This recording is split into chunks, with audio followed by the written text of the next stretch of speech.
And do we have water? All right. All right, back on the record in the Simpson matter. Mr. Simpson is again present before the court with his counsel, Mr. Shapiro, Mr. Cochran, Mr. Bailey, Mr. Douglas, people represented by Mr. Kelberg and Mr. Lynch. Jury is not present. Counsel, anything we need to discuss before we invite the jurors to join us? All right, Deputy McNair, let's have the jurors, please.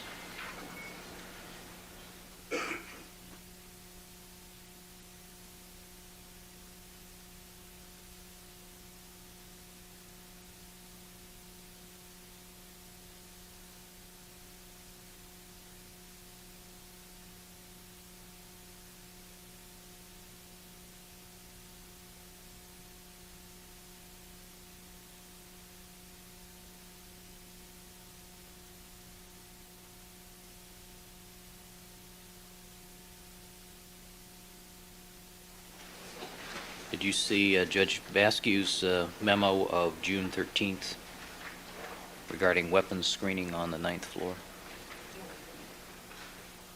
All attorneys are going to be subject to that.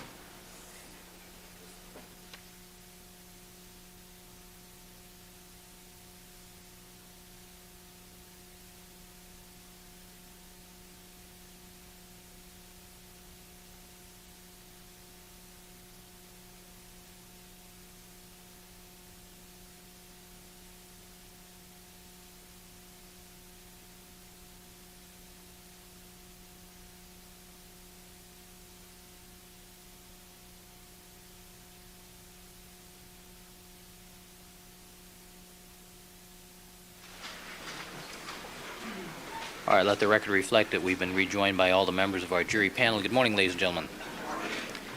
All right, Dr. Lakshmanan is again on the witness stand undergoing cross-examination by Mr. Shapiro. Mr. Shapiro.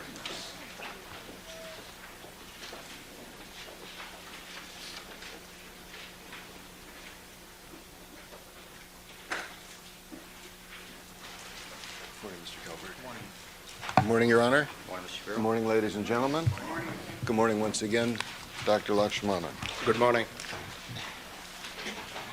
Dr. Lakshmanan, it's clear from your testimony that you were not present when these murders took place.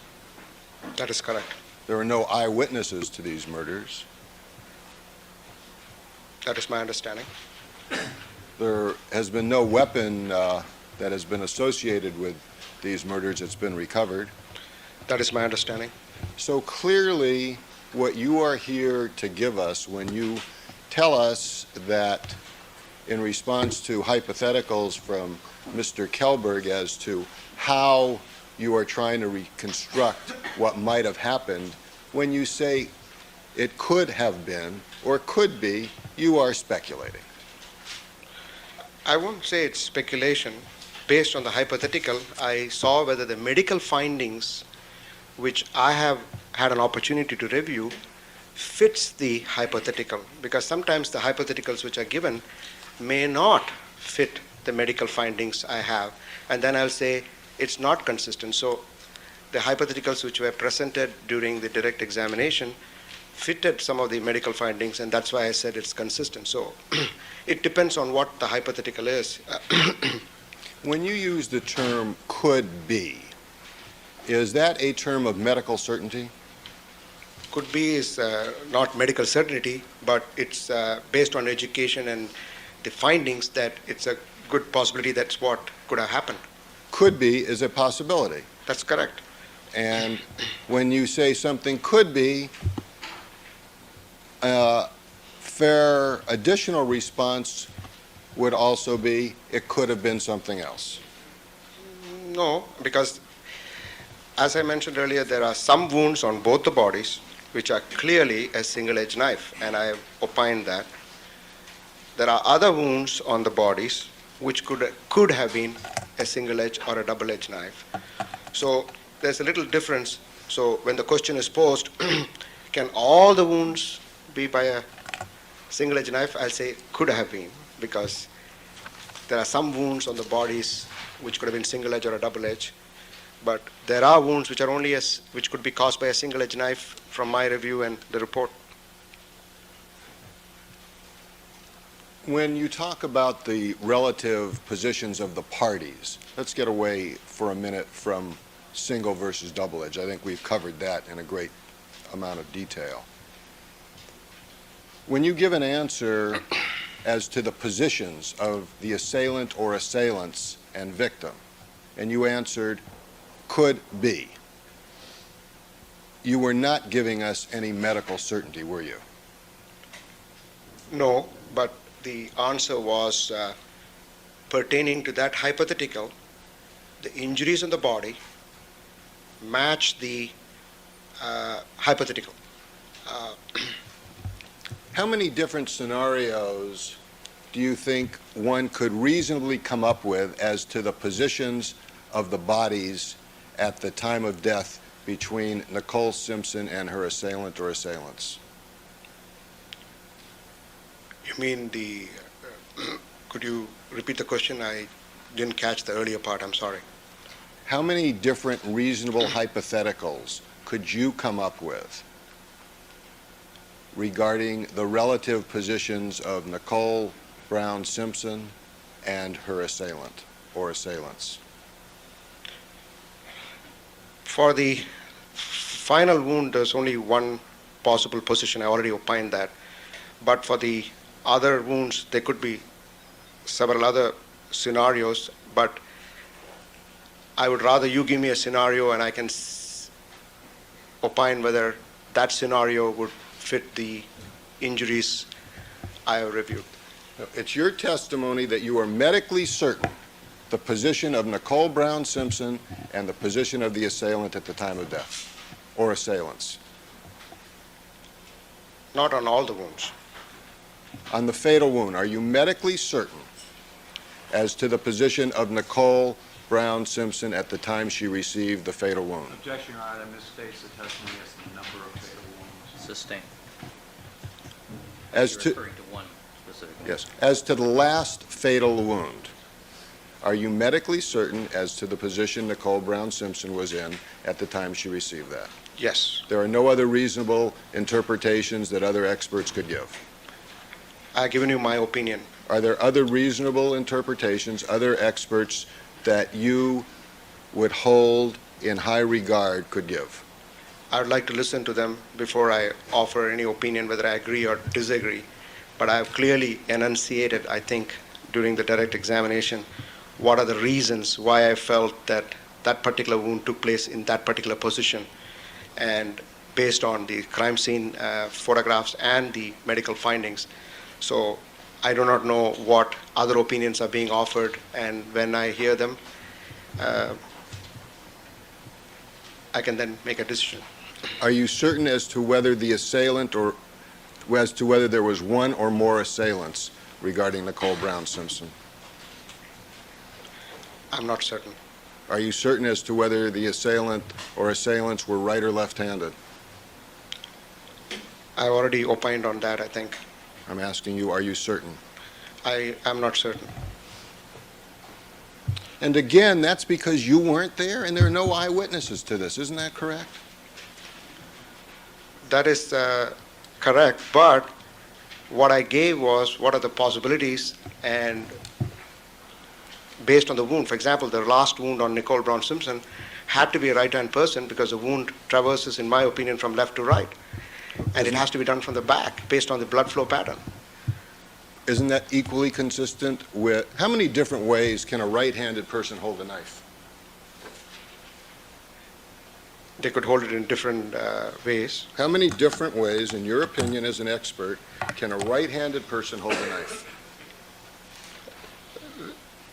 I already showed one way they could hold it. They could be the, but for that wound, it had to be held in that way. No, that's not my question, Doctor. How many ways, as an expert, can you tell us that a right-handed person can hold a knife?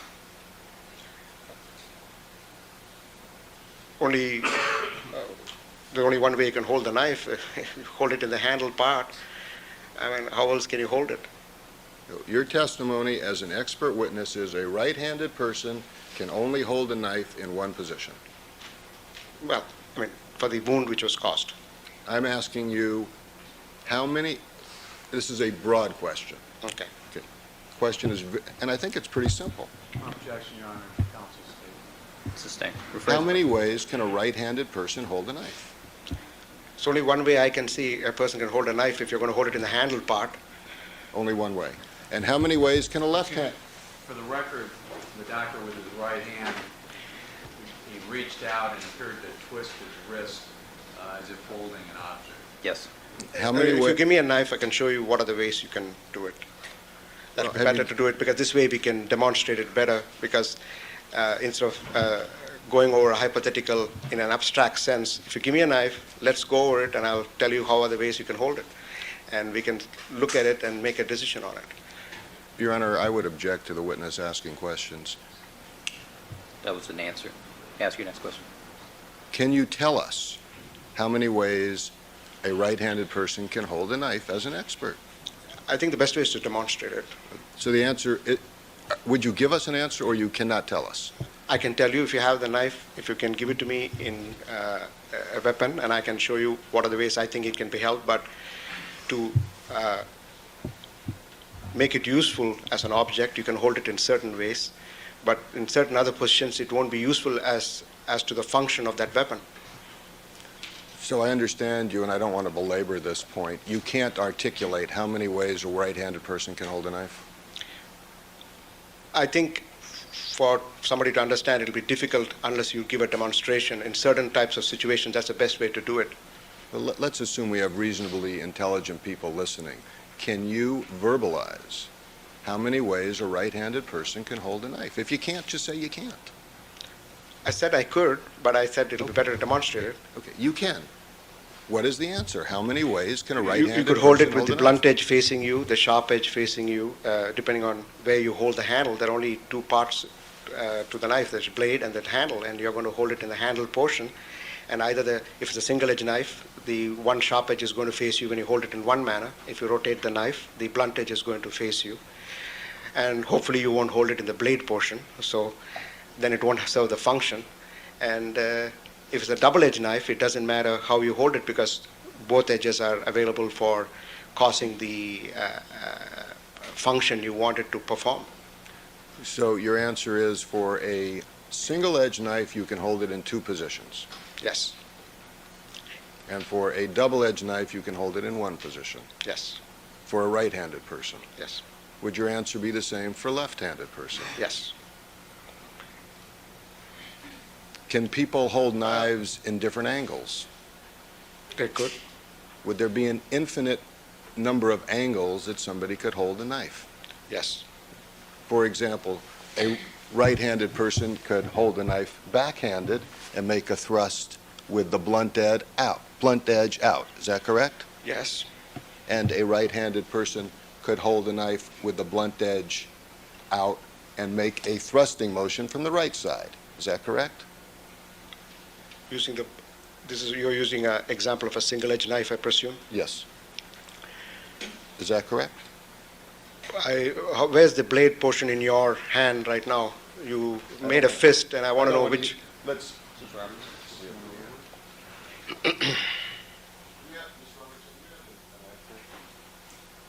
Excuse me.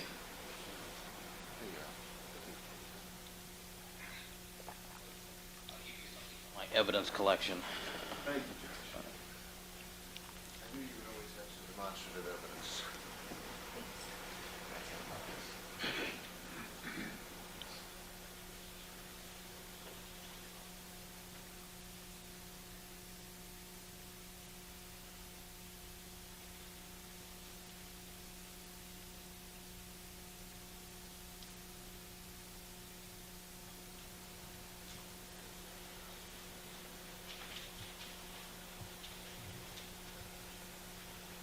Mr. Kelber, did you mark those knives that you had? I believe we did, Your Honor.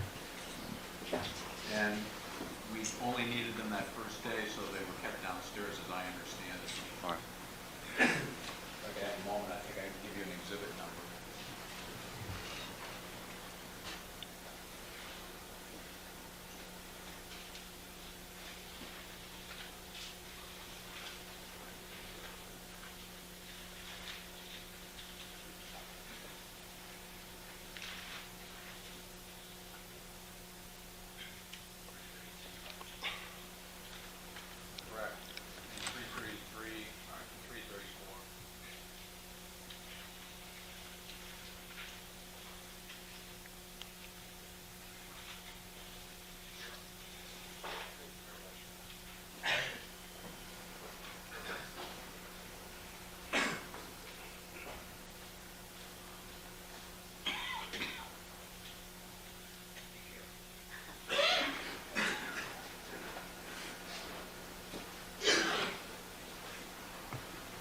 right, doctor, this is a single-edged knife. I have not looked at it in close. Yes, it looks like a single-edged knife. So, one way a person could hold the knife would be with the forearm back and the blunt edge to the outside. Is that correct? If the thrust is being made in the fashion you're demonstrating and a wound is inflicted, it's a possibility, yes. Then the knife could be turned just the opposite way and a thrust could be made. That is also a possibility. That would cause a blunt edge to the inside and a straight edge to the outside. Depending on which part of the body it's striking. Mr. Now- Shapiro, would you just turn slightly? The jurors in the back end were looking to see how you were holding the knife. All right, thank you. This was the first time. This was the second time. Now, on the wounds that you saw on Mr. Goldman's neck, you saw one wound with a blunt end in one direction and one with a blunt end in an opposite direction. In Goldman's wounds, both were incise slash stab wounds, which I described. So it could have been either way. And the same would be true if somebody held a knife coming from the outside of the right hand. They could thrust it with the blunt edge out, or they could thrust it with a blunt edge in. That's correct. Could also somebody take a knife and thrust it underhand? They could do that also. And there would also be 4 possibilities of doing it that way, wouldn't there? Yes. Turning the knife the other way and also coming backhand, straight in. Excuse me, Mr. Shapiro. You're getting a little too close, if you don't mind. And also, somebody could come from the bottom, is that correct? That is also a possibility. And that would be 4 additional ways. That is correct. And then a right-handed person could also from behind come backhand the same way we've described. Isn't that correct? That's also a possibility. And from behind could come forehand. That's what I demonstrated in my demonstration, yes. And the same thing for a left-handed person. A left-handed person could come behind Yes. on either side. Yes. So you couldn't tell whether it's right or left-handed because there are so many different ways a knife can be held. Isn't that correct, sir? I thought I opined that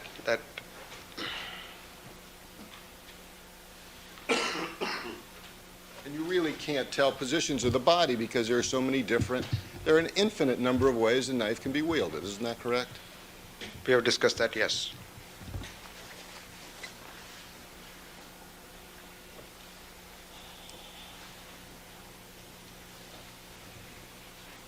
You told us yesterday that there was a technician by the name of Mr. Taylor who was present at the autopsy of Mr. Goldman and Miss Brown Simpson. Yes. And that Dr. Golden was present. Yes. Was anyone else present at the autopsy? Yes, he was also, I think, assisted by Miss Maria Diaz. Maria Diaz? Yes. What was her role? I mean, technicians assist in the autopsy, as I told you, help in removal of the organs and assist the doctor in any way they need to assist the doctor. So, and I already told yesterday, I was not there when the autopsy was being performed in its entirety, so I don't know what exact assistance was provided to Dr. Golden by these 2 technicians. But I do know that Mr. Taylor took the photographs because some of the photographs which were on display on the poster board was the photographs taken during autopsy, especially the photographs of the scalp wounds on the victims. Is Mr. Taylor a competent technician? Yes, he is. Is he somebody whose opinion you rely on? On Mr. Taylor? Yes. I worked with him for many years. He's been there in the department many years, so I know his competence. Is he I don't honest? have to get opinion from others on that. In your opinion, is he honest? In my opinion, he's always been honest to me, and he's done his job when I asked him to do something. Anyone else present that you are aware of during the autopsy of both of the decedents, or either of the decedents, I should say? The autopsy supervisor and the other autopsy technicians will also be present. As I told you, there are totally 6 stations in that room, so there could be other doctors and other technicians there in that room at that time, so I can't really tell you who all were there. I already said that yesterday. Are there any notes or logs to reflect who was there? I could try and obtain some information for you on that because who were working that day, but I can't really specifically tell you who was in the autopsy room at that time because, as you know, we do certain number of cases a day, and different doctors could be doing different cases at that time, and during the span these cases were done, and technicians could be taking breaks, other technicians could be coming in. So really all I can give you is who was working that day and what cases were done, but I really can't tell you with certainty who was there in the room when these cases were being done other than what I've already told you. Are you saying you do not keep log records of who is present during an autopsy? We do. We usually keep log of the witnesses who attend the autopsy, and there is a log of which technician helped with a particular case. But I thought your question was who all were present in that room, so that's what I was trying to answer. No. But I already told you who helped Dr. Golden on these cases. Let me be more specific. With regarding Nicole Brown Simpson, do you have log records of every person who was present during the time her body was autopsied? I have to check the autopsy technician sheet, which they do maintain who helped whom, because that was one of the procedures which should be in place. My question wasn't who was present. My question was, do you have records as to who was present? I said I have to go and check into that. I don't know whether they have the records or not on that particular issue. Are you supposed to have records of who was present at an autopsy? It's kept that we have the record of the technicians present because the same technician may help in other cases, so we will have records on that. Are you supposed to keep records of everyone who is present at an autopsy? Yes or no? We only record the witnesses present during the autopsy, not the technicians. So you will have records of the doctor who was present and the witnesses, but other parties, you will not have records. I didn't say that. I said there are technicians who helped in the autopsy. We keep records of the technicians' roster there. And I already told you who the technicians helped in these cases, but I'm not sure whether we have information that these are the only technicians who worked only on these cases, or did they do other cases? That's what I'm saying. By policy, would you kindly tell the ladies and gentlemen of the jury what records should be kept of who viewed the autopsy of Nicole Brown Simpson? The persons who view the autopsies would be the doctor, the technicians who assist the case, and the witnesses would be the police officers who attend the autopsy. And of course, other doctors and technicians who are in the autopsy room will be seeing portions of the autopsy. Well, those are the records you should have. Yes. Do you know if you have such records?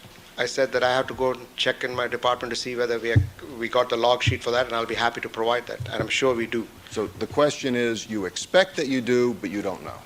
At this time, I don't have it, so I have to say I don't know, but I'm sure it will be there to get you that information. Do you have any information as to whether or not any police officers were present during the autopsy?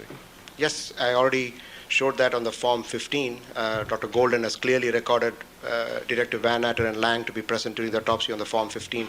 It says witnesses to the autopsy. We saw that yesterday. Was Detective Furman present during the autopsy? As I told you, that is not recorded, so I would have to presume that he was not there. Do you know that for a fact? I told you, I reviewed the records and I gave you the information from the records. I was not present during the whole autopsy.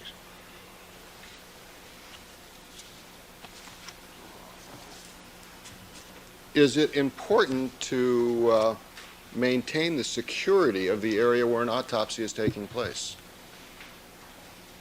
Yes, and the security is provided for the department to have only people who are responsible to be there. Well, isn't it true that construction workers were in the proximity of Mr. Goldman's body? Your Honor, all objectives vague on the term proximity. Sustained. Phrase question. Do you know what close to is? Close to means ability to observe a process. Do you know whether or not construction workers were close to Mr. Goldman while he was in the coroner's office? I'm not aware of that. You hadn't heard that from anyone? No. That wasn't brought up in any of your meetings? No. Would you be surprised if that happened? Well, it'll be a new information which I've learned from you. Would you be surprised if that happened? Well, I won't be surprised because there are people who visit the department and who are also, there may be repairs going on, but I'm not aware of it, that a construction worker was there watching the autopsy. Would there be anything wrong with that?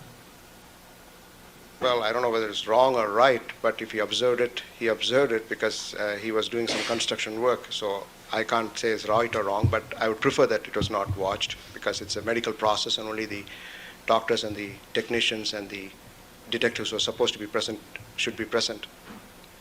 Was Mr. Goldman's body, from the time it was brought in, ever left unattended, to your knowledge? As I told you, when they are left in the crypt area, they are left unattended because the doors are closed and they are unattended at that point. So I do not know what you mean by unattended.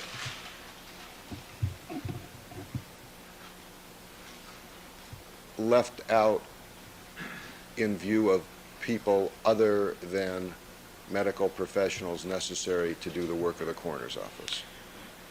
As I told you, I've given you the whole process on last Tuesday, how the bodies went through our office and where they are stored. So it's my understanding that only the people who work in the department and who should have been watching the process, because that's my understanding. What about is there any hallway areas where bodies are left prior to autopsy or after autopsy? If at all they are left, it's for a short time because you have to move a body to place another body in the autopsy room. So for a short period, they will be in the hallways because you have to go through the hallway from the cold crypt area to go to the autopsy room. And I didn't have any photographs of the hallway, but there is a transit period. And also, so to answer your question, there is the bodies will be in the hallway at some time between the crypt and the autopsy area. Was Mr. Goldman's body ever left in the hallway unattended? Not to my knowledge. Would that be a violation of your policy if it was? I won't say it's a violation because they would usually try and place the bodies as soon as the autopsy is done back in the cold crypt area. But as I told you, I'm not aware that was done. So it's we like to remove the remains from the autopsy area and put them in the cold crypt area as soon as possible because it's good to preserve the bodies in the cold area as much as possible, depending on the situation that day. Would it be proper for construction workers to be close to Mr. Goldman's body while it was in the hallway? I said I'm not aware of that, so. I'm asking you if it happened, would that be appropriate? Well, if the person was there in the hallway doing some kind of construction work or he had to do some repairs, that's something which we can't avoid as long as he doesn't touch the body because the bodies are kept on gurneys. How would you know if he touched the body or not if nobody was watching? Well, as I told you, it's beyond my expertise to tell you what exactly happened, but I'm telling you that it should not happen, and it's my understanding nothing of such nature happened. Now, you have told us that all of your information regarding your testimony comes from photographs. Is that correct? Objection, that does mistake the testimony. Sustained. Regarding the coloration of the wounds, do you have any first-hand knowledge of the color of the wounds other than from photographs on the two decedents? As I told you, I did examine the bodies briefly on the 13th, and I saw some of the major wounds, but almost most of the other wounds which were in the covered areas of the body was from photographs, yes. On the 13th, did you dictate any memoranda as to what you observed? No. Did you write any notes as to what you observed? No. Did you file any notes as to what you observed? No. Did you make any measurements as to what you observed? No. So you have nothing other than your memory to rely upon to refresh your recollection as to what you observed on the 13th. That is correct. And you've told us that as a supervisor, you literally view thousands of bodies. Over the year, yes. And this has been over a year. I mean, over a year means, over a stretch of a year, we do hundreds of and thousands of cases. So that is what I meant by my answer. But it's a year since I reviewed these bodies. That is So correct. you've seen thousands of cases since then. That's correct. And with no notes to refresh your memory, it'd be very hard for you to describe with a medical degree of certainty the wounds, the coloration that you observed on the 13th. Isn't that correct? That's correct. So you are relying entirely on photographs when you form those conclusions. That is correct. And on photographs, you can't measure depth, can you? No, you cannot. Now, is there a term in forensic pathology that takes a wound and puts it together called reassessment? You ever heard that term? I've not heard the word reassessment. I've heard the word approximation when you put the wounds together, edges together. Reapproximation? That would be a better term I would use than what you used. We'll go with your term. And when you reapproximate a wound, that is to try to put it back to the position it was in at the time the injury took place. Is that correct? Yes. And what efforts did you make in coming to your conclusions to reapproximate any of the wounds on Nicole Brown Simpson? I clearly stated that I had limitations in the photographic process when I gave my testimony on the direct exam. Do you want me to repeat it? Let me just repeat the question. Okay. Maybe you didn't understand it. What efforts did you take to reapproximate the wounds on Nicole Brown Simpson before you gave this jury your opinion? I already said I reviewed from photographs and I did not reapproximate the wounds. The measurements of Dr. Golden are those taken when the wounds were approximated. Well, when he says they were approximated. Yes, he did, and he dictated that he approximated the wound. Did you see him do it? I didn't see him do it. And you've already told us he's made lots of mistakes. I also said that they were not significant mistakes. But I told that they don't have significance to the matters which concern the case. There were no mistakes on the wounds which caused the major fatal injuries on both the victims. Are you medically certain that there are no other errors that Dr. Golden made in this autopsy? I have truthfully discussed all the errors which I believe are there, but as I also opined that the significant injuries which I could evaluate, I could give an opinion on, and I believe that the errors which were addressed had no significance to my final opinion. My question, I'm sorry, finish. I'm finished. Are you medically certain that Dr. Goldman made no other errors? To my knowledge, on the review of the case. I didn't understand that answer. Can you answer yes or no? Are you medically certain that Dr. Goldman made no other errors? Excuse me, I will object. It's asked and answered and argumentative. Oh. Could you repeat the question, sir? Are you medically certain Dr. Goldman made no other errors? To the extent I've reviewed the case, yes. I mean, to the extent I've reviewed the case, no. I don't think he made any other errors to the extent I've reviewed. You don't know whether he overlooked something that may be important? Well, from my review of the photographs, there's nothing else which was overlooked on the case from what I've already opined. So you are saying that a photograph is a substitute for an in-person autopsy by a medical examiner? I didn't say that. I never said that. Is that your opinion? No, it's not my opinion. I never said that. Oh, that's what you're going on, isn't it? Well, under the circumstances, yes.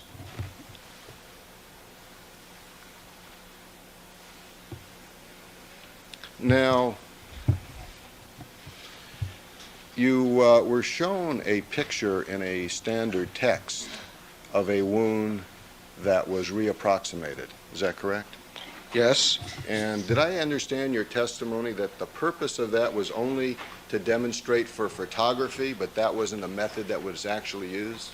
No, my understanding is that I thought I said that on approximation, you will find that the length of the wound will be greater than the wound measurement when it's gaping, and the true reflection would be when you approximate the wound and take the measurement, and that's what I remember stating. But Isn't it true that you cannot, as a medical examiner, correctly measure a wound from a photograph unless it's been reapproximated, sir?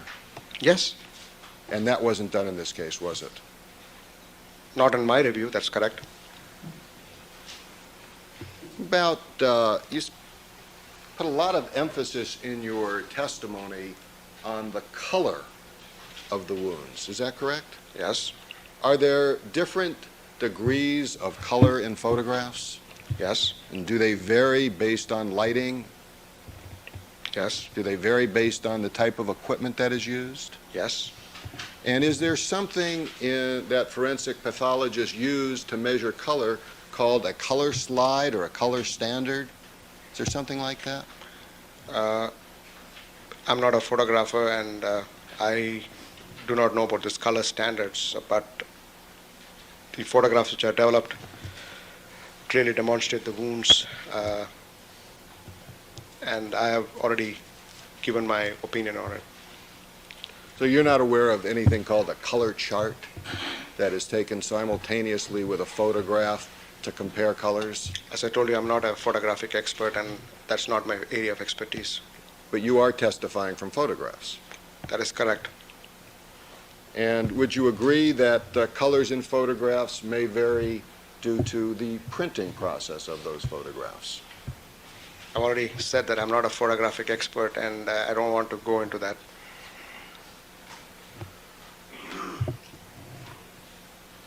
Are you familiar with a process known as microscopic slides? Yes, Are microscopic slides something that is commonly used in forensic pathology? yes, And would you agree that you can better age abrasions and contusions from microscopic slides than you can from photographs? yes,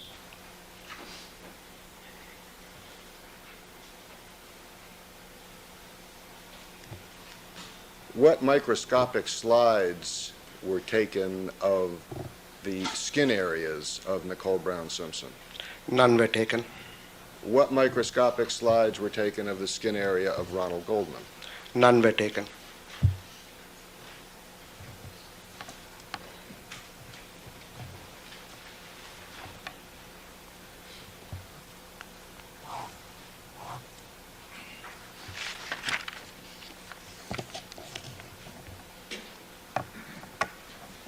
When was the first time you decided, well, let me ask you this, did you decide on your own to independently review the findings of Dr. Golden? That was when the addendum was prepared. I looked at the case, and I brought his attention about the missed contusion, and he brought to my attention some of the injuries which were not described in the original report, and that is the time I discussed that with him. Yes. My question was, did you decide on your own to reevaluate the work of Dr. Golden? No, I did not. Did someone ask you to reevaluate the work of Dr. Golden? I did that reevaluation when the district attorney wanted me to testify. Yes. And who asked you to do the reevaluation of Dr. Golden? Actually, initially I was considered as a possible witness during the latter part of last year, but this year when Mr. Kelberg and Mr. Lynch came to see me, I was told that I would be testifying, and as that's the time I really started an intensive review process of the case. Could you give us a date? Yes. You have your logs with you today? Yes, I think I gave you a copy yesterday. Yes, you did. Okay. Do we have that copy? You have that? I think you did provide it. I don't know whether we left it here or not, but go ahead. Will that refresh your memory, sir? Yes, I have to look at the log sheet. Sometime in the beginning of this February 8th, I had my first conversation with Mr. Kelberg. So let's see if we can answer the question specifically. When was the first time your notes reflect that you were requested to reevaluate the work done by Dr. Golden? This intensive is February 8th of this year. And that was by Mr. Kelberg? I'm sorry. Yes. when, was that the first time that you began to focus on reevaluating the work of Dr. Golden? No, I already said that we addressed some of the errors in the addendum report in July. The Wait, may I just stop you there? I'd ask that the witness have an opportunity to Overruled at this point because we're getting two different answers. Thank you. Proceed. And in July, who initiated the reevaluation work? Actually, it was June 30th when I evaluated the report for the addendum preparation. Who initiated the work on June 30th? That was me and Dr. Golden. You did this on your own? Yes. And why did you decide to reevaluate the work on June 30th? As I told you, there were some errors found. One was the confusion which was there in the storage tissues, which was not addressed. And the other issue was Dr. Golden had some injuries which were not addressed, which were in the photographs, and he had finished his recent review of the case, and I instructed him that you need to address these issues, and that's how the addendum report was prepared. So prior to that, you yourself, as the chief medical examiner, did not undertake any reexamination of Dr. Golden's work. Is that correct? On these cases, yes. And it was only when Dr. Baden and Dr. Wolf, who is not here today, through myself, made an appointment to come review your findings that attention was first focused on errors. Isn't that true, sir? At least the brain contusion part, because the errors which Dr. Golden had in his mind would have been also addressed, because that was not addressed in the meeting with Dr. Barden and Dr. Wolf. The only lesion which I felt I should definitely correct was the contusion part of it. The rest of the addendum report was Dr. Golden's own initiative, which resulted in the addendum report being prepared. Regarding the brain contusion, is it correct, sir, that on June the 22nd, at the request of myself, to bring in Dr. Baden and Dr. Wolf to reevaluate the autopsy, for the first time, the brain tissue was brought out for reexamination based on their request? That is correct.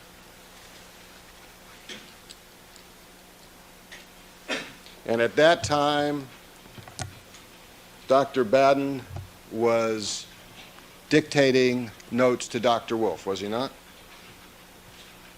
Yes. And you were also taking notes of what Dr. Baden was dictating, were you not? I was taking notes of what Dr. Barden was taking and also what I was observing. And you took notes when Dr. Baden observed the injury to the brain, did you not? Well, I also observed the injury at the same time, because I was working with him at the same time. Did you take notes Mr. of Gaddis, Dr. Baden's findings regarding the brain, yes or no? I took notes of what I observed, but Dr. Barden also observed the same thing, and he took his notes. I was taking notes of the meeting to record it for posterity. Did you turn those notes over to the defense as required by discovery? I turned over the typed report which was present, which was a final report, yes, and I also turned over the notes to you, I think, a few days ago. And did those notes indicate they were your findings or Dr. Baden's findings? They were my findings and his findings, yes.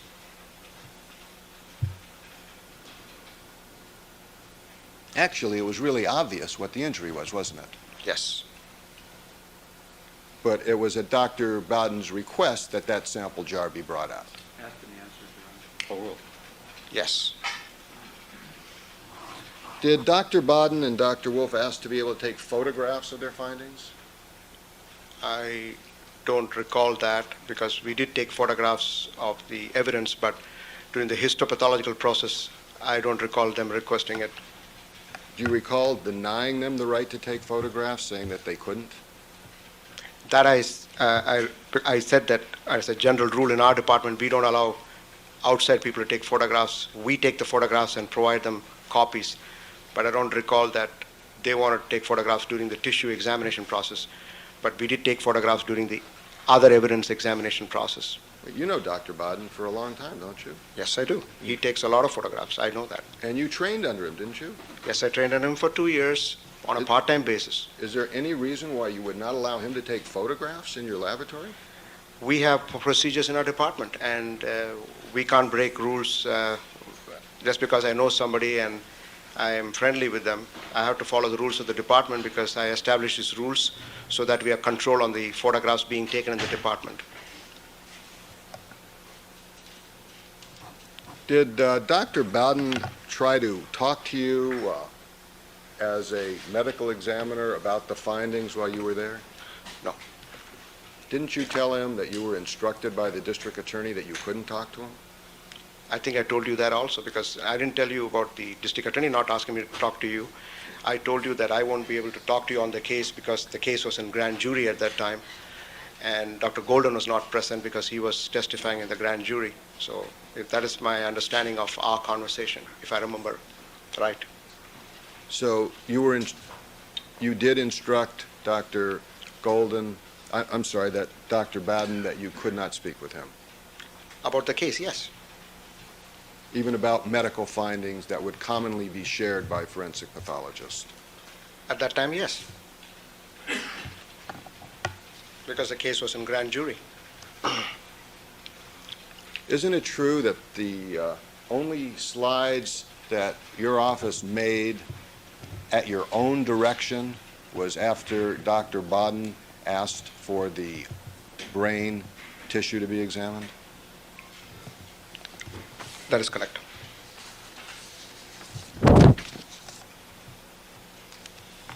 And isn't it true that the only other microscopic slides that have been done in this case were done recently at the request and expense of Dr. Bowden, Dr. Wolf, and myself? That is also correct. By the way, how much did you charge us for those slides?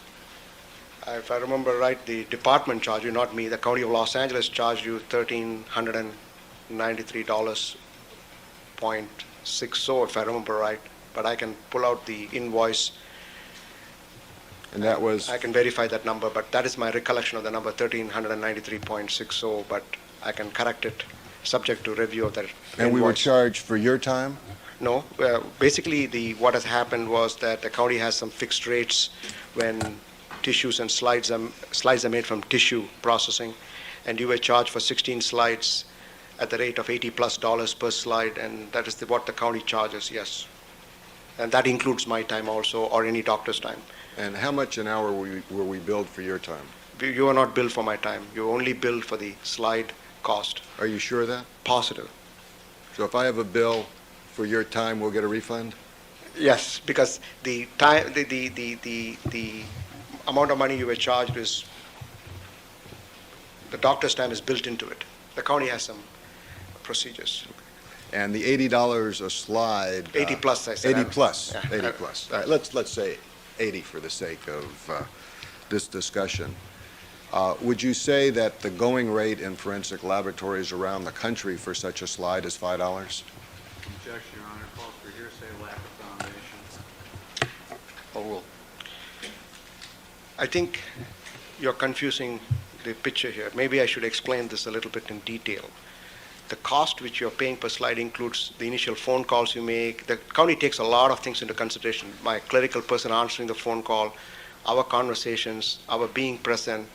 And remember that during the process, we took extra photographs, which we didn't charge you for. We gave you the photographs free because we wanted to document. Whatever I think is necessary, which needs to be done on a case, is given to both parties without any cost. It is something when I don't feel is necessary and is requested by another party, then the county charges for that request, number one. Number two, if it's just a duplicate of a slide which is being made, is done at a much lower cost. And with reference to the only slide we made was the brain contusion slide, that we gave the duplicate free. We didn't charge Dr. Bowden for it. We didn't charge Dr. Bowden or yourself for the initial set of photographs. we didn't charge you for anything. Whatever we gave the prosecution, we gave you. But what we did charge was for the extra effort the department made for the additional sections, which in my opinion were not adding anything further to the cause and manner of death in this case, was charged to you.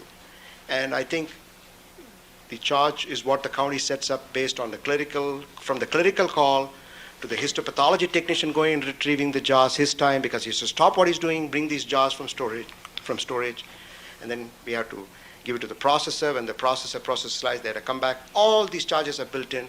And then, since we generated slides on a case, even though it is requested by another person, we still have to look at the slides because it's our case. We have to generate a report.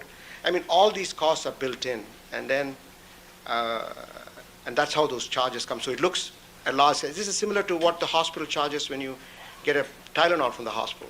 They have the built-in cost of running the whole show. It is just not the slide cost. It's not like buying retail. It's a whole process, that's what the auditor does. I just try to explain my understanding of the process of why the cost should be so much. Next question. Do you recall the question I asked? Yes, you did. What was the question? Your Honor, objection is argumentative. Sustained. Didn't I just ask you, isn't it the standard cost in labs around the country that the cost is $5? Can you answer that yes or no? Well, but it won't really explain the question the way you phrased it, because it looks... Thank you. Let's move on. Isn't it true, doctor, the best way to determine the aspiration of blood into the lungs is to examine microscopic slides? You can tell from grossly also, but microscopically you will see the aspirated blood, but in gross examination you can see aspirated blood very clearly, because to get to the tip of the lungs, which you're going to do microscopic, you'll have to see the blood in the trachea and the larynx first. It's the initial pathway from where the blood reaches the lungs. Is it your medical opinion that a better way to determine the issue of bleeding into the lungs or aspiration of blood into the lungs is by microscopic slide or relying on somebody else's visual observation? Your Honor, I object today. Are we asking aspiration of blood or bleeding? Aspiration Sustained. of blood. Do you understand the question? Because you sustained it, so I don't know what the exact... No, he just restated the question. Why don't you restate the complete question? Regarding aspiration of blood, would you as an expert medical examiner say it would be a better way to make the determination by a microscopic slide or relying on a medical examiner who has made numerous mistakes in an autopsy? It depends on the issue you're trying to study. If you think by gross examination the bleeding was acute, which was from a fracture of the skull or whatever the reason for the aspiration was, you don't need to do a microscopic study. But if you feel the aspiration occurred and you need to date the aspiration, then a microscopic study will be useful. But as far as looking at an aspirated blood, it's pretty obvious if you've done many forensic autopsies to see aspirated blood in the lungs.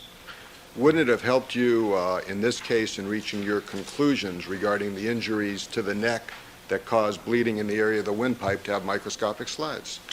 Not necessary, because you have the cause of death clearly established and the injury is an acute injury. There wouldn't be a better way in your opinion? No.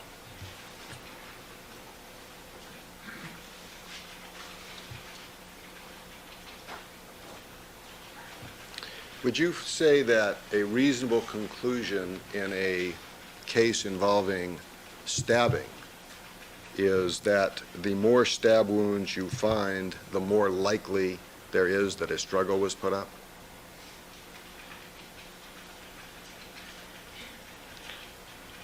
I won't make that conclusion by the number of stab wounds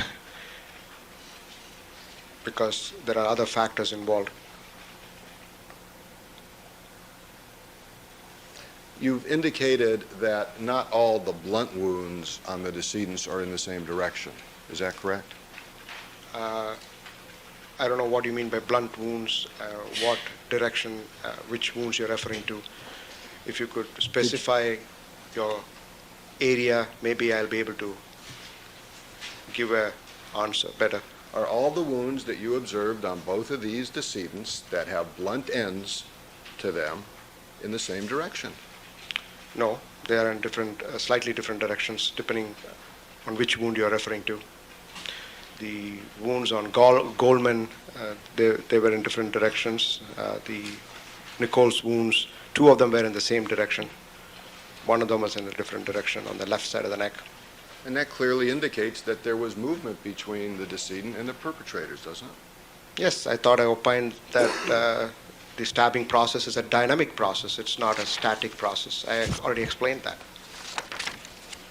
And because it's a dynamic process involving movement, you nor any other medical examiner has any ability to accurately reconstruct what took place.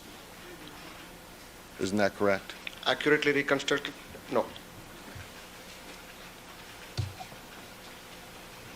Now, you talked about the reaction of an individual who in this case was Mr. Goldman, and how he, in your opinion, would react to being attacked. Did you not? Could you read that part of my testimony, and then I can refresh my memory what I exactly said, because I've been testifying for 8 days, so I don't know which part of the testimony you are referring to. Your testimony was so long you have already forgotten it? Objection, Your Honor's argument. Sustained. Was your testimony so long that you already forgot it?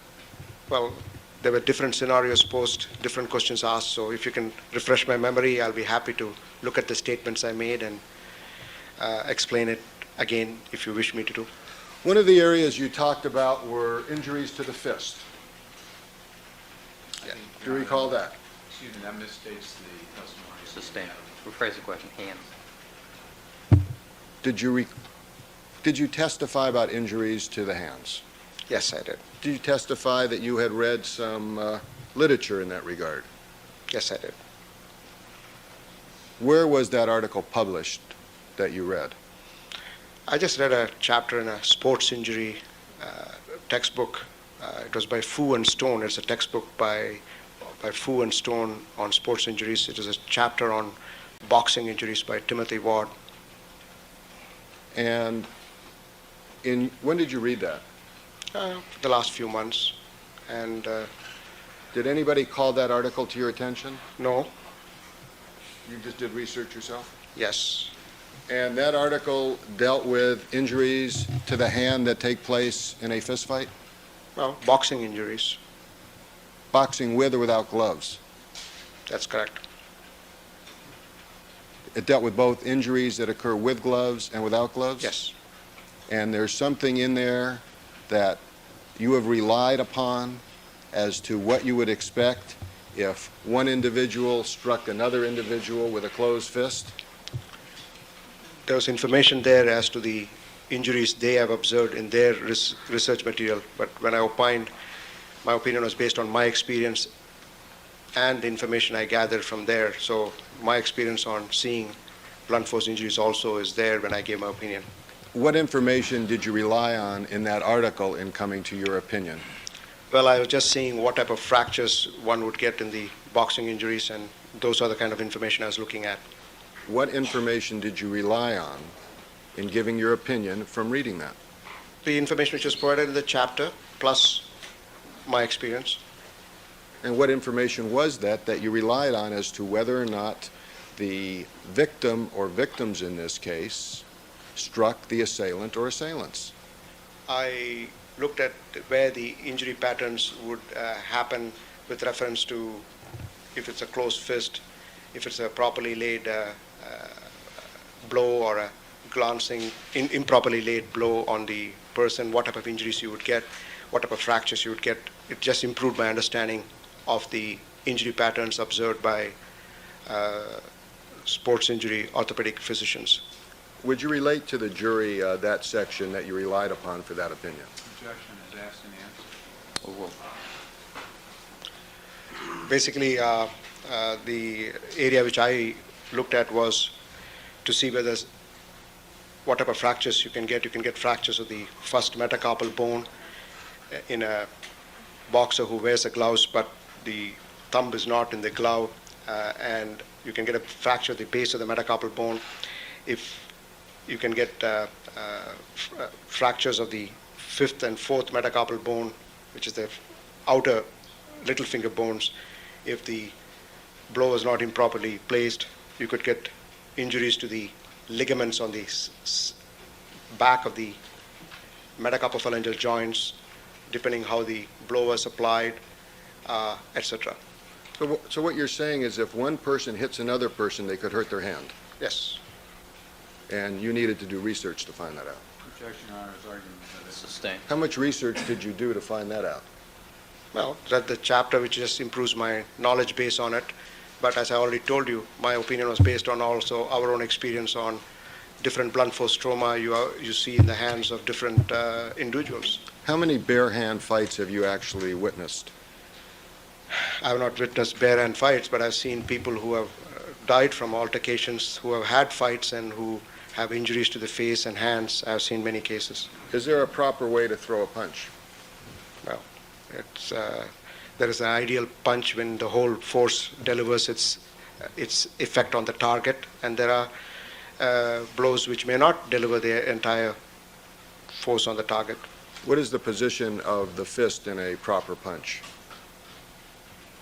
You want me to demonstrate, Your Honor? This would be one way of holding a hand to develop a punch. For the record, Your Honor, with his right hand, Dr. Lakshmanan has closed his hand into a fist. His arm is at perhaps a 45-degree upward angle. Yes. Could you hit somebody with your hand in that position and cause injury to them? Well, I have not hit anybody closing my fist, but you could cause definite blunt force injury by hitting somebody hard with this kind of closed fist. Could you cause injury to somebody by hitting them with a closed fist and not cause injury to yourself? It's a possibility that you may not get injured, but you could also get bruising of your hands. That's why you can get bruising of the hands too. So you could get hurt, you could not get hurt. That's correct. And I also, I think, stated that if there were gloves present, there's less chance the person striking somebody would get hurt, and the person who gets hit would get hurt more.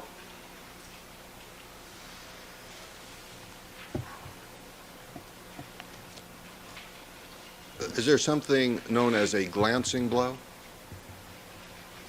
Yes. And that what would be the one which the blow did not have its full effect on the target, either due to movement of the target being the victim and the reach was not as it was planned to be delivered. So it's possible if someone hits someone improperly, that they could only hit with one knuckle or one portion of the hand and not cause injury to other parts of the hand. Generally, that could happen theoretically, but if you hit the knuckles, you will expect other bruising of the other knuckles in that situation. What if you only hit one knuckle on the chin? Well, that's always a possibility, I suppose, but generally, if you look at it in context, you will get injuries to other knuckles too. Even if you only one knuckle came in contact with someone's chin? I said it's a possibility. You would expect injuries on other knuckles? I said in your theoretical possibility, your possibility that if only a glancing blow with only one knuckle hitting, then that's a possibility, I suppose. But if you look at it logically, it doesn't make sense that you would only hit one knuckle on somebody, especially in the case of Mr. Goldman, when you have a clear-cut bruise on the middle finger knuckle. It seems unlikely that you would not see bruising of the other knuckles, especially when the knuckle which is injured is in the middle of the closed fist. Doesn't the middle knuckle protrude in most people's hands more than the others? The other knuckles protrude too. Also, your index finger knuckle protrudes. If my hand, if you look, it's pretty, you can see that both the knuckles protrude. Did Mr. Goldman's index knuckle protrude? I didn't close his fist to see that, but just from my experience, this is the average appearance of a closed fist. And I think if you take the closed fist of most people, this is the appearance it'll have. Have you done any studies in that? I have not done studies on that, but I'm just giving you from my experience. What experience is that? Experience means my knowledge on this. Where did you obtain this knowledge? It's practical knowledge. If you close anybody's fist, you can see the appearance. So general knowledge that all of us have. That's correct. If someone was attacked from behind, would you expect that the victim would try to kick the assailant?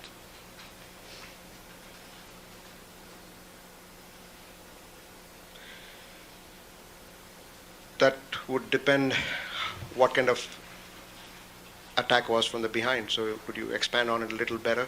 Well, you did that demonstration. Maybe you can, remember with Mr. Kelberg, you grabbed him with one hand around his chest and you held a ruler to his throat. Remember when you did that? Yes. Now, if Mr. Kelberg was fighting for his life, would you expect that he might try to kick you to get away? That is a possibility, and I did mention it in my opinion that the victim could have wrestled himself away from the assailant, and a normal human being is not going to just allow somebody to cut your throat. You're going to try and escape from that life-threatening situation. So the reasonable thing to expect is that there would be a struggle, Yes. and that the victim would try to kick, That's a possibility. would try to hit, If the victim is being held, yes, try to hit with closed fist, it's a possibility. with an open hand, It's a possibility. with elbows, It's a possibility. with anything else in the natural instinct to survive the attack. Isn't that true? That is correct. Have you, now part of this you say is you go through all these scientific things that you've studied, and then one of the criteria is witnesses, to ask people what really happened, or to ask about reactions of people. Is that part of your job? No, I don't talk to witnesses because we just do our autopsies and review the injuries. In forming your opinion, wouldn't you like to know if the victim was physically fit? Well, from the appearance of the body, he appeared to be an athletic young man who was not obese. He was very athletic, handsome young man. Wouldn't you like to know if that is the person who is likely to perhaps just kowtow to an attacker and melt away and not do anything, or whether he's the type of person who would in fact try to defend himself and put up a struggle? That's a difficult question to answer because you're going to areas, because sometimes you can have a very big person who can be intimidated by fear. And so I don't know what exactly happened, but theoretically a physically athletic person could definitely offer resistance. But if there's fear element involved, they could be just intimidated and just freeze. And that's also known to occur. So I really don't know what happened. But I do know what injuries happened, and I've given you my opinion on the injuries as what could have happened. Would it have helped to talk to somebody and ask what the makeup of the victim was and what the victim would likely do? I didn't do that. It's a compound question. Oh.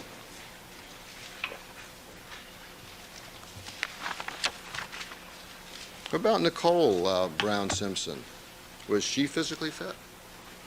She looked like a young, physically fit woman, yes. Is there a difference between the way women react to an attack and men? Well, I can't say that because nowadays, not nowadays, any human being can react in the same way in a situation of stress. Either they can fight the attacker or they can be in fear and freeze. So I don't think a difference of sexes matter. It is the situation in which the person is put into place. Would it be unreasonable to expect that a woman would fight off an attacker? Well, I would expect any human being to fight off the attacker if they are not frozen by fear. And You're then fighting for your life. And in such a fight for your life, you would expect the attacker or attackers to have some injuries or evidence of being in some type of struggle, wouldn't you? If the victim was able to deliver some blows, but if the attacker quickly incapacitated them, you may not see injuries on the attacker. So it depends on the situation. I'm just giving you my understanding of what could happen, but I've already discussed what injuries each one had, and I've already discussed what my opinion on both the victims are. It's in the evidence, and we could go over the transcript if you want. You told us the minimum amount of time the struggle between Ron Goldman and his attacker or attackers was. And you said it could be less than a minute. Yes, I did that. What is the maximum amount of time the struggle could have taken place between Ron Goldman and his attacker or attackers? I would say within a few minutes, because of the nature of the injuries and the acute bleeding, I wouldn't expect the attack to be more than a few minutes, because you can't really tell with how long, but I would favor it within a few minutes the attack took place. But it could have been done very well within a minute. What if the fatal wounds were the last wound struck? There were quite a few fatal wounds. He had 2 wounds to the chest, 1 wound to the neck, which caused bleeding from the jugular vein. He had an aortic wound. The thigh wound was not fatal, but it was still causing significant bleeding. The only other wounds you are left with is 3-4 cuts in the 2 cuts in the top of the head, the back of the head, and you had blunt force injuries to the hand. So I think the injuries which were inflicted to him were significant injuries, and I think they could have been done very well within a minute, and I would not expect the struggle to be in more than a few minutes based on the injuries I see. So unless there's any other possibility you want to offer, and we could discuss it. All right, well, let's assume Mr. Goldman was in very good physical shape, that he's 25 years old, that he's 6 feet tall, that he works out regularly, and that he is not taken by surprise. But he sees attackers, and he puts up a really valiant struggle. Is that something that could take place? Could you explain what you mean by valiant struggle? What He exactly fought happened? real hard. He fought his attackers real hard. In what way? With his legs, with his hands, with his fist, with his body.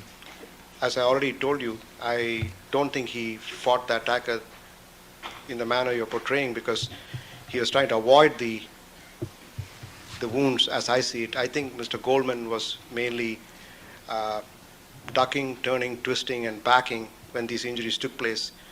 And I already mentioned that he was in a closed environment. And in my own feeling, he was rapidly incapacitated. He didn't have a chance. The injuries I see, most of the hands are on the fronts of the hands. There's no cuts in the back. So my feeling is he was turning, twisting at some point because of the nature of the clothing injuries we have. He was ducking because he's got injuries to the back of the head if he was facing the assailant, and most likely backing into the bushes with his flailing hands when the attack took place. And that's my opinion from what I can see in the injuries. We have discussed it.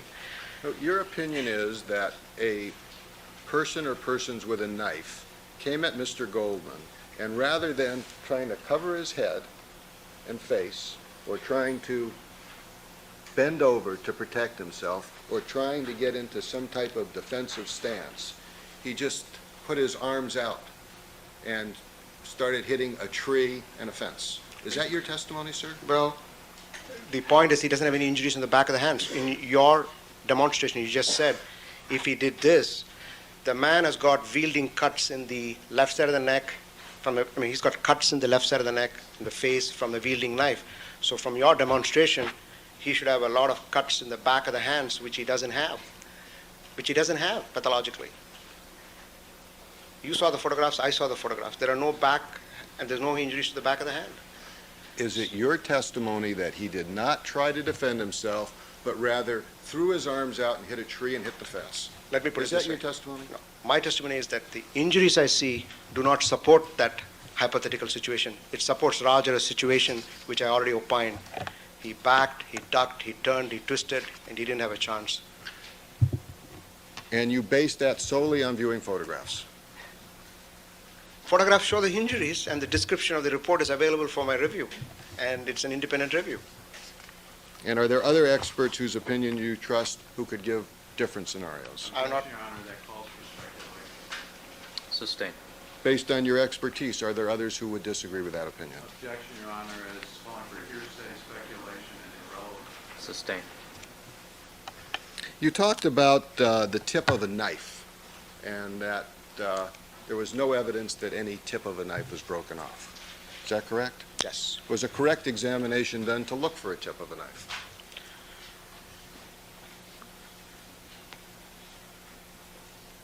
We didn't do X-rays before the autopsy, so,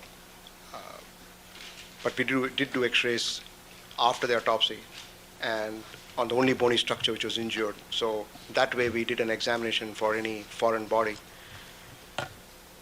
The X-ray that you did was of what size of the spine? The X-ray was just of the spine specimen we removed. What size was the spine specimen as compared to the entire spine? It was only 3 pieces of the vertebra. How large were those 3 pieces of the vertebrae? One portion was a portion of the vertebra, the other 2 were intact. What size were they? The vertebral size, which is a normal size, with a couple of inches length of the spine which was removed, which was X-rayed, not the entire spine, no. Would you show the jury, with just holding your hand, what size of a portion of the vertebrae we're talking about? We had a length of the spine of this length approximately. Each body is about so much, so you're talking about this length of spine which was examined. Approximately 3 or 4 inches. Is it a medical possibility that if the tip of a knife broke off in that area, that it could dislodge itself without a medical examiner finding it? Generally, no, because usually when the knife tip breaks, the knife tip is stuck to the bone. In my experience, I have had 2 cases where we have seen this. The tip which is broken is embedded in the bone. They won't fall off because what breaks it is the tip gets stuck, and when the knife is twisted, the tip breaks and it's embedded in the bone. At least in my experience, in the 2 cases I have been involved, the knife tip gets stuck and you have to literally take it out of the bone with the help of X-rays. So to answer your question, I don't think it's likely.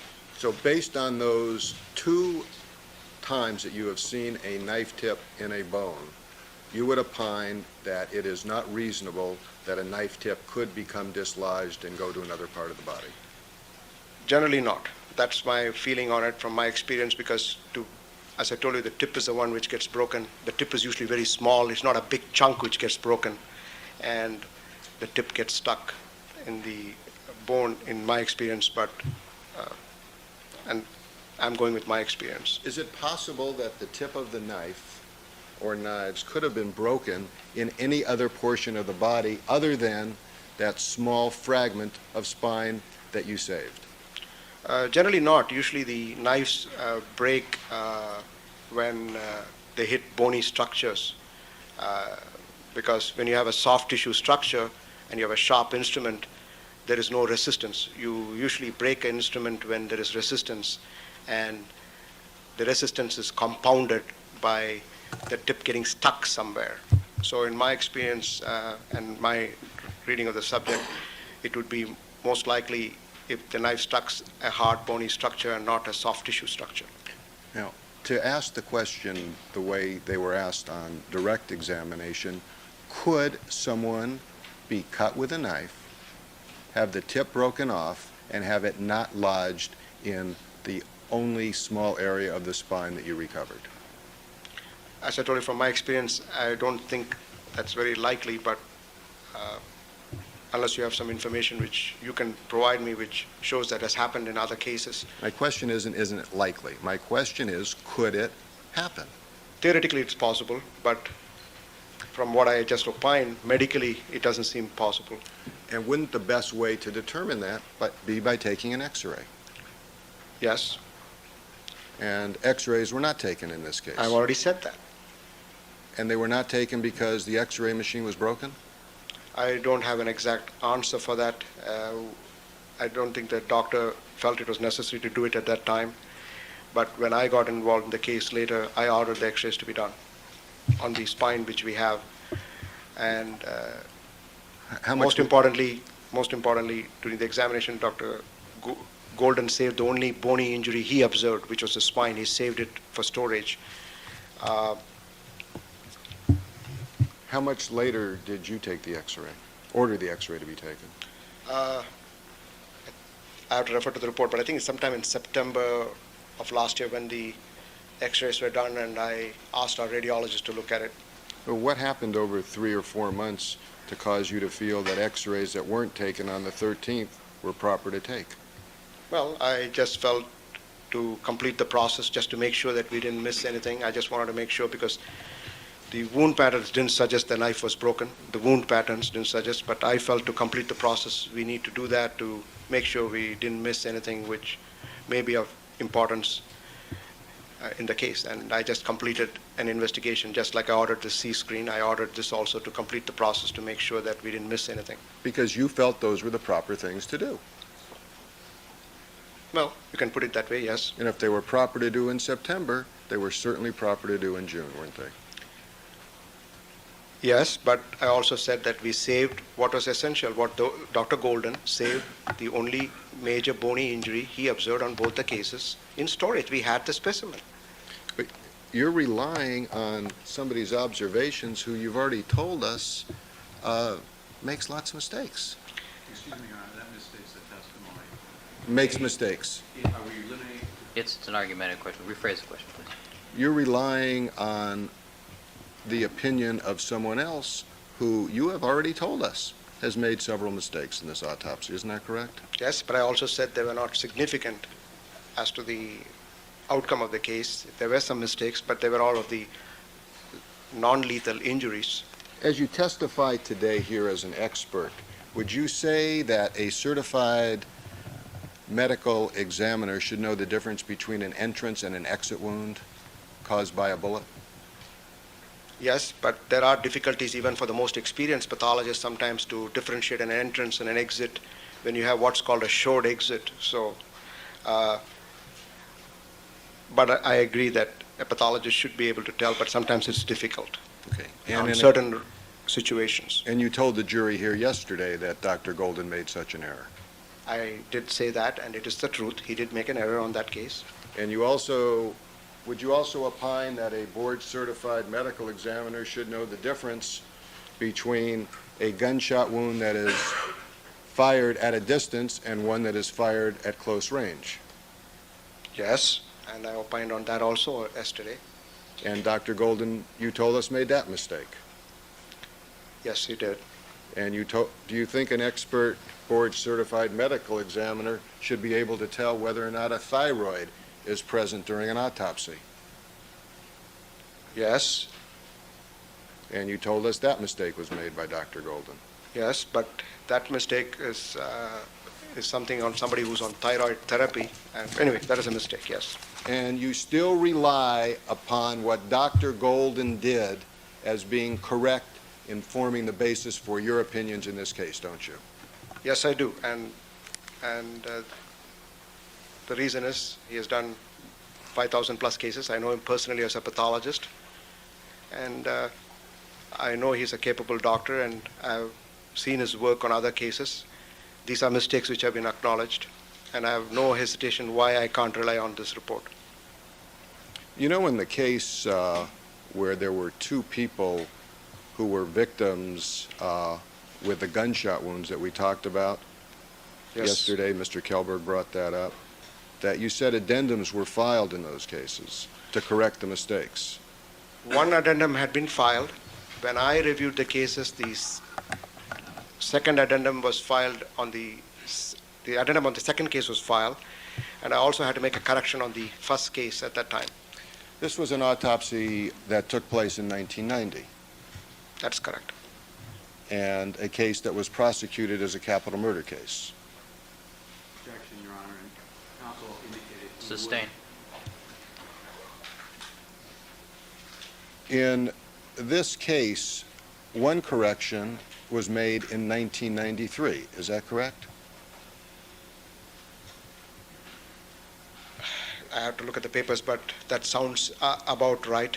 Was the Yeah. se- I'm sorry, in this case, you said? No, in the case that we're talking about.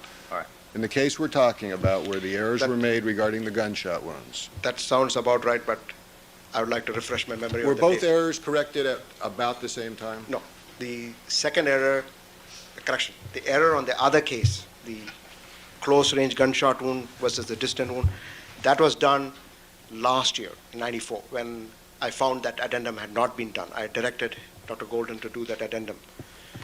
The other error on the change in direction was done probably '93, I don't recall the date exactly.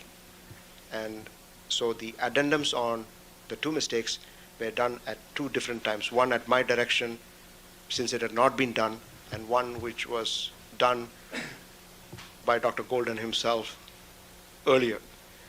In 1994, I also directed a change in the addendum on the other case because there was a typographical error on the number. They had typed 9679 instead of 9678, and that addendum was made. So to summarize, we did one addendum in, if it's 93, I don't recall the exact date, but in 94, two addendums were issued, one for each case, one for the number change and one for to reflect the range of fire. All right, may I just finish on this line of questioning?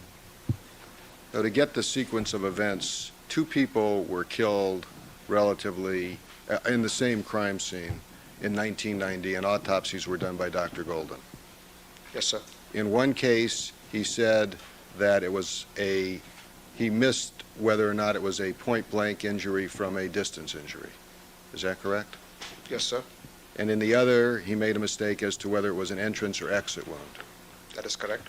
The mistake in one of them was corrected in June of 1993. If that's the date, I said I had to refresh my memory. Let me get those for you. And the mistake in the second case was corrected in September of 1994. Yes. Were both mistakes discovered at the same time? Well, that is my understanding. All right, ladies and gentlemen, we're going to take our mid-morning break. Please remember all my admonitions to you. We'll be in recess for 15 minutes.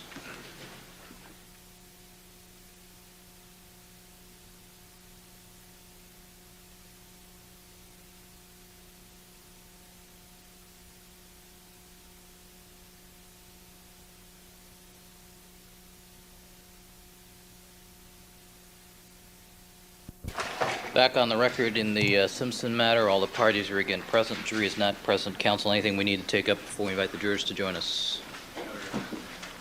All right. May I ask Ms. Robertson the next Actually, can you mark for the record, Mr. Shapiro, the driver's license? No. So that should be 1193. It's already, the original is already in evidence.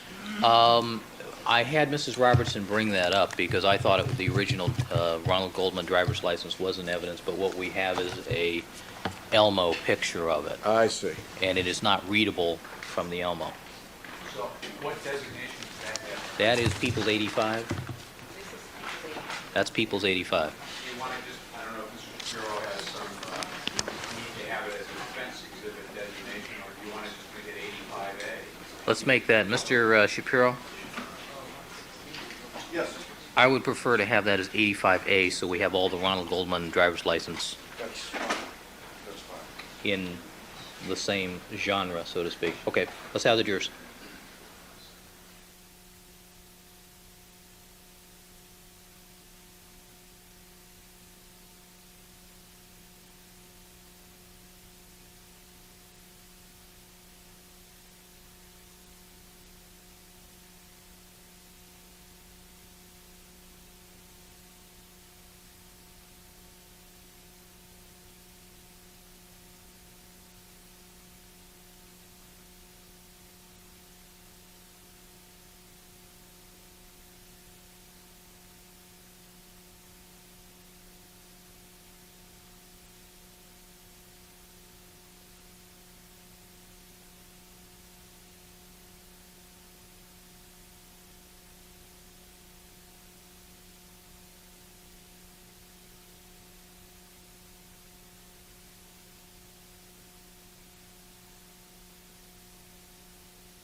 Let the record reflect we've been rejoined by all the members of our jury panel. And Dr. Lakshman, would you resume the witness stand? Doctor, you're reminded, sir, you are still under oath. And Mr. Shapiro, you may continue with your cross-examination. Thank you, Your Honor. Hopefully, we will try to conclude by the recess this afternoon. Dr. Lakshmanan, is trace evidence important to a medical examiner? Yes. Is preservation of trace evidence important to a medical examiner? Yes. And for proper preservation of trace evidence in a homicide, is it proper procedure to bag the hands of the decedent? We do it if, in cases of firearm injuries, we don't do it routinely in our office. Is it acceptable proper procedure throughout the forensic science community in pathology? Well, I just told you what is done in our office. We do it on certain types of cases, not on all cases. Is trace evidence susceptible to being on the hands in a case of a knife attack? Could you tell what type of trace evidence you're talking about? Any type of trace evidence? Give me- Hair, fibers, blood from someone else, skin from someone else. Would any of those things be important to a forensic pathologist? If we observe it, yes. Would you say that bagging the entire body protects the hands during transportation from a crime scene to the crime lab? That is not our procedures, but I wouldn't object to that. Would that protect the hands if there was trace evidence on the hands by bagging the entire body? No, it would be preferred to, if you have suspicion of something you want to collect and you want to preserve it, then bagging would be an option. Is it the policy of forensic pathologists that when bodies are moved for transportation, that they should be kept in the same position they are found to preserve trace evidence and bloodstains that may be on the body? In our office, if the investigator feels that is necessary, and if it cannot be collected at the scene by our criminalist or other person, then they would do the necessary procedure which would preserve that evidence. Isn't it true that if the position of the body is changed in transportation, bloodstains may be smeared and contaminated and contaminate other trace evidence? It's a possibility, I suppose, depending on what type of evidence you're talking and where it is located and what position the body was on when transported.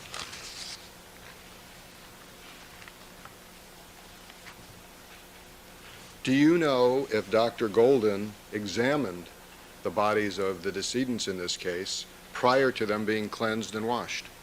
Yes, he examined the bodies on the 13th, and I think he examined them again on the 14th. Did you examine them with him? I examined the bodies briefly on the 13th when the bodies were brought in, and I was the one who assigned the cases to Dr. Golden, who also volunteered to do the cases.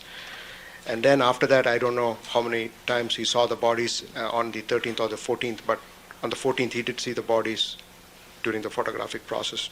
Did you yourself do a careful examination of the bodies for trace evidence? No, I did not. I just did a brief examination and to see the extent of the injuries, and I had to make a decision on whom to assign the case. So I did not do a detailed examination. No, sir, I did not.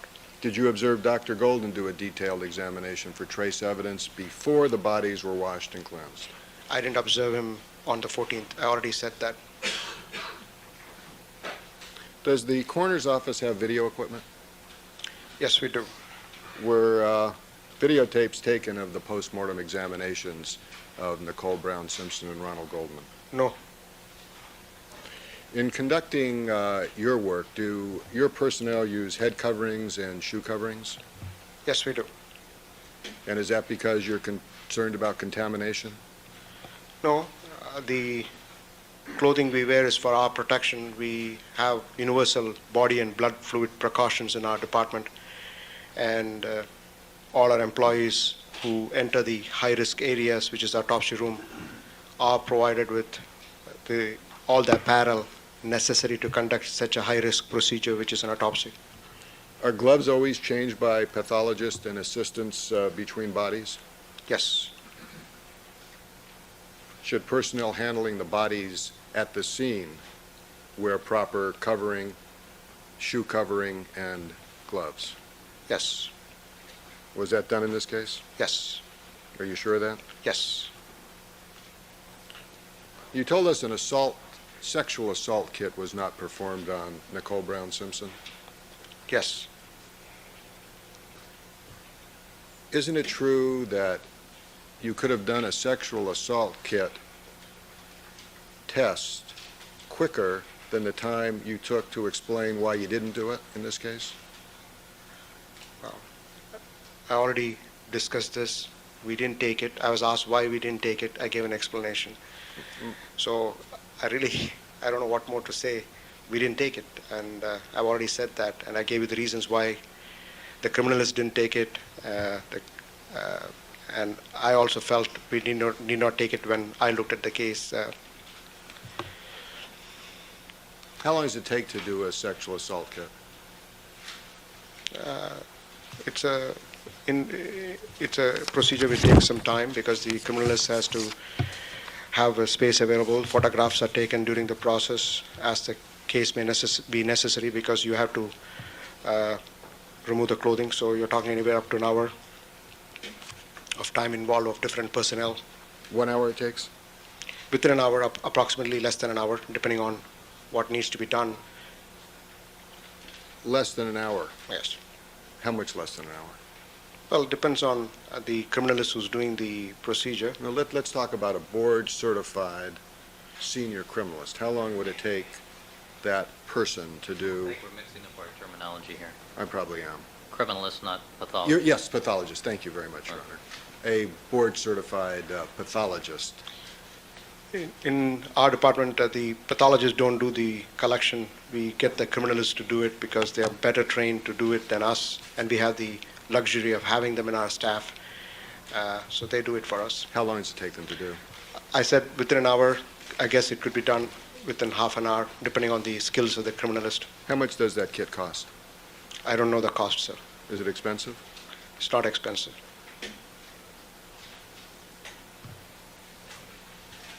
In trying to establish time of death, one of the factors you look for, other than the scientific factors, are witnesses. Is that correct? I said yesterday on the testimony, independent, verifiable evidence of witnesses. And also, if there was evidence of consensual sex, might not that be of some benefit in assessing time of death? No. Well, What you will get there is only the post-coital interval, and even that is very vague and non-specific in its estimation. You cannot get time of death from the intercourse, from just doing a sexual assault. But if you did a sexual assault kit, would that verify whether or not there may have been consensual sex prior to death? It may reflect that. And if a person's pattern could be established when they might have time alone to engage in consensual sex, could that be of some benefit in assessing when this person was last alive? It won't have any benefit on when the person was last alive, because you cannot make an estimation of time of death from the sexual assault. Even the basic aim when you do that is to see the post-coital interval. You can only try and tell when the coitus took place, but even that is a very vague subject because of the various variabilities involved in this. What if you established that a person was in this courtroom the entire day except for 1 hour during lunch, and then did a sexual assault kit and found out that person had some type of sexual relationship? Would that help you determine time periods in any way? It's very difficult to estimate time periods because I already said there's so much variability. As I said, let's take even the sperm motility. I said sperm motility is within, usually it stops within 4 hours, but it could be longer too. Let's try to be practical. Let's say this morning somebody was in this courtroom, it would be clear they didn't have consensual sex while they were here. Is that correct? That is a fair statement. And if they came back from 1 o'clock to 5 o'clock and they didn't have consensual sex with anyone present, that would be a fair assumption, would it not? Yes. And if between 12 and 1 o'clock they were not seen by anyone, and if that person expired at 5:15 and a sexual assault kit was done to show that there was evidence of consensual sex, could that be of some benefit, yes or no? I want to know what type of evidence you're talking about, and I can't make any assumption that it's consensual or not, and all you can tell from, depending on what evidence you have in your hypothetical, if you tell that, then we can go further on that. What is the evidence which was seen at 5:15 when the sexual assault was done? At 5:15, it was determined that the person had some type of sexual relationship. Could that be of any importance to you, yes or no? Well, it'll only say that there was a sexual relationship if you find evidence of sperms or the enzymes, but it doesn't give anything further than that. But other things couldn't it? That No, could but, be but one the- no, fact. but to make an assumption, you must have done a sexual assault in the morning before the court started to make sure that was negative, to make any conclusions on a result you get at 5:15, because the material could have been there for more than a day or two, depending on what the circumstances are, and because you can have coitus, it could depend on the amount of ejaculation in the body, it could be a non-ejaculated intercourse, it could be coitus interruptus, as they call, it could be that the lady had some vaginal douches after that. There are a lot of variabilities in this, so you can't really make an assumption when the sexual act took place just because you have a sexual assault kit done at 5:15, unless you have done a sexual assault previously that morning or that afternoon to prove that there was nothing there, and then you have something there at 5:15. So again, that's why I'm saying your question is a little bit vague to give a specific answer, but Doesn't your manual specifically say, doctor, that whenever identification of the last sexual partner may be of value to the investigation, or whenever elimination of sexual activity may be of value to it, the examination, a sexual assault kit, whether the allegations or thoughts are consensual or non-consensual, should be done? that's correct. That if you're at the manual, and I remember that statement in the manual. And a sexual assault kit will show other things other than rape, won't it? It'll show evidence of seminal material there. Which it could show evidence of oral sexual contact. If the oral area is examined, and which is part of the sexual assault kit in our office, you'll find evidence for it.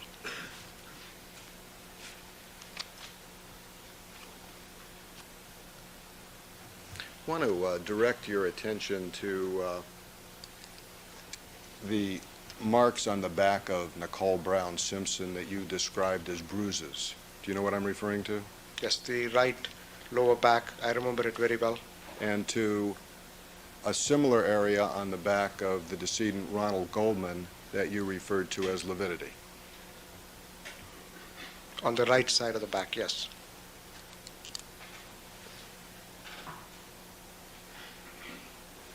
Isn't it true, doctor, by looking at the photographs alone, that you cannot determine lividity from a faint, non-patterned contusion?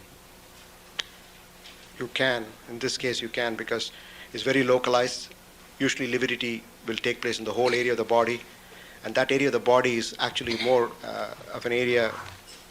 The rest of the body on the right side doesn't show any other discoloration. The lividity on Ms. Nicole was on the left side, not on the right side. These are distinct areas of discoloration consistent with bruising, in my opinion.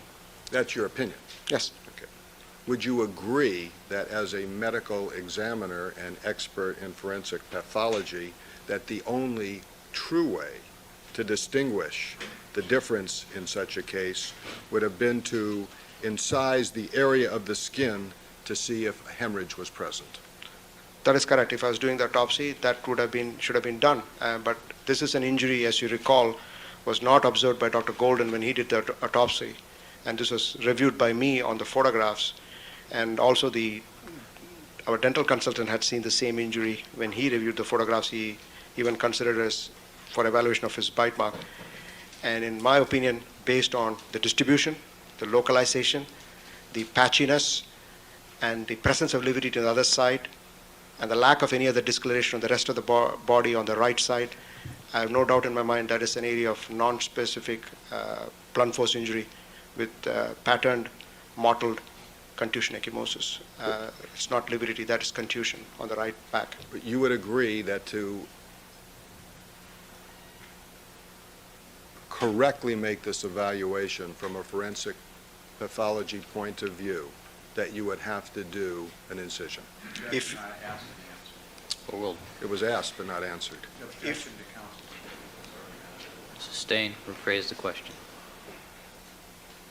Isn't it true that for a forensic pathologist to give a medical opinion, you would have to do an incision? If you have a question whether it's lividity or contusion, or you feel it necessary to prove it's a contusion, you need to make an incision. And usually we make an incision to see the depth of hemorrhage so that you can have an idea about the blunt force. That wasn't done in this case, was it? Yes, I already said that. This was an injury which was not observed, and it was not addressed till I reviewed the photographs and we addressed it. And I have already discussed that in my direct testimony. Also, if microscopic slides were taken of this area, that would have enabled a forensic pathologist, expert medical examiner to distinguish a bruise or contusion from an area of lividity. Isn't that correct, sir? If you can't make the diagnosis initially, I think I've already opined that once you do microscopic sections only if you need to date an injury. The injury diagnosis is made on gross exam. Sectioning the skin, I agree, would confirm your gross. Gross means visual impression.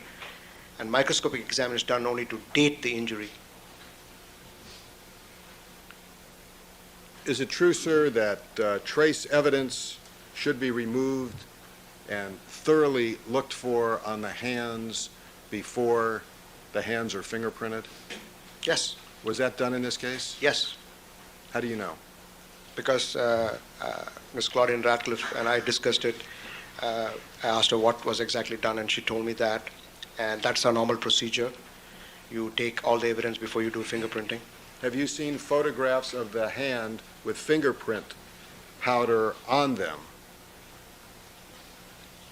showing that the fingernails had already been clipped? I have not seen any photographs where that is. Do you know if photographs were taken of the fingers before the fingernails were clipped and the body's fingerprinted? No, the photographic process usually takes place in our office after the evidence is collected, because during the photographic process you wash the body. So all evidence in our office is collected before photography for the autopsy purposes. So the evidence was collected when the bodies came in on June 13th. Isn't it true that during the course of fingerprinting that valuable trace evidence could be lost?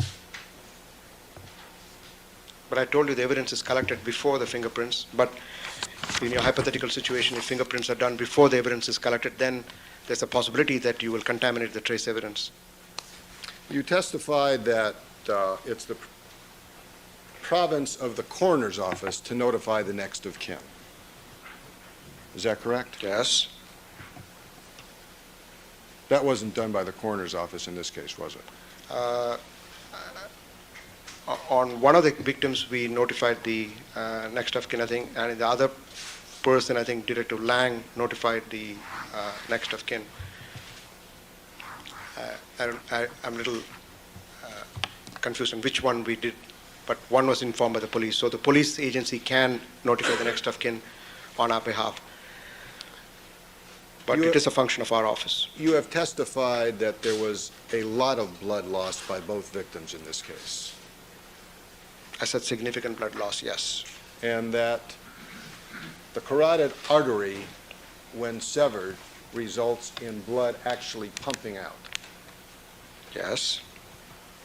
Would you expect the perpetrator or perpetrators, if they were wearing gloves, to have those gloves soaked in blood? There could be some blood contamination on the glove when the incision of the neck was made, if you're referring to Ms. Brown Simpson. Would you expect the perpetrator or perpetrators to have a significant amount of blood on them? Not from the last wound which I discussed, where the perpetrator was in the back and the neck was cut from left to right with the head being tilted. In that position, the perpetrator will not have much blood on the person because he's behind the victim. But the possibility of some contamination of the glove, I can't exclude because the hand is in front of the neck. And after all, the incision is going from left to right. So the bleeding from the initial vessel which is cut may contaminate the glove. But I will be surprised if the perpetrator in that situation would get any blood contamination on that person. What about on the contact with Mr. Goldman, if they were face to face, as you opined at some point in time during this dynamic encounter they were? Would you expect the perpetrator to have blood on? In Goldman's case, the neck injury was a jugular vein injury. There would be blood which will be, and also from the right neck injury, there would be blood loss, and there could be some contamination on the perpetrator. But the abdominal and chest wounds, the bleeding will be mostly internal, so you do not necessarily have blood on the perpetrator. And I also would like to emphasize that the jugular vein injury won't spurt blood like the carotid injury, which we discussed earlier. Isn't it true that decedents continue to bleed after death? Well, you'll have some oozing of blood from the remaining blood in the cut end of the vessel, but you won't have any pumping of blood because there's no blood pressure. So there would be some leakage of the residual blood in that vessel lumen. It's just like you have a garden hose, you turn the water off, still there's some water coming out of the tube, even though the water has been turned off, whatever water is left in the tube. So you won't have any active bleeding, you won't have any bleeding into the tissues, but there could be some residual leakage of an existing remaining blood in the lumen, but that's usually that's very minimal, if at all there is some. You have no way of knowing, regarding Nicole Brown Simpson, what position her neck went in after it was cut, do you? Excuse me, Your Honor, it's vague since she has multiple wounds to her neck. Regarding any of the wounds to her neck, do you know what position her neck went in after injuries to her neck? After the injury, she was left in the prone position, so I really can't tell you which position the neck was left in after it was cut. But since she could have died very rapidly after the injury, it could be the same position she was found in. And it But couldn't, and it could not. It may have been in a different position, but still she would have had to be prone with a face down position because all the blood flow is on the floor and there's nothing on her feet. And you don't know if the body twisted at all, do you? No, I don't know that. And nobody knows that, do they? That's correct. And you don't know if the killer or killers were large, strong people, do you? It's difficult to tell the size of a assailant, but given my opinion on Mr. Goldman's, where you have parallel cuts to the neck, the perpetrator must have been at least as tall or taller to get those parallel cuts, because obviously Mr. Goldman was immobilized and there were parallel cuts to the neck. It'll be difficult for a perpetrator of smaller size to inflict those parallel cuts to the neck. It'll be difficult. I'm just saying it'll be. Are you saying a small person couldn't hold a knife up and make parallel? So based on that, I said I would favor the perpetrator to be at least of larger size or equal size of Mr. Goldman to immobilize him when this took place. based on the evidence that your office has presented, then you would opine that the perpetrator was at least 5'9" and weighed 170 pounds. Well, that's what I said. I mean, that's what the weight is in the chart, and at least you must be equal size or more to really immobilize somebody. But it would be preferable for somebody to be larger size to really immobilize a person, because, as you know, in general terms, a stronger person finds it easier to immobilize a smaller person than people of equal size. What about a smaller person who is very agile and quick and strong? Well, as I said, the stab wounds could have been, for that is a possibility, but not for these control cuts. I would favor what I already said. Have you ever seen small people beat big people? In fights? Well, it's been reported there are smaller people who are more well-trained in martial arts than bigger people, so yes, they can beat big people. Regarding the stomach contents that were saved of Ronald Goldman, you were relying on the findings that you observed or that Dr. Golden observed regarding what those stomach contents contained? I observed the stomach contents on June 22nd when we looked at the jar, but we didn't open it, but mainly on Golden's stomach content report. You had an opportunity to look at it yourself. Yes. Is this something that you wanted to review and check to see if Dr. Golden was accurate in his description? I did not do it independently. Is this something that should have been done by you independently if you were reviewing Dr. Golden's autopsy protocol? Well, I didn't see the necessity to do it because describing a stomach contents, and furthermore it was only some spinach pieces and liquid. I didn't do it independently, any further studies on it. Well, what if he was wrong about what the stomach contents are? And wouldn't that have some effect as to where he had his last meal? Well, it doesn't have any bearing on the cause and manner of death or the injuries which I have described already. What about the time of death? His stomach contents were different than that described by Dr. Golden. Would that have any effect on the time of death? I already opined on the time of death yesterday. It's such a variable factor. It's only an estimated range. Now, what if somebody says that when he left Mezzaluna restaurant, he had nothing, he ate only spinach, and that stomach contents reveal residue from ice cream? Objection. Would that have any effect? Objection as assuming that's not an evidence. And I'd like to refer to my notes because I remember seeing the contents. I can refer it, and then I could like to defer that question for a little bit because I do recall seeing the contents, but I'd like to refer my report before I say anything further on this question. Are you saying now that you have you don't remember what the stomach contents were of Ronald Goldman? Well, I recall that they appear to be the same what was described by Dr. Golden, but I would like to refresh my memory before I answer this question further. How long will it take you to do that? Short time, I can look at my report. It's up to Your Honor. Be my guest.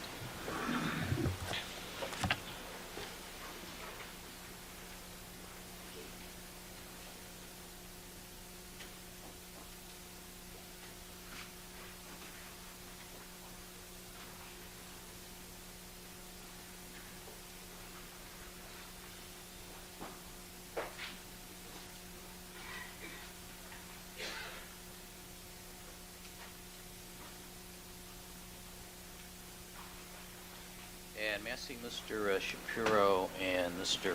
Kelberg for this moment, please? Hold on.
All right, let's allow the doctor to find the place in his notes and refresh his recollection.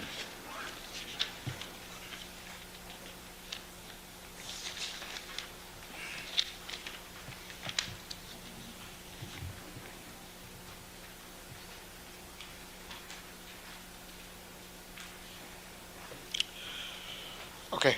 I examined the stomach bottle during the time we examined with Dr. Barden. My notes are here. The stomach shows fragments of green leafy material, thick mucoid chyme material, masticated. So my notes reflect that I did see the contents, and so my recollection is that the contents described by Dr. Golden as accurate. Spinach. These are the original notes we took during the process. So that's why I pulled the original notes. That's why So I wanted now- to get it. Are you done? I'm sorry. I'm done. So your notes confirm what Dr. Golden put into the protocol, that there was spinach. Yes. That was the only thing observable in the stomach contents of Ronald Goldman. Yes. Your Honor, I have a series of photographs that I have shown to counsel. I'd like to mark them 1194A All right, defense 1194A. through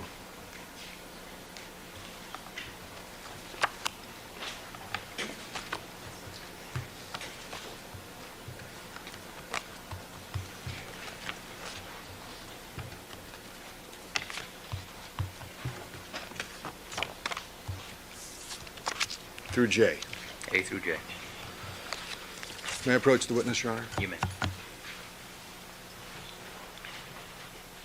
Dr. Golden. Dr. Lakshmanan, are those look at 1194A. Do you recognize that as a container that's used in your department?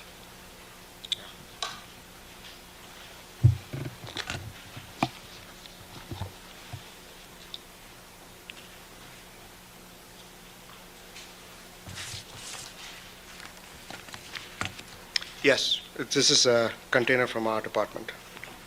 Now, I'd like you to go through the next series of photographs and describe what you see. The next one being B, I believe, is the contents taken outside the container.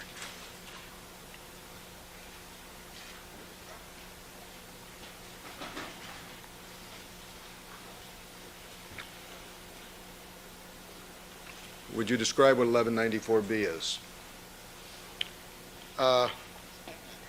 This looks like some pasty, brownish material with some greenish leafy fragments seen in it on gross examination of this photograph. This is 1194A. That looks like stomach contents containing spinach? Well, it's not like looking at it directly as we did on June 22nd, but it could be interpreted as such. But I would not like to interpret it from the photograph, but from my previous knowledge, yes. So your previous knowledge in this case is better than the photographs? Yes. Would you go through the remaining photographs and describe what they show? And I think, just out of respect, that these are probably not properly placed either on the Elmo or to the jury. I would like to know what this particular photograph is. I can't. Your Honor, Does that look like tomato peel? excuse me. First of all, I'd ask that the witness speak up. Yes. Mr. Shapiro, allow the witness to answer, and I'm not sure which photograph it is. Yes, Doctor.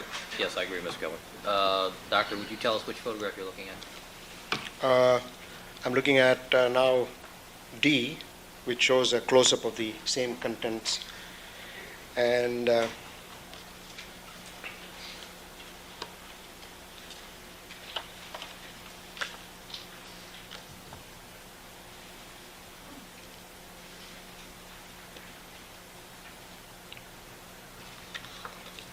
there's some low-power photographs of some material which has been separated off from the contents. And Doctor, which photograph is that? This is E and F. Can you And describe further what appears to be separated in those? yeah, Do you see food particles? yeah, this looks like vegetable matter to me. And there's a close-up of the vegetable matter in I think this is G, Your Honor. G. And there's a close-up of another vegetable matter, which looks like a hedge. And there's also some two close-up photographs of another vegetable matter here, which is I.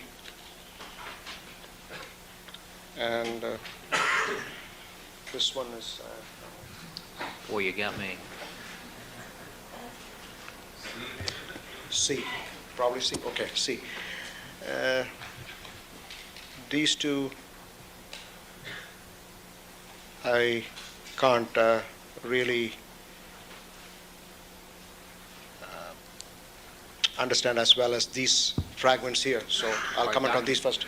The two that you just picked up and put down so that you can't tell what they are. What are the numbers on, what are the letters on the This back? is C and B. On one of them, there's a fragment of what is seen on H. But these two look like two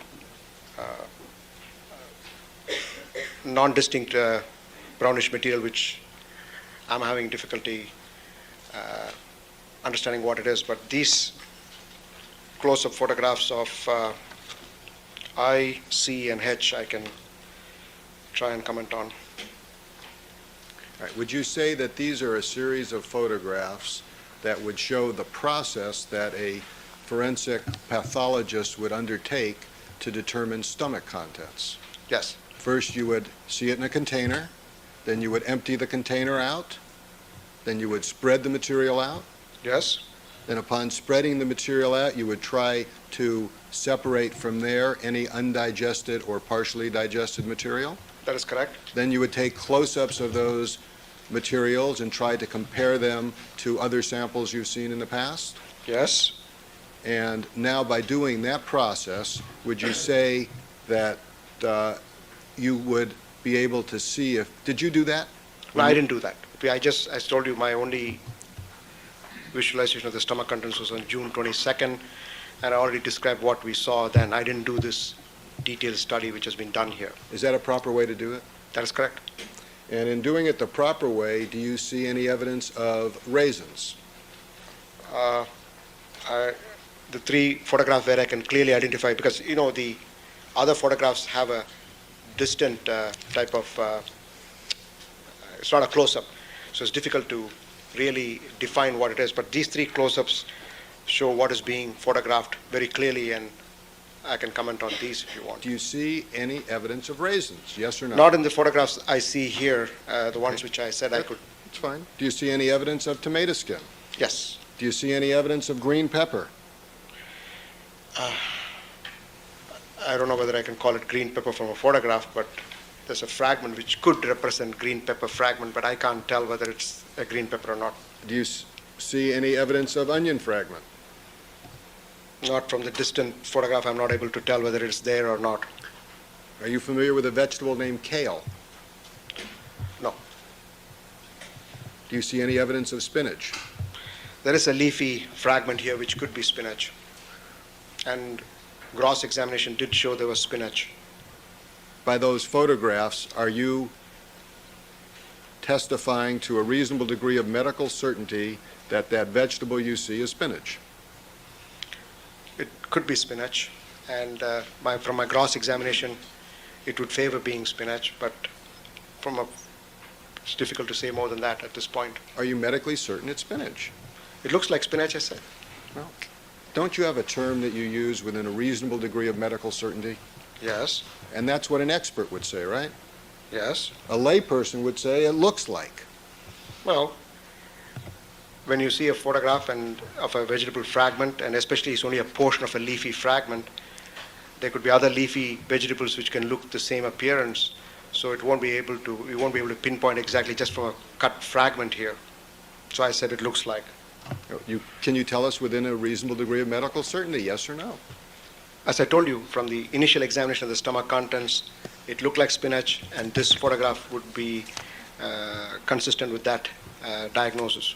Well, would you say then that if these are in fact are the contents of Ronald Goldman, that the contents of the stomach, that many of the areas of food that was present were simply missed by you and Dr. Golden? Could you repeat it again, please, your question? If in fact these are photographs of the stomach contents of Ronald Goldman, which you still have, is that correct? Yes. Would you say that by offering your opinion that there was only spinach, that you made a mistake? From the contents, yes, what was identifiable grossly, that's what, so it's not a mistake in the sense that from the initial impression, because no detailed study was done as it was done in this particular instance as you showed in the photographs. So that way it's a mistake, yes. You previously testified that you asked Dr. Golden to make an estimate as to the time of death. Yes, I did. And that's the most frequently asked question by homicide investigators in a case where there are no eyewitnesses, isn't it? Yes. And Dr. Golden responded that he advised you based on... Objection, Your Honor, is calling for hearsay of lack of foundation. What's the nature of this? What's the source of this statement? Testimony of Dr. Golden under oath, page 12, lines 26 through 28 of the preliminary hearing. Oral. And Dr. Golden told you, based on the gastric contents, that death, quote, was somewhere 3 to 4 hours after her last meal. Excuse me, Your Honor, that misstates the testimony with respect to telling Dr. Lakshmanan, because the answer doesn't respond to the question. Rephrase the question. Did Dr. Golden testify in your review of the preliminary hearing on page 12, line 26 through 28? I'll give it to you. Do you need it? Yes, please. As I told you yesterday, it's good to refresh one's memory. Page 28, sir. On page 12, line 26 through 28, did Dr. Golden testify that based on the gastric contents... Hold on, let him get the page.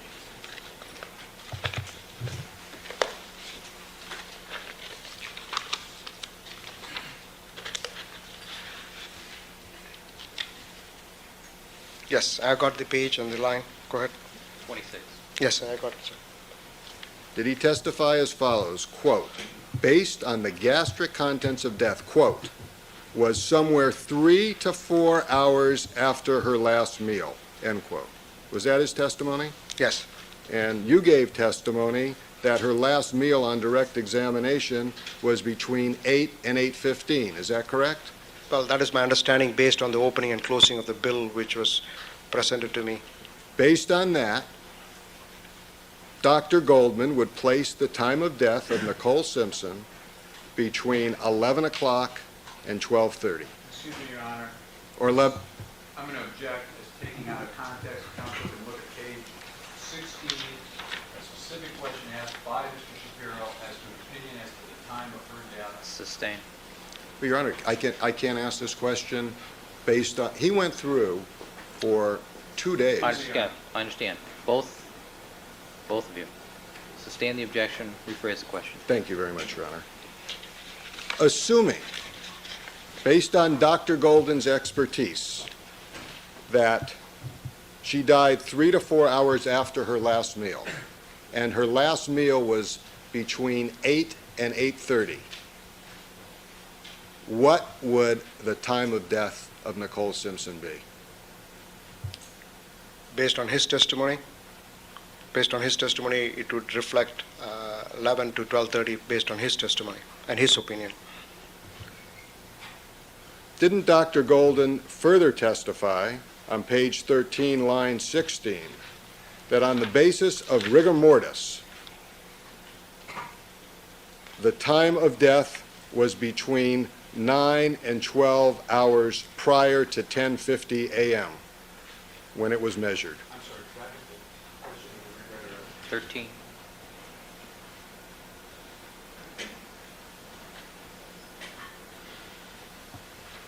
That misstates the testimony of Why don't you read it? Mr. Shapiro,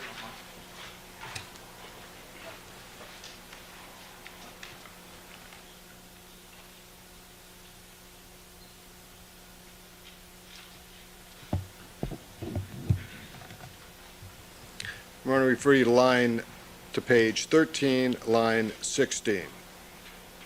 All right, you with me? Yes, sir, I'm following you. And then I considered the rigor mortis determination, which at the time the investigator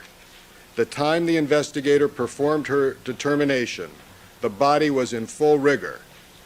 If now I may pick up and look at page 1 of the coroner's protocol, the rigor was fixed and was fully fixed. So that also placed the time of death somewhere beyond 9 to 12 hours.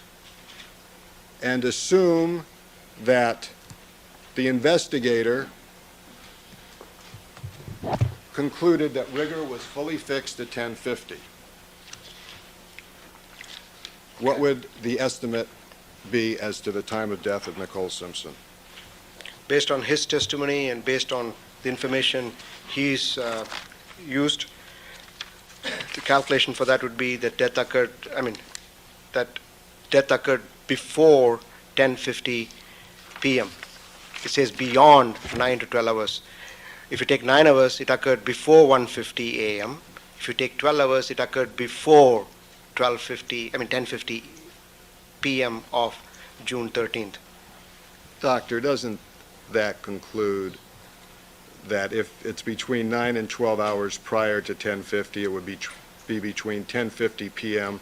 and 1:50 a.m.? No. Excuse me, objection misstates the testimony and leaves out the word beyond. It doesn't state that. It says beyond 9 to 12 hours. That means the death occurred before. If you use a 9-hour number, it means death occurred before 1:50 a.m. If you use the 12-hour number, it means death occurred before 10:50 p.m., which means death occurred before that. Because as I told you yesterday in rigor mortis, once it develops, you can't tell how long it's there till it passes away. So that's what this testimony is. So he says in this testimony, death occurred before 1:50 a.m., and if you use the 12-hour statement for fully developed, it occurred before 10:50 p.m. What's 9 hours prior to 10:50 a.m.? 1:50 a.m. What's 12 hours prior to 9:50 a.m.? Prior to 10:50 a.m.? 10:50 p.m. of the previous day. Thank you. Nothing further. Mr. Kelberg?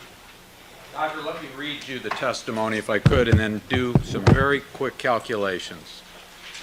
Oh, first of all, no, let me invite counsel to page 16, lines 3 through 7, and ask if you reviewed this testimony as well, Doctor. Question by Mr. Shapiro at the preliminary hearing. Do you have an opinion as to the time of death of Nicole Simpson? Answer by Dr. Golden, I can give you a range. Question, and what is that range? Answer, somewhere between 9 o'clock and midnight. Recall that, Doctor? Would it tell me the page number again? 16. Yes. Lines 3 through 7, questioning by Mr. Shapiro. Recall that? Yes. Is that consistent with your own opinion? Yes. Now, with respect to the question that Mr. Shapiro asked just when he stopped his examination, the answer given by Dr. Golden at the preliminary hearing stated, starting at line 20, the rigor mortis was fixed and was fully fixed, so that also placed the time of death somewhere beyond 9 to 12 hours. Doctor, assuming that the rigor mortis reading was obtained at 10:50 in the morning, and the assessment is that that shows death was beyond 12 hours before that time, then what is the latest time that the death could have occurred according to that opinion by Dr. Golden? That means the death occurred beyond 12 hours, that is, death occurred before 10:50 p.m. And according to that, then the latest time for Nicole Brown Simpson's death would have been 10:50 p.m., correct? No, it's...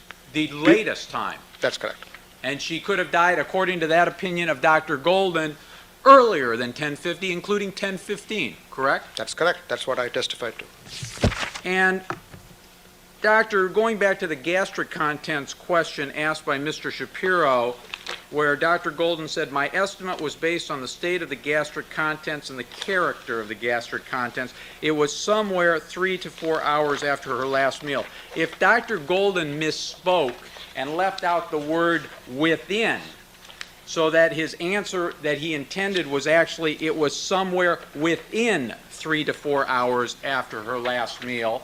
Would that be consistent, in your opinion, with the usefulness of the stomach contents as an estimator of time of death? Sustained. Assuming hypothetically, doctor, well, let me withdraw the question.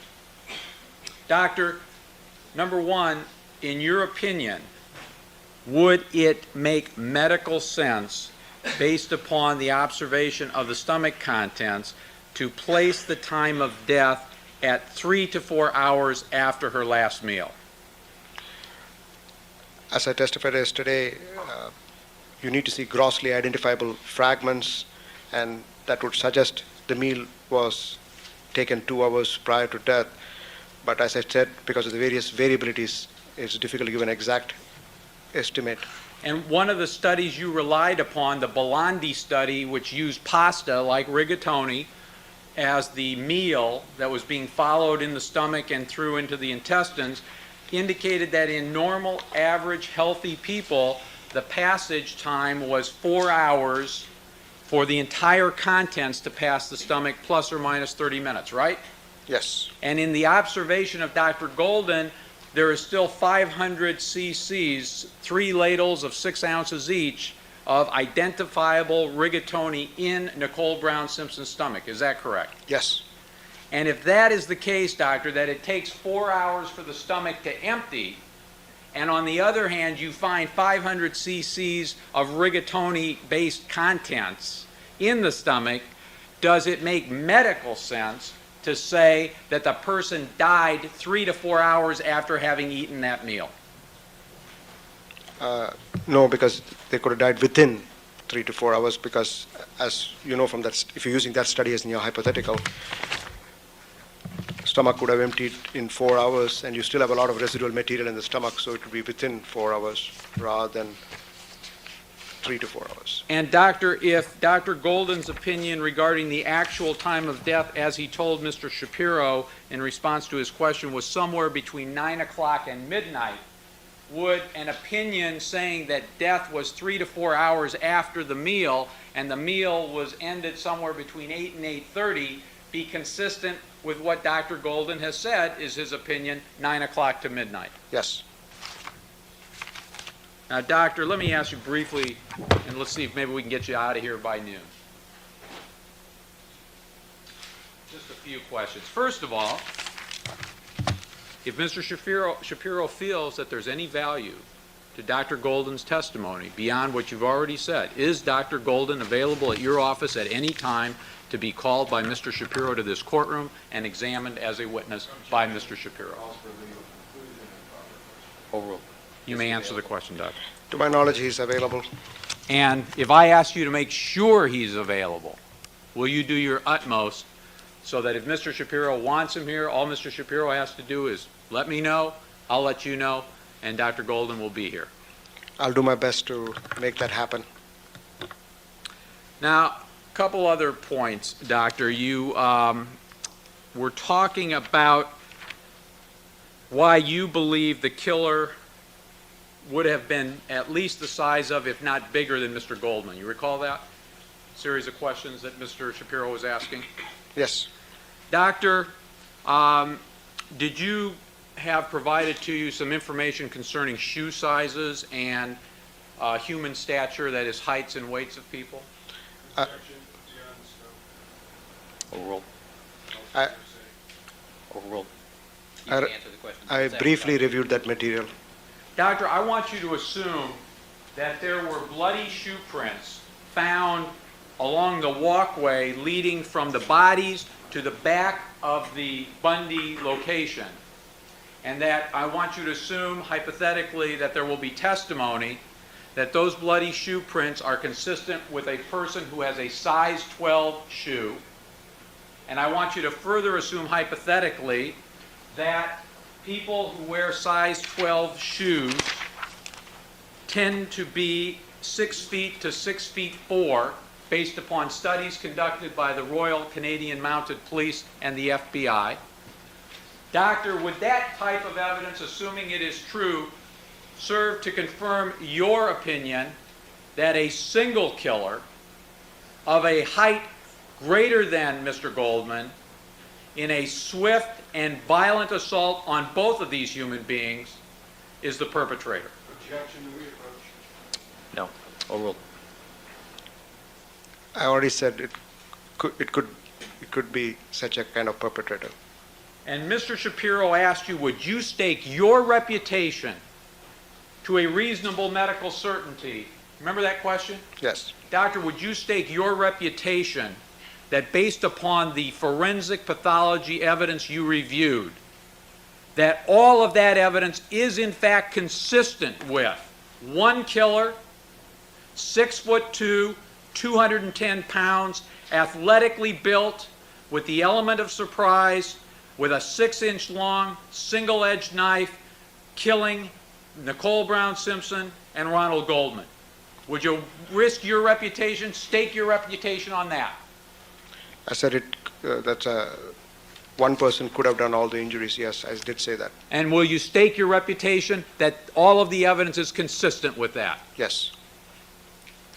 Now, doctor, this driver's license, 85A. Have you known people to fudge a little bit on providing information to the Department of Motor Vehicles with respect to heights, weights, ages, and so forth? Objection calls for speculation. Sustain. I think it's beyond the scope of this particular. All right. Doctor, have you ever encountered people who feel it's important to be 6 feet tall, even if they might be like 5'11" or 5'10"? Sustain. Doctor, Mr. Shapiro asked you something about glancing blows. Recall that testimony this Yes. morning? Yes. And he talked about the possibility of one knuckle striking the chin. Recall that? Yes. Now, by definition, would you opine that a glancing blow results in the transfer of less force by the very nature of being a glancing blow? As I already said, that in a glancing blow, the energy is not delivered completely to the target. Only a portion of the energy is delivered. And if that is in fact the situation, doctor, does that reduce the likelihood that you would expect any injury to be seen on the person receiving this glancing blow That would be a logical conclusion. and on the person delivering the glancing blow? That would also be a logical conclusion. And doctor, there was questioning by Mr. Shapiro about would you expect somebody to kick and do all these various things to try and survive? You recall that series of questions? Yes. Doctor, if somebody has a human being from behind and has a knife at their throat, would you expect the first place that that victim is going to try and deal with to be the knife, which is the immediate threat to the person's life? That would be an expected reaction. And if the knife is at the throat, would you expect the person to be trying to kick the perpetrator where the knife is? That I would not be able to state whether it could happen or cannot happen, because it depends on the fear element in the victim. Because as I told you, the victim could be in fear and frozen, and there could be no kicking and nothing. But so the reaction for that kind of hypothetical is difficult to speculate, and I would not wish to make any further statements on that. Doctor, when you talk about freezing, in fact, is it a recognized phenomena even in wartime that men and women who are being shot at or threatened with immediate death, some of them literally freeze and are unable to move? Objection, speculation beyond his expertise. Unless he's participating in the war and saw it. Would you rephrase the question? Doctor, from your knowledge as a physician, are you aware of such information that indicates that in circumstances where people's lives are in fact immediately threatened, some people simply freeze, unable to move? I've heard of such information, yes. Now, doctor, you testified also Mr. Goldman has no cuts to the back of his hands, right? Yes. And he has defensive wounds as if trying to ward off with open hands a knife, correct? That is my statement, yes.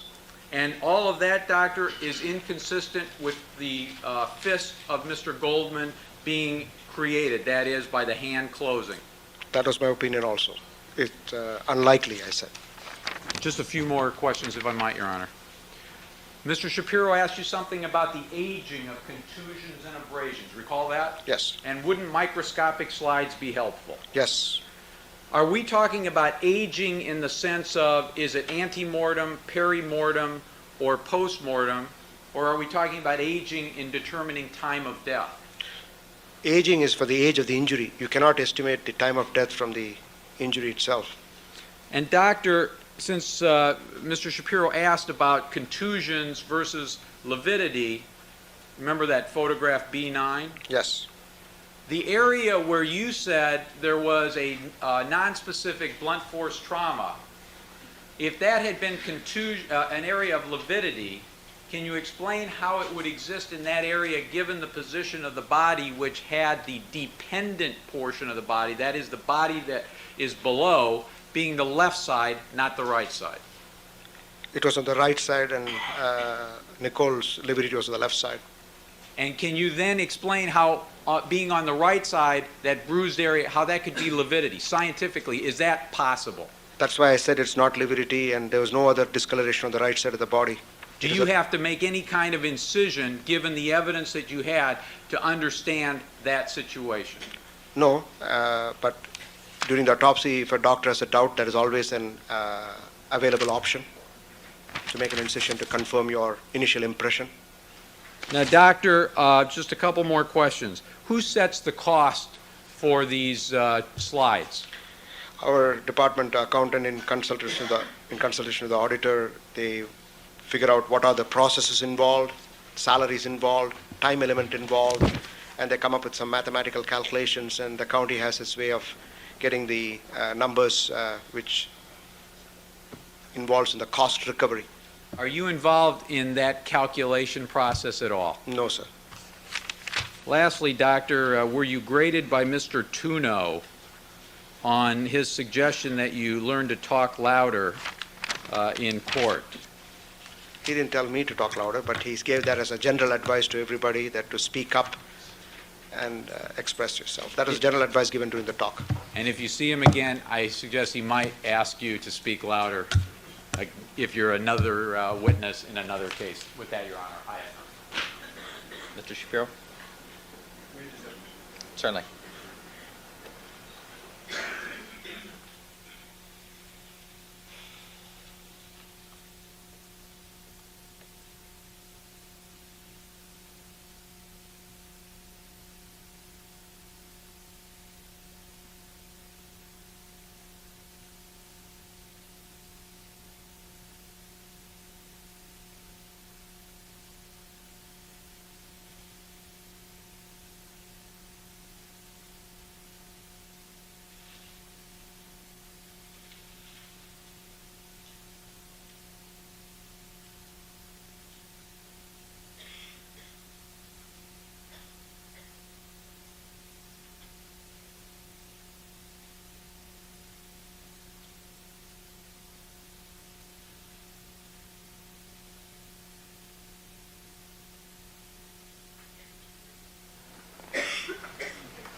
Ladies and gentlemen, we're going to take our noon recess at this time. Please remember all of my admonitions to you. Don't discuss the case amongst yourselves. Don't form any opinions about the case. Don't allow anybody to communicate with you. Do not conduct any deliberations till the matter has been submitted to you. We will be in recess until 1:30, so a little longer lunch hour today. And Doctor, 1:30. Thank you.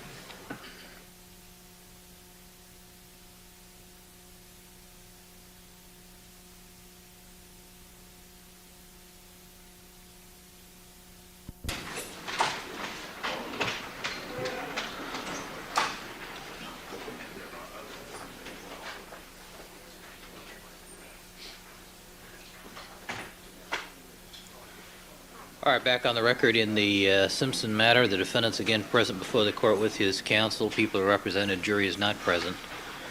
Good afternoon, Mr. Shapiro. You had something you wanted to comment on?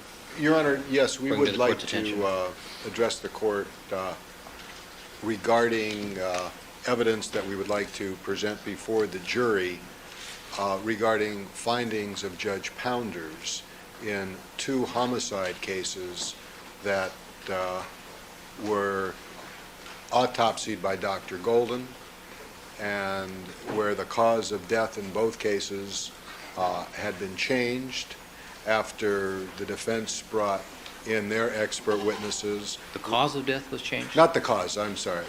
The type, the circumstances surrounding the death.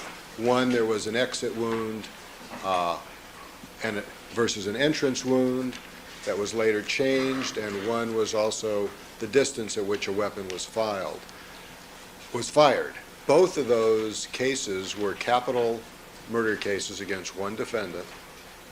As a result of the change in the findings by Dr. Golden, as well as the lack of a witness, those cases were dismissed, and Judge Pounders made a finding of factual innocence. We would like to bring that to the jury's attention. In what manner?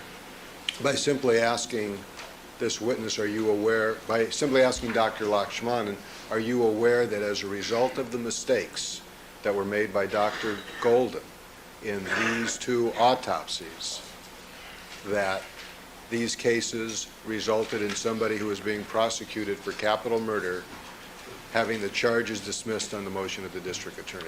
And what's the basis of this information? I mean, do you have the certified court documents available? Yes. I actually have the district attorney's file, the internal memorandums from the district attorney who handled the case to Mr. Sunstead, who was the person who made the approval. No, but my question is, I mean, the district attorney's file is oftentimes an interesting source of information, but it's not the official court record. The official court record has been destroyed based on a finding of factual innocence. No, but that record would still exist. Now, I was told by the attorney who filed the petition that the record doesn't. We tried to find it. The DAs tried to find it yesterday. They couldn't. The only record they had was their file, and the only record that the coroner has there are 2 autopsy reports. Mr. Kelberg? Your Honor, so that the record is complete, Mr. Shapiro had the opportunity both to peruse our file and speak at length with Mr. Grace, who was the prosecutor of the case. Obviously, this questioning, in my judgment, A, calls for hearsay, lack of foundation as to what Judge Pounders did or did not do. B, is completely irrelevant. The issue is, were the mistakes of Dr. Golden, which are relevant only as to his competency, mistakes which are significant from a medical perspective. Dr. Lakshmanan is no better qualified to talk about the legal significance than would be the ordinary layperson. Dr. Lakshmanan is a forensic pathologist. He is not a lawyer. The third item is, just so that the record is correct, there has been no contact between Mr. Grace and Dr. Lakshmanan, or really any other person in the coroner's office regarding any mistakes by Dr. Golden in these 2 cases, the Gay Phillips cases. And that what Mr. Shapiro said on the record he was led to believe existed simply is not the case. There is no such communication. Dr. Lakshmanan knew nothing more about this until this matter was raised as part of the Primetime Live materials and the Framolino letter from a reporter with the Los Angeles times. In fact, what the district attorney's office file reflects, and what was confirmed by Mr. Grace, is that our office moved to dismiss the charges based in part on Dr. Golden's change of opinion. And the memorandum does not talk about mistakes, just change of opinion. And that change of opinion contradicted the testimony of an eyewitness who was the primary witness on which the prosecution was based. And compounding the change in circumstances that situation created, that eyewitness was apparently not able to be located. So as a result of that combination of circumstances, a recommendation was made to have the charges dismissed, and that recommendation was approved by the appropriate chain of command in our office. And what happened from that point on, obviously it was dismissed, and Mr. Grace is in a position to say it was dismissed, but there's certainly no recordation that I reviewed from a minute order or a transcript to reflect the circumstances when I assume Mr. Grace moved the court formally for a motion to dismiss. Are you aware of any authority to destroy a court file after a finding of factual innocence? Your Honor, I am not aware that the court would destroy any file on such a finding. I believe it in the penal code dealing with sealing of records on findings of factual innocence is probably what Mr. Shapiro is talking about in order to protect the person who had been accused from having to disclose or have available to outside review these materials. But I am not aware of any statute which would either authorize or approve the court destroying the court's file on the basis of a determination of factual innocence. So what's the legal basis of your objection? Legal bases of my objection are multifold. Number one, it calls for hearsay, lack of foundation. If Judge Pounders said something and did something, it's got to be from Judge Pounders' mouth or from some admissible document that qualifies as an official record. As the court is well aware, judicial notice may not be taken of everything that is in a court file, and that in fact many of the matters that are within a court file are subject to the same hearsay exceptions like official records. But you've got to be able to lay a foundation, and obviously there is no such record here, even if the court was being asked to take judicial notice. So hearsay, number one. Number two, it's irrelevant. It is irrelevant to the issue of whether Dr. Goldman is a competent forensic pathologist or not. What is relevant, as the court found, is did he make mistakes that reflect upon his skills as a medical examiner? And secondly, if he did make mistakes, are those mistakes of medical significance? Because if they are significant medical mistakes, then it clearly goes more to demonstrate a lack of competency than if they are insignificant mistakes, which have really no reflection upon his skill. Dr. Lakshmanan is eminently qualified to evaluate the medical significance of any such mistake. But he is not a lawyer, he is not a judge, he is not a qualified expert witness on the subject of the legal significance, and he would be unable to know the legal significance because it was Mr. Grace and the people in our office who at least initially made a determination to move to dismiss. The record, at least in our file, is clear that the basis for that motion is not either exclusively on the grounds of Dr. Golden's mistakes or necessarily on the grounds that they are mistakes. It is on the grounds that the evidence produced by the amended opinion reflects inconsistency between that opinion and the eyewitness account, which makes the case problematic, followed by the unavailability of the witness, even if one wanted to believe the credibility of the witness over Dr. Golden's amended opinion. As a result of which, all of this is speculative, 352, irrelevant, outside the scope of expertise of Dr. Lakshmanan, calling for hearsay, lack of foundation. Mr. Shapiro, any response? Thank you. I'm concerned about the foundation for this matter? Foundation, we can get in by doing what I would prefer not to do, and hopefully do by stipulation, since there are no facts in dispute, by calling Mr. Grace, who in fact was the prosecutor in the case. The real issue is so that this jury is not confused and misled. Dr. Lakshmanan continued under questions from the prosecutor to say that none of these things affect what he refers to as big-ticket items. Nothing affects the cause of death or the manner of death. What we want to demonstrate, and therefore it doesn't affect the competency of Dr. Golden. What we want to demonstrate to the jury is, even though the cause of death was not changed in two cases where Dr. Golden testified, they both died of gunshot wounds, and even though the death certificate was not changed because that was the same, the findings that he made, that is Dr. Golden as a forensic pathologist, changed the course of events for somebody who was prosecuted and caused, in part, somebody who had been in jail for 3 years to be released and a finding of factual innocence. If that is not a major item and a major piece of evidence for a forensic pathologist to have, there can be no bigger area for a forensic pathologist to examine. And that's what we want the jury to know. The prosecution has tried to narrow, to a great degree, certain issues and take away everything else that a forensic pathologist has to do and has to look for. And that if those opinions are incorrect, then the jury now is left with the idea, well, these, according to the prosecutor and Dr. Lakshmanan, are not important.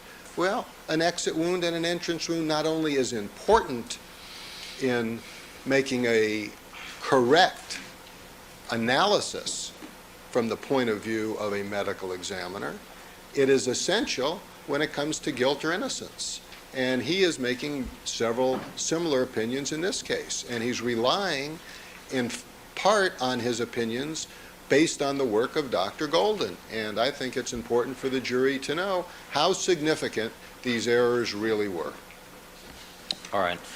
Mr. Shapiro, I think I have allowed wide latitude to the defense to cross-examine Dr. Lakshmanan regarding Dr. Golden's competence. I allowed going into these other cases where significant mistakes were made.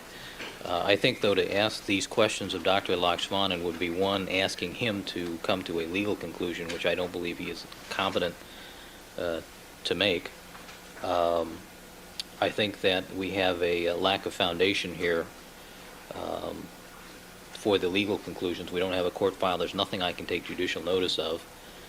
And I think under 352 we also have a problem that there are too many other factors that Mr. Kelberg mentions that went into the decision to dismiss the case beyond just the issue of Dr. Golden having made a mistake as to the entry, exit, and the proximity. That issue has already been clearly presented without ambiguity to the jury, that he's made those mistakes. And what the legal consequences are, the explanation for that will take more time than it's worth at this point. We've established the point that Dr. Golden made a mistake, so I'll sustain the objection. Your Honor, just for the record, may I make an offer of proof that we could meet the foundation requirement? Certainly. And we could meet that very easily by calling the prosecutor in this case, who will substantiate what I have said, by calling Mr. Lindner, who was the defense attorney in this case, who will substantiate it. I have not talked to Judge Pounders, but because this case was so unusual, it is the opinion of both lawyers that he would recall this independently. So I think we could get over that foundational requirement and would present that to Your Honor. Second, just for the record, we would like to mark as exhibits to be part of the court file the letter from Charles Lindner to Robert Grace explaining the errors that were made, the summary and findings by Deputy District Attorney Robert Grace, and two District Attorney forms, which are the disposition reports and the recommendation for dismissal. We'd like to incorporate these as a joint exhibit along with the protocols of the two decedents and autopsy reports for the record only. Certainly. And we'll collectively, what is the next defense exhibit? 1195 with a clear designation not to go to the jury unless otherwise ordered. Thank you very much, Your All right, Honor. thank you, Can I Counsel. just inquire from Mr. Shapiro, who is our original document? No, those are copies. Your copies? Do you stipulate that these are copies from your file? Certainly. All right, thank you, Counsel. Anything else? Not by- All right, and we're prepared to present the next witnesses after we've concluded with Dr. Lakshmanan. Don't look at me, Your Honor. Mr. Darden, good afternoon, sir. Good afternoon, Your Honor. We're going to require a 15-minute break prior to the next set of witnesses. Yeah, we have a lot of exhibits to move around and get out of the way. All right, I agree. All right, Deputy McNair, let's have the jurors, please.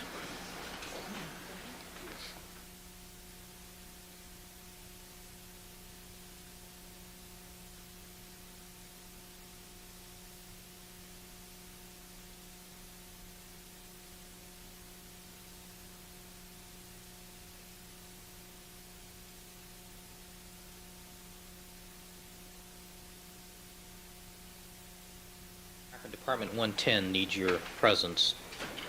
I haven't had the next one yet. Perhaps, I think this will be real quick. Can they give me 5? Counsel, you have the court's leave to go. Would you tell Department 110 we'd off?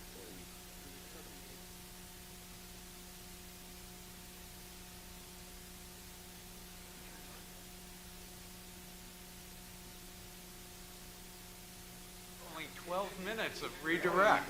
All right, I'm just trying to accommodate counsel's other obligations. Let's proceed. On the representation, it's only 5 minutes. Less than 5. Less than 5 minutes. All right. All right, let's have the jurors.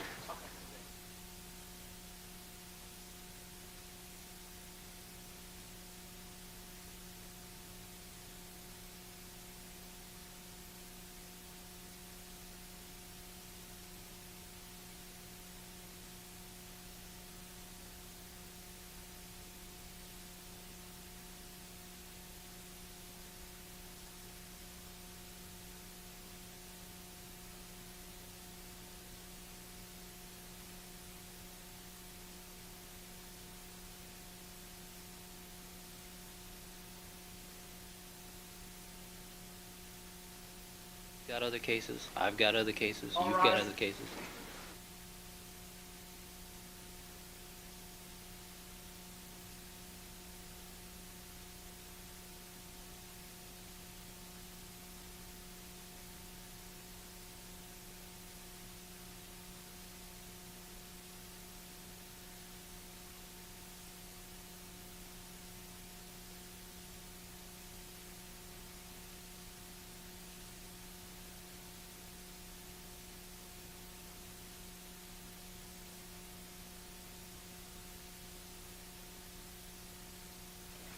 Dr. Lakshmanan, would you resume the witness stand?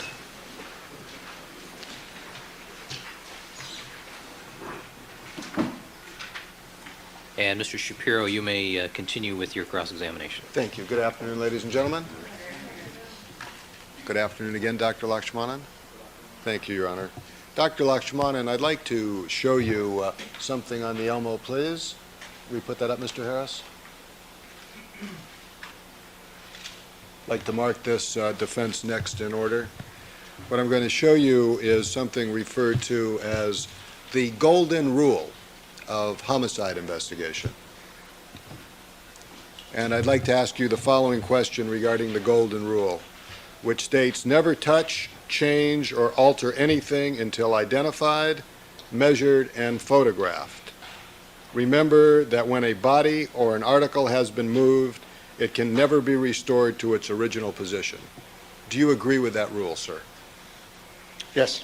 Thank you. Nothing further. I am done, Your Honor. All right. Dr. Lakshmanan, you are now excused as a witness, sir, subject to recall. Thank you very much, Doctor. Thank you, Your Honor. All right, ladies and gentlemen, this concludes the presentation of the medical evidence by the prosecution. At this time, we are going to shift focus to another area. I'm going to have the attorneys clear out some of the exhibits so that we have more room, And so we're going to take a recess for about 15 minutes so we can bring those exhibits together. I'm sure you understand.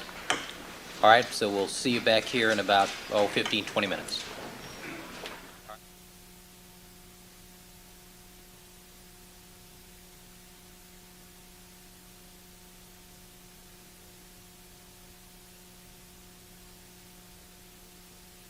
In the Simpson matter, Mr. Simpson is again present before the court with his counsel. People are represented. And I see we have Mr. Darden, Mr. Gordon, and Mr. Wooden with us today.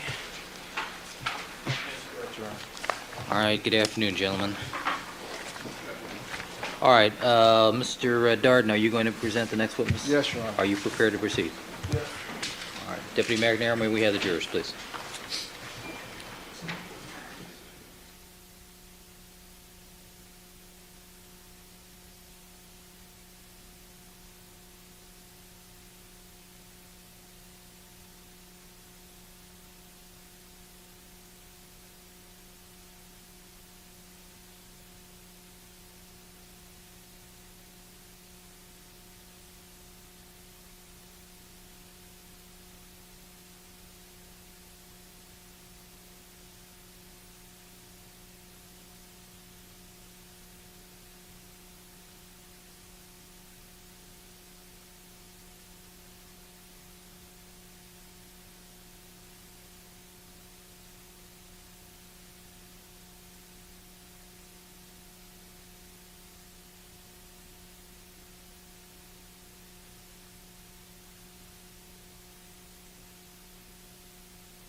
All right, let the record reflect that we've been rejoined by all the members of our jury panel.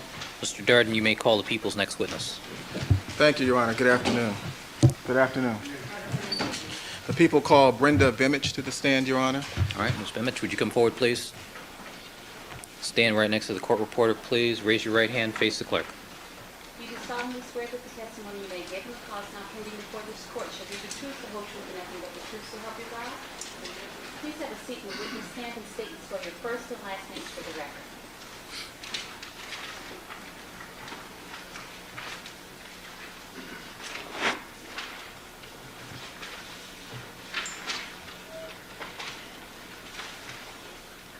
Brenda Vemich.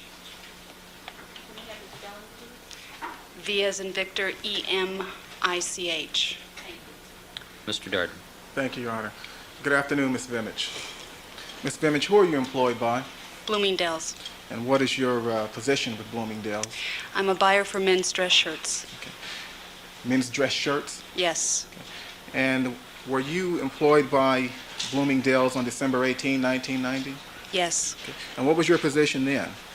I was the men gloves buyer. You were the men's glove buyer. During December of 1990, did Bloomingdale's have a relationship with Eris Isotoner? Yes. And did Bloomingdale's sell Eris Isotoner gloves? Yes. Can you tell us whether or not there was a line of gloves sold exclusively by Bloomingdale's, that is, gloves that were manufactured by Eris Isotoner? Yes. And can you tell us the name or the style of those gloves?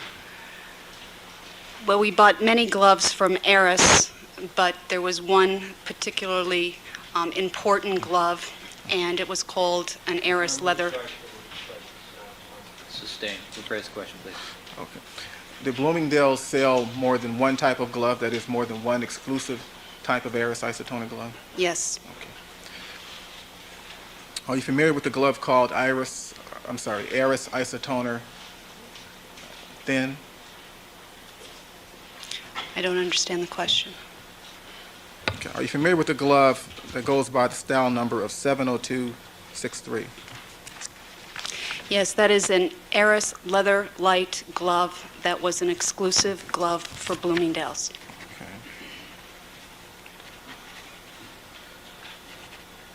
And this Eris leather light glove was manufactured by Eris Isotoner? Yes. Okay. And you were in charge of purchasing gloves for the men's section? Yes. Were you selling that particular type of glove on December 18, 1990? Yes. Okay. And in which department in the store could those gloves be purchased? In the seasonal glove department, seasonal accessories. And if you know, what was the retail price of those gloves? Those particular gloves were $55. And what was the selling price on December 18, 1990, if you know? They were $55, but during December 18th, they were marked down at 30% off.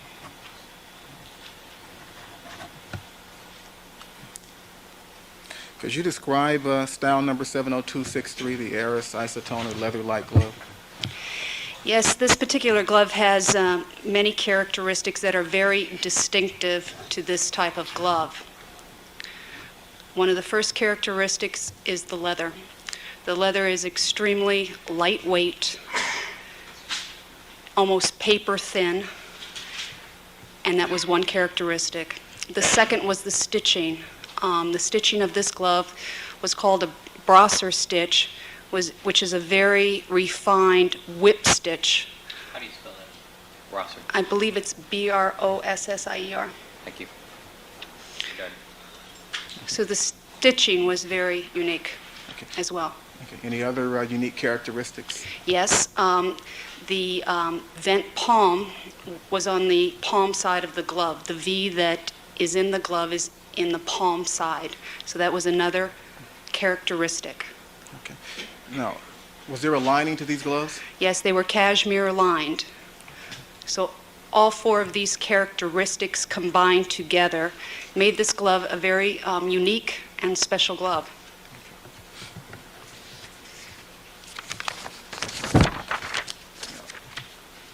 During the recess, you were here in court this afternoon, is that correct? Yes, And at that time, were you asked to view two gloves in particular?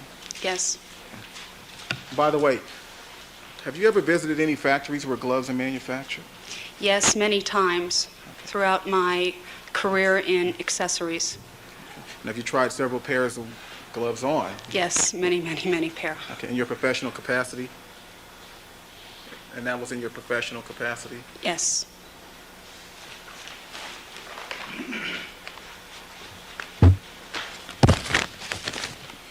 I'd like to show you a pair of gloves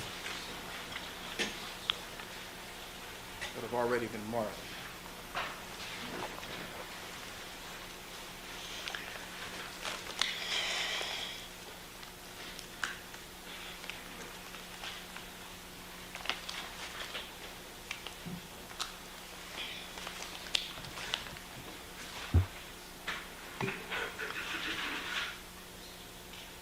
Where can we do this, Your Honor?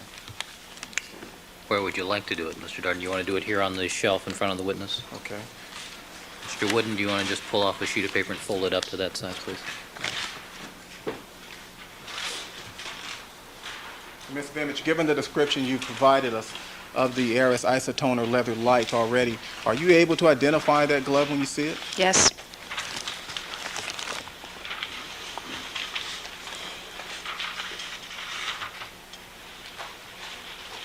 Let me show you the glove that has been marked. People's 164A. It is LAPD item number 9, the Rockingham glove.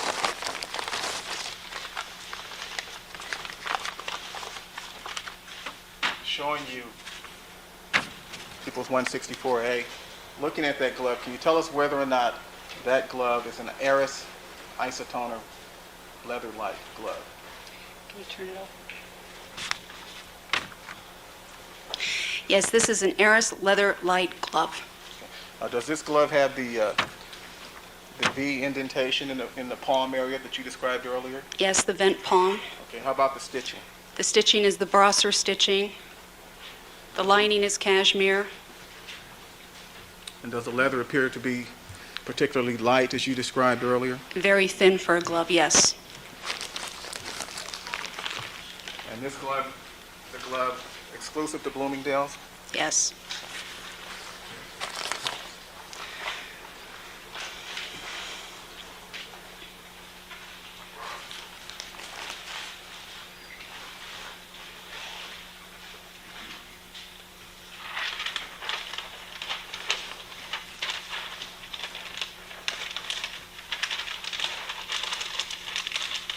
You looked at these gloves during the recess. Was Mr. Cochran present? Yes. And Mr. Shapiro? Yes. Okay, and myself and Mr. Wooden? Yes.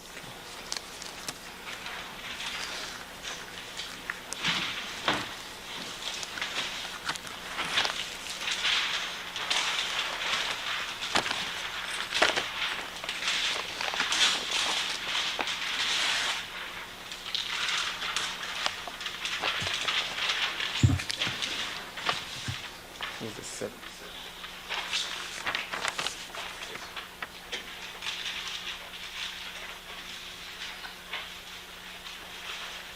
Showing you the glove that has been marked Exhibit 77, for People 77.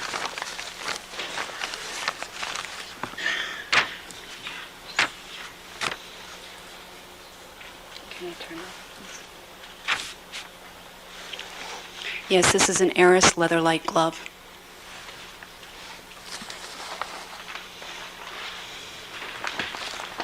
Ms. Femich, if you know, how many pairs of these gloves did Bloomingdale's purchase during 1990?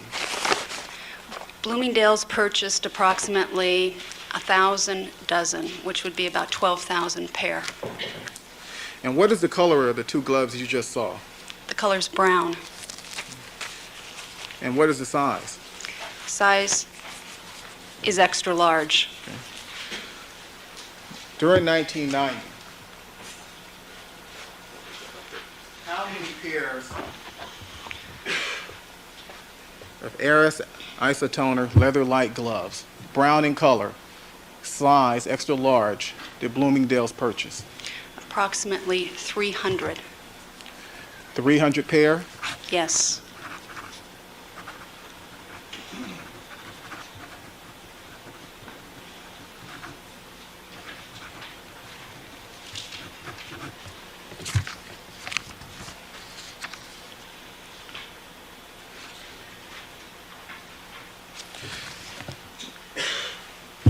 Now, when you say that these gloves were exclusive to Bloomingdale's, what exactly does that mean?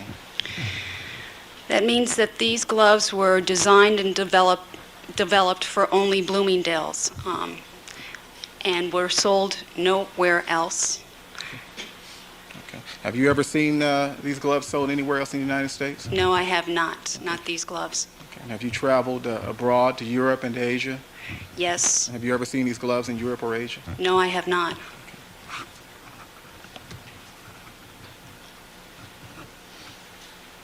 Is there a Bloomingdale's in Los Angeles? No, sir.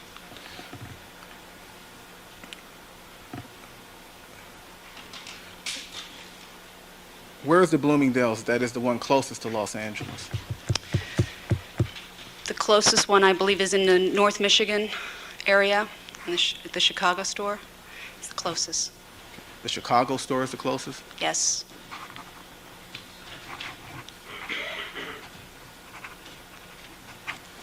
Now, did you purchase these same gloves for Bloomingdale's during 1991? No, I did not. I inherited this particular buy, the first buy. Okay. Were pairs or several pairs sold to Bloomingdale's during 1991? Yes. How about 1992? Yes. 93? Yes. You purchased the same gloves that I've just shown you or the same style during 1993? The manufacturer started changing some of the... Sustained. Mr. Dart, ask a question again, please. Okay. At some point, did the manufacturer start to change the the style of glove that I've shown you here in court today? Yes, Okay. What year was that? 1993. Okay. Did they change the style number in 1993? No, they did not. They only changed the stitching. Okay. And so the 1993 model of the Aris isotonal leather light, how is it different from the gloves, if at all, that are here in court today? The stitching, the Brosser stitching was changed. They changed it to what is called a piqué stitch.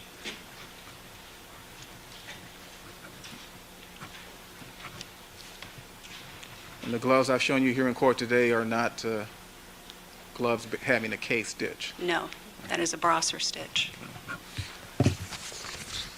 Now, give me your position as a buyer for Bloomingdale's. Are you in a management position? Yes, And have you been trained in how to ring up credit card purchases? I've been trained how to buy and merchandise and develop, and occasionally I sell the merchandise myself. Okay, and so you have received cash register training then? At one point in time, we have received training, but that is not my primary function. But it's important for me to be on the floor to see what we sold. So I spent a great deal of time waiting on customers and working with them. And specifically, one of the areas that I spend the most amount of time is in the glove area. On December 18, 1990, was the merchandise in the men's department barcoded at all? No, Okay, so you couldn't just sweep it across the device and ring up the purchase automatically? no. Okay. How was information, that is the sales information, placed into the computer or sales register? It was entered in manually.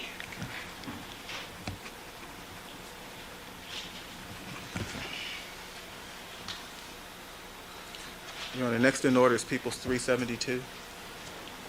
People's 372. I've shown Mr. Cochran you want to see the original? Copy of the next exhibit. It is entitled Bloomingdale's Glove Purchase. All right.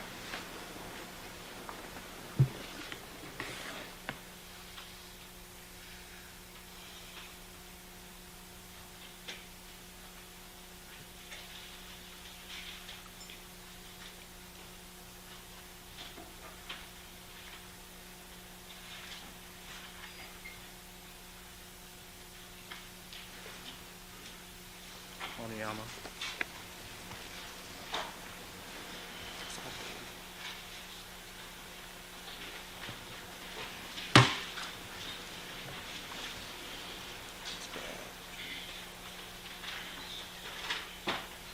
This image, there is a monitor there to your right. Looking at the item marked People's 372 for identification, can you tell us what that item is? The item depicted there? Well, this is a Bloomingdale's receipt, Okay, but it's a little bit blurred here. okay. Now, I have a second item. It appears to be a microfiche copy of this same receipt. Can it be marked, what if you make a 372B and the item on the ALMO 372A? All right. So, Mark? Showing you what has been marked 372B. Is that a Bloomingdale's credit card sales receipt? Yes, Okay. And is that apparently a copy of what you see there on the monitor? yes it is. Okay. Now, looking at that receipt, there are several numbers on it. Is that correct? Yes, Can you interpret those numbers for us? yes. Okay. The 517 represents the department number seasonal accessories. Okay, let me stop you there. Okay, that's to the left of the sales receipt. Is that correct? Yes, Okay. 517 indicates men's accessories seasonal department. yes, Okay. Now, do you see the number 222034 at the top upper left? yes. Okay. What is that number? That's the employee's ID number. And whose employee ID number is that, if you know? It's Helena Phibbs' employee's number. Okay. And is Helena Phipps here in the courthouse this afternoon? No. She's here, but not in this room. Okay. She's in the building. Courthouse, yes. Okay. Okay, thank you. Okay. And to go down, to the right of the 517, we see the numbers 55. Yes. What do those numbers indicate? That is the classification number, and 55 represents a glove classification. So that indicates that gloves were purchased? Yes. Okay. And to the right of the 55 is the number 953. Yes. What does that number indicate? That is the vendor number, and in this case, it is Eris Isotoner.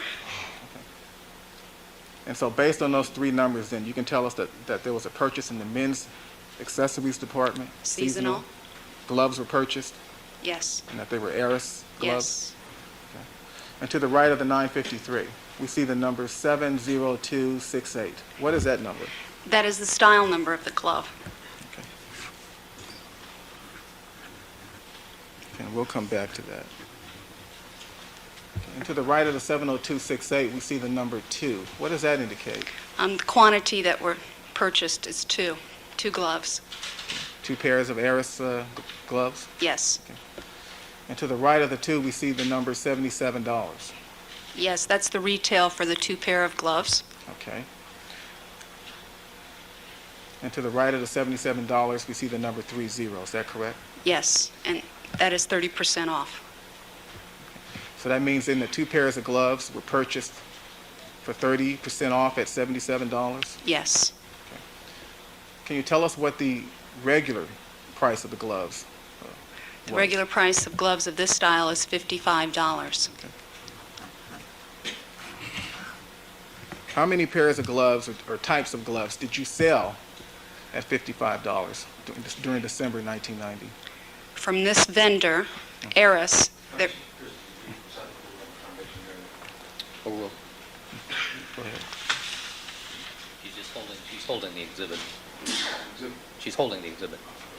Proceed.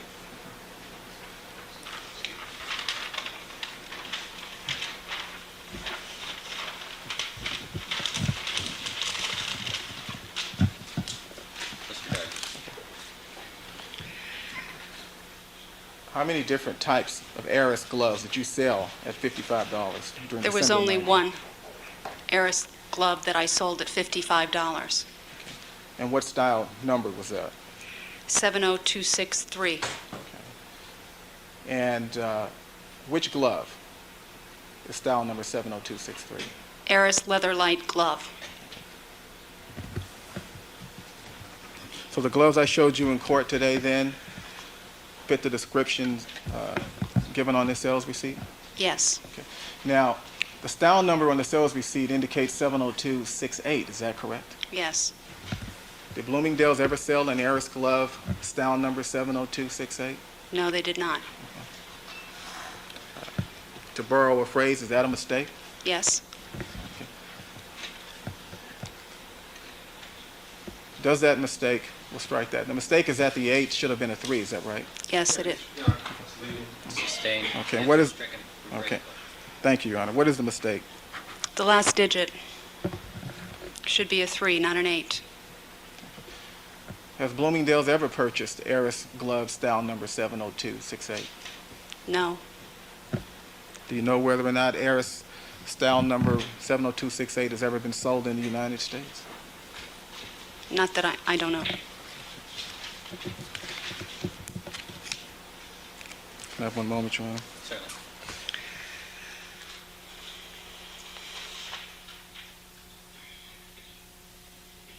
Does the sales receipt indicate the size of the glove? No, it does not. Does it indicate the color of the glove? No, it does not. Is there any way for you to tell us that the 2 gloves I showed you here in court were purchased during the transaction shown here in People's 372A? No. Now, is there a date on that transaction record? Yes, the date is December 18th.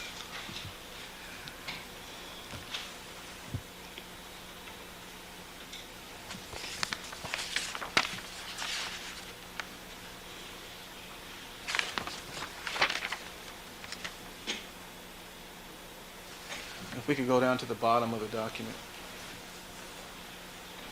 Mr. Fairlawn.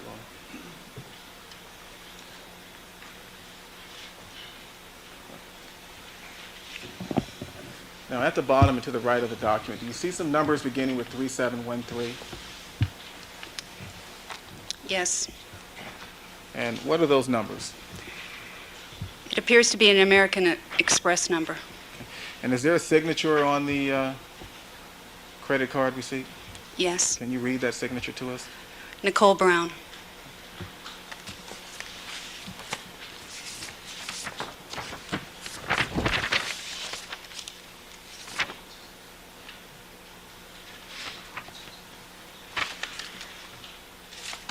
Thank you. That's all I have. Mr. Cochran?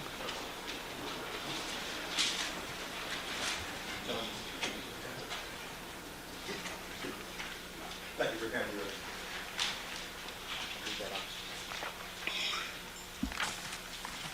Thank you. Good afternoon, Ms. Fleming. Hello. How are you? Good. Good afternoon, ladies and gentlemen.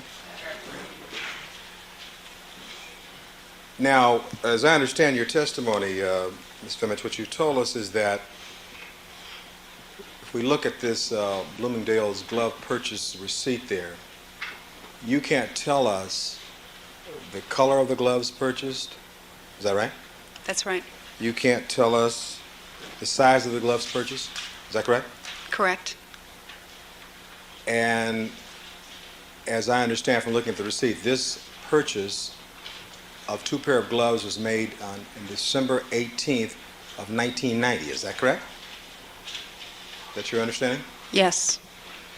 And further, if we are to look at the style number of these gloves, 70268 there. If I can make it, Jonathan, can you go down to 70268, please? That style number, 70268, you're telling us that that was not a style number that Bloomingdale purchased from Aris Isotoner in 1990. Is that what you're indicating? I'm indicating that that is not a style number that existed at Bloomingdale's ever. All right, well, let me ask you this. Is this number 70268, is that a style number that existed with Aris Isotoner in 1990? Not that I know of. Have you done any checking in that regard? I've inquired. All right, and who did you inquire of? I called Aris Isotoner to see if that number existed. And where did you call? I called the New York office. And who did you know the name of the person that you spoke with, ma'am? At the time, Steph Fogelson. Steph Fogelson? Yes. And do you have a report from Steph Fogelson? No, not really. He was not sure. You know how to spell Steph Fogelson for our court reporter? Fogelson. How do you spell the first name? Steph, Steph. Thank you. And what was the time of that conversation with Steph Fogelson, ma'am? Was the time when I was shown a receipt at Bloomingdale's and when I started to inquire what the merchandise was. The 70263, my record showed 70263. This was 70268. I had no record of 70268, so I called the resource and asked him if it ever existed. Can you get back to my question now? What was the date that you called Mr. Fogelson?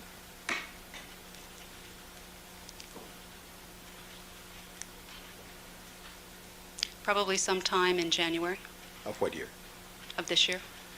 So January of 1995, you called him, and you found out, did you not, that the style number 70268 did in fact exist with Aris Isotoner gloves, and in fact it had been assigned to a customer named Herring. Isn't that correct?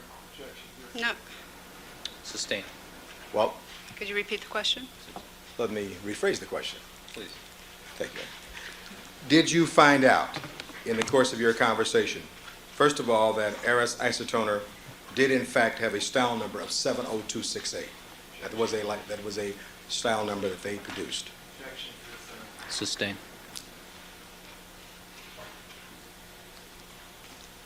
I still don't understand the Hold on. question. Well, you don't have to answer right When there's an objection and I sustain the objection, you don't have to answer the question. Thank you. now. All right. The purpose, as I understand your call, was to find out about other style numbers produced by Aris Isotoner. Is that correct? Yes. And you had a conversation with Mr. Steph Fogelson in which you inquired as to whether or not there were other style numbers produced by RS Isotoner, specifically whether or not there was a 70268 style number produced. Did you not? Yeah. You can answer that yes or no.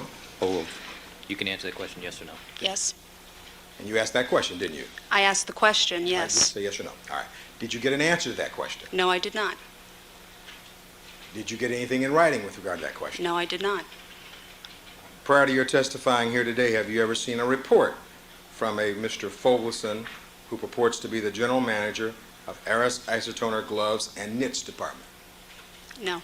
You've never seen such a report? No. Have you ever heard the name Herring before? H-E-R-I-N-G. No.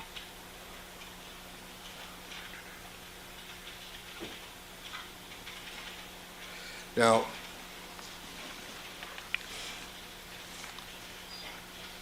with regard to this purchase back on December 18th of 1990, you at that time were a buyer for Bloomingdale's, is that correct? Yes. You were not the salesperson in this transaction, is that correct? No. And you didn't see who may have purchased this two pair of gloves on that particular evening or that day? No. From the number of the employee, you know it was somebody by the name of Phipps who basically weighed on this particular customer? Is that correct? Yes. And have you talked to Ms. Phipps? Yes. She's in this building Yes. today? Yes. You talked to her today, I presume? Yes. You've also talked to Mr. Rubin today also? Yes.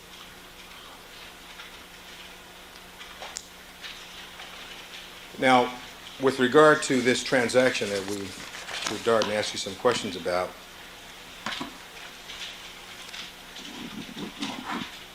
as I understand it, there's nothing on this particular sales slip that tells us this is an RS Isotoner glove, is there?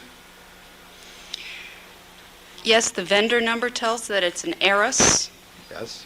and the style number and the price, $55, tells me that it is an Eris leather light glove. All right, but then when you look at the style number, that is a style number that was not a style number assigned to Bloomingdale's, isn't that correct? All except the last number. I'm asking you, is that number, it is not a number that was assigned to Bloomingdale's, was it? It was not a number that was assigned to Bloomingdale's. And as Mr. Darden pointed out, that's a mistake, you believe? Yes, I do. But you were not present at the time of this purchase, is that correct? No, I was not. And what you've been asked to do is to look at some records that are now approximately 4.5 years old, is that correct? Yes. And to try and interpret them for us, is that correct? Yes. Now,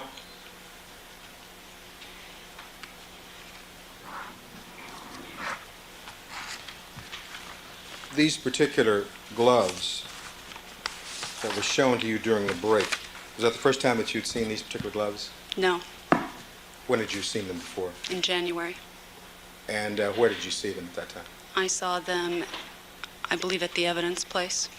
At the police department? Yes. That was you came out here. Do you live in California? No, I live in New York. All right. So you came out here from New York and you looked at the gloves at that time? Yes. So when we saw these during the recess today, was that the second time that you'd seen them? Yes. And who, may I ask, was present at the time you saw them in January? Phil Van Etter.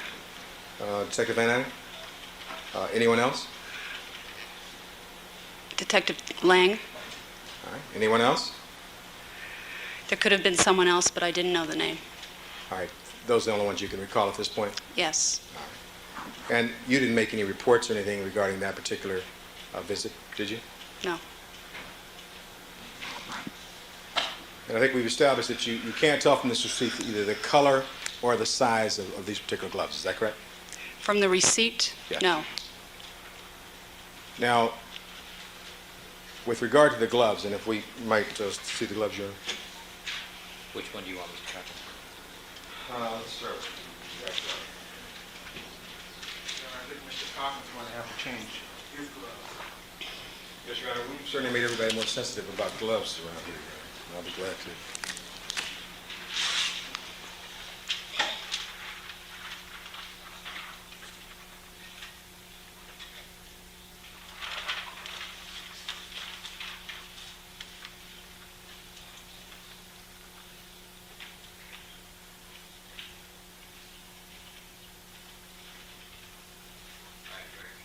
Mr. Wooden has put another piece of clean paper on the shelf before the witness. Thank you, Your Honor.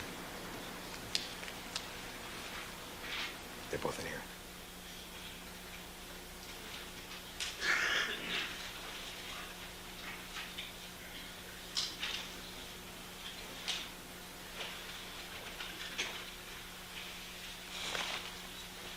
Approach him. You may. For the record, Your Honor, I'm taking People's Exhibit number 9 for identification out, and I'm going to place this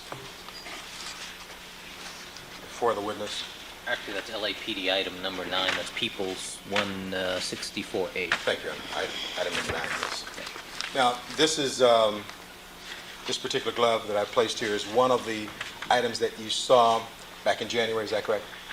Yes, And this is one of the items that you saw here in court today, is that correct? yes, And if we were to look inside this particular item, it has some kind of a lining, and is that cashmere lining as far as you know? yes, And in this particular glove, which I guess is the right glove, there are no markings in this glove that came from the factory, are there? no. There are no markings that came from the factory, is that correct? No. All right, the writing inside this glove was placed by someone at a later time, is that correct? Yes, This is a brown glove, is that correct? yes, And can you tell the size of this glove? yes, I'm it looking at it. appears to be an extra large glove. Matt, try this on you.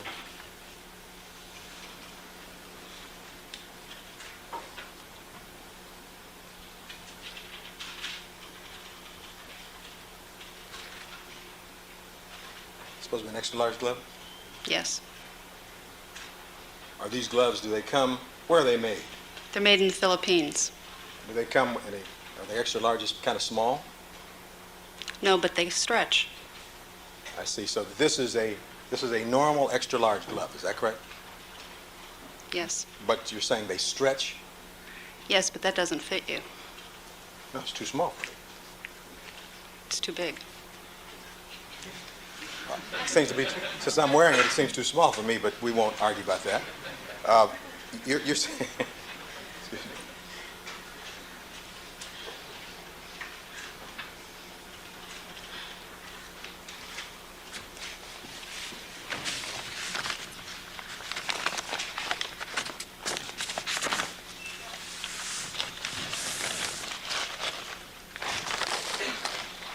Good, I'd like to get the record about that. Mr. Wooden?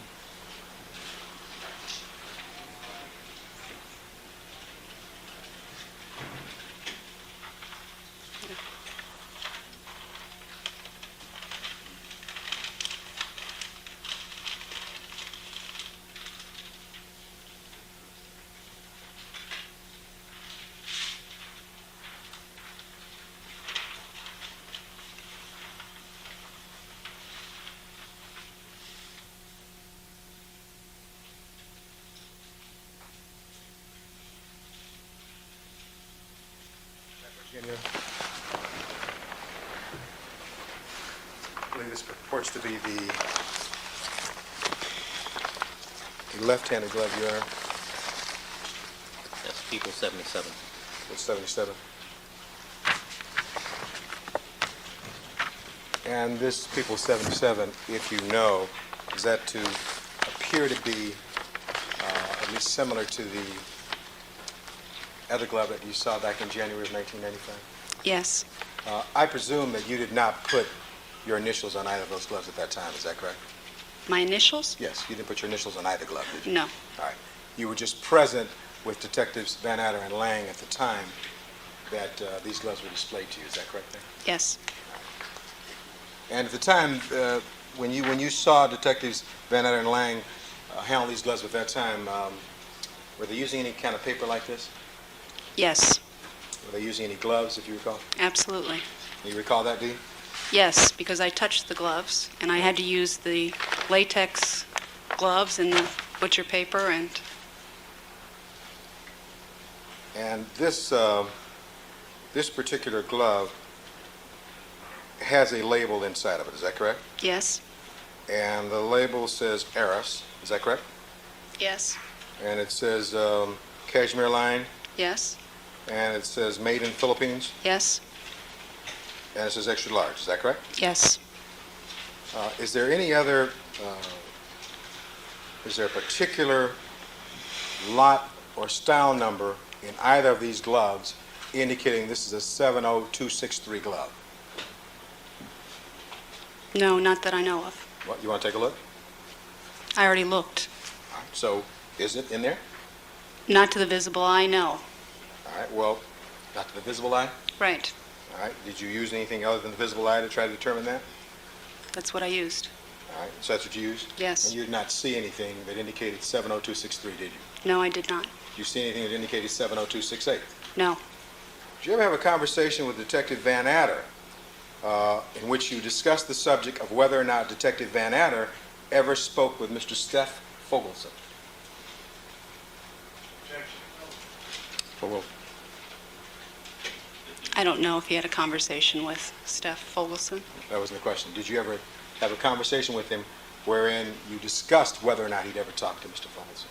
No, And is this is supposedly also an extra large glove? yes, it is.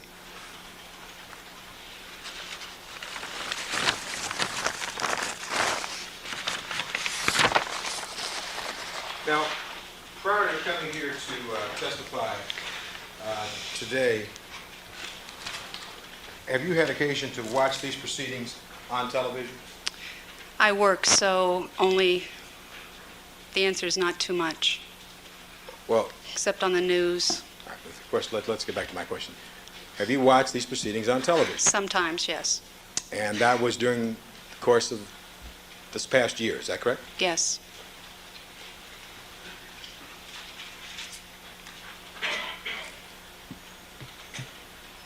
When did you receive your subpoena and were advised that you to testify in this matter? I didn't receive a subpoena.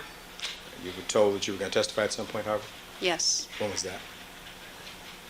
Yesterday, Tuesday at 4:30. Well, you live in New York, right? Yes. And you were told Tuesday at 4:30. Were you out here when you were told that? No. You're still in New York? Yes. And when you came out here in January, did you suspect you might be testifying in this matter? I wasn't sure. But you were told that you were a potential witness, is that correct? Yes. And you were called yesterday and told to come to testify, is that correct? Today's Thursday? Tuesday. I was Tuesday, called. rather. Tuesday you were told. And then you came to California yesterday. Yes. And did you talk with the district attorney's office or representatives there out before you testified today? Yes. Who'd you talk with? Patty Jo Fairbanks, And who else? Chris Darden. Mr. Darden here? Yes. Had you talked with Mr. Darden back in January of this year? No, I did not. Now, was your testimony that Bloomingdale's sold 300 pairs of extra-large Eris isotoner gloves, brown? Was that back in 1990?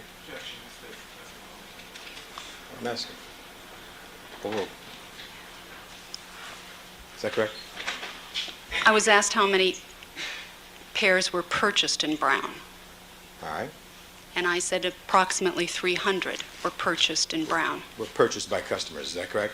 No, Yeah. purchased for Bloomingdale's to All right. sell. All right, purchased to sell to customers, is that correct? Correct. And over what period of time were these 300 pairs purchased by Bloomingdale's? Between October and December, Of what year? 90. All right, so between the period October to December 1990, Bloomingdale's purchased 300 pairs of Eris isotoner brown gloves, is that correct? Extra large. All right. Are you aware that the original order by Bloomingdale of Eris light gloves was approximately 6,000 pairs? The original order for Eris leather lights were 12,000 pair. All right, well, let's talk about that. It wasn't 6,000 pairs, it was 12,000? The purchase was approximately 10 to 12,000 pair, All right, which was it, 10 or 12? between 10 and 12. All right, and when was that original order? For October delivery. All right, so we could expect then they received somewhere between 10 or 12,000 pairs of these Eris light gloves shortly after the order and for October of 1990. Is that correct? Yes. And what you're telling us is that during the period between October and the end of the year, we'll strike that. Of that number, 300 were of the extra large brown variety, is that correct? Yes. Do you know how many you sold during that period of the 300 pairs that were brown extra large? Approximately 200 were sold. 200 of the 300. And how do you know that? It's about a 65% sell-through, and that is a average normal sell-through for gloves during a fall season. So are you giving us your estimate, or are there some records you referred to prior to coming to California? I'm giving you an estimate or an approximation of what I believe sold. Okay. So let me ask you this, have you had occasion to go and actually check what was sold between October and December of 1990 regarding these gloves? I don't have documentation that proves that. Okay, I understand. What you then have given this jury is your best estimate of what would happen in a sale over Christmas time and in the fall, is that correct? Yes, on this particular glove. And this is garnered over your experience, is that correct? Yes. All right. So it could have been more or it could have been less, is that correct? Could have been. All right. But you don't have any records to back that up, do you? I have records that back up that approximately 65% sell-through on leather gloves or gloves during a fall season is a very good estimate. Right, I understand that, but you don't have any records to say the exact number, do you, ma'am? No, I do not. Okay, so we'll accept the fact that about 65% you believe could have been sold during this period, is that correct? Yes. That's how you arrive at the number of 200? Yes. Is that correct? All right.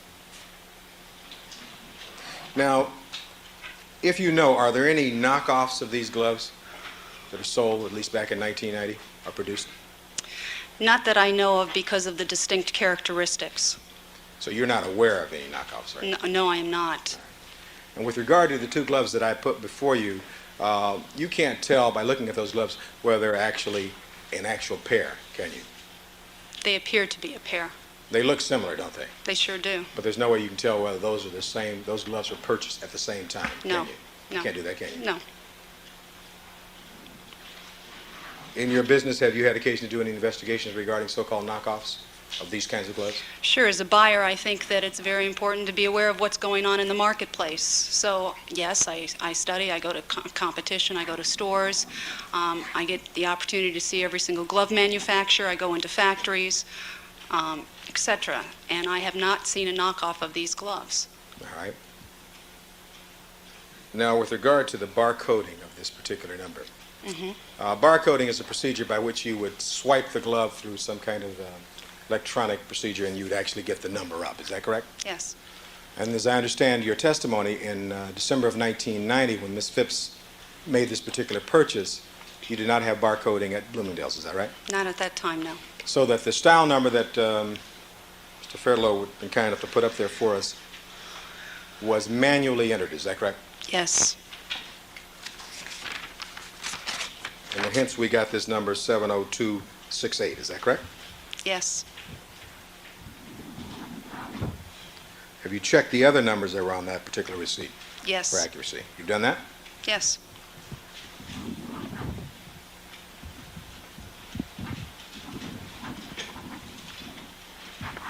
Do any of your receipts or any of the receipts you had back at that time spell out either the color or the size of a particular item at all? No, they do not.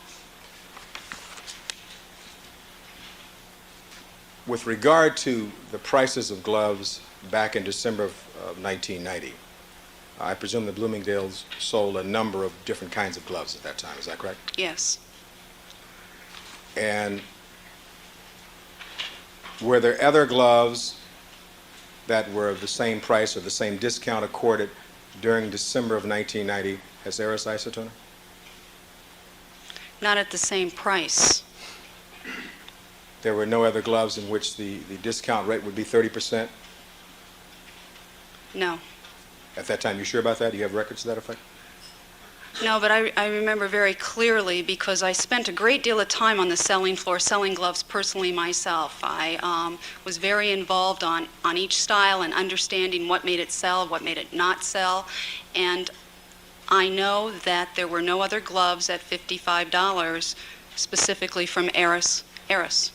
And that was back in 1990. You remember that and you know that? Yes, I remember that. Were there any other gloves other than Eris gloves that sold for that approximate price?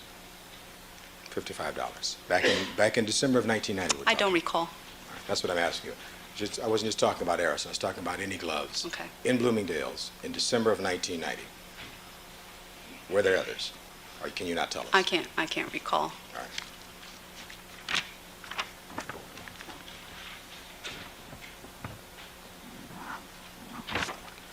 Just a second, Your Honor. Certainly.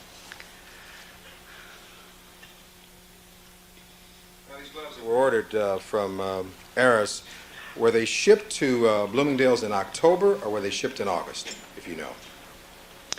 They were shipped in the fall season. They were shipped on several different orders. Depending on how the manufacturer shipped, they came into our warehouse approximately October through the beginning of December. These particular gloves retail for what, $18 or $19? These gloves retail for $55. I mean, they wholesale for $18 or $19. They're about $20. And they retail for about $55. Is that right? It's a nice markup, isn't it? Just curiosity. No That's comment.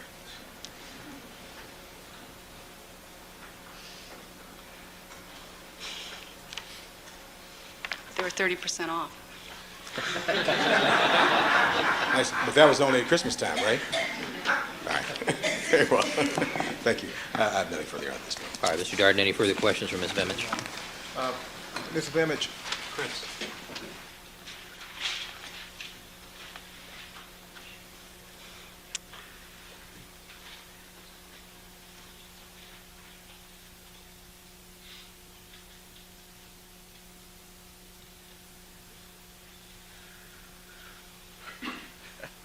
important letter from upstairs, Your Honor.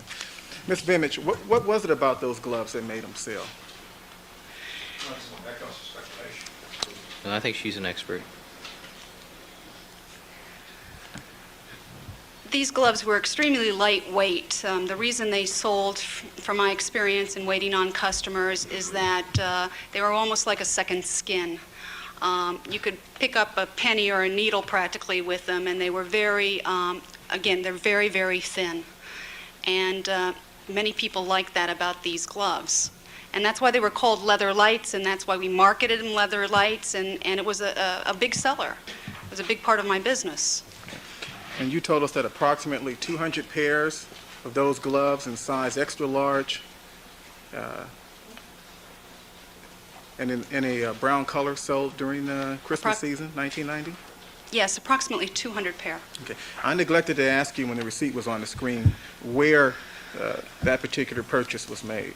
In the 59th Street store. In New York City? Yes. Okay. Are you aware the defendant has a home in New York City? Sustained. Sustained. Okay. And you don't know how, Again, sustained. and you don't know how those gloves made it here to Los Angeles, do you? No. Okay. Or to Bundy? No. Overruled. You don't know how one of those gloves found their way to Bundy? No. Overruled. Do Eris isotoner gloves usually have a style number imprinted somewhere on the glove? Not that I know of. But you mentioned a moment ago that there was no style number that you could see with the naked eye. No, there is no style number that you can see.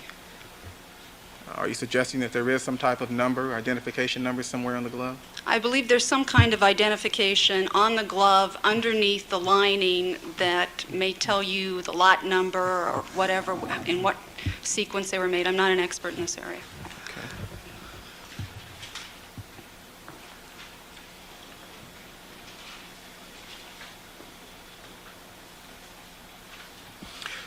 And when you identified the two gloves shown to you by Mr. Cochran and myself, was that identification based on the sales receipt or was it based on your observations of the gloves? The observation of the gloves. You know that style when you see it. I know that style.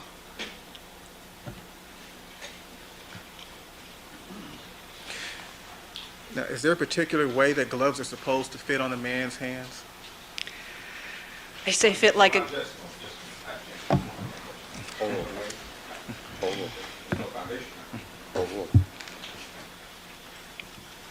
How are they supposed to fit, Ms. Vimage? supposed to fit like a glove. They're supposed to fit tight. They're supposed to fit tight and snug, and they stretch, and they're not supposed to be baggy.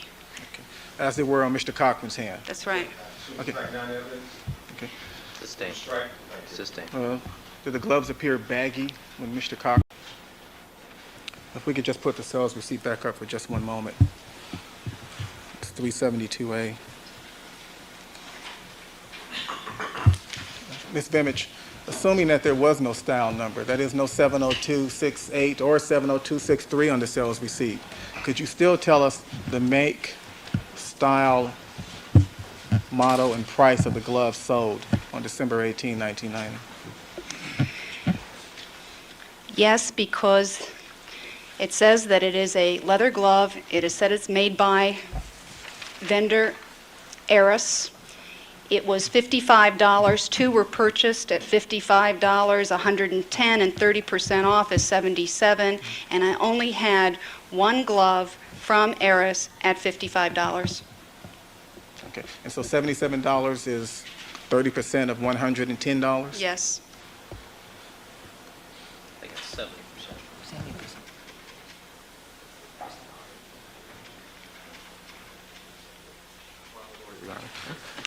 We never give markdowns. Certainly.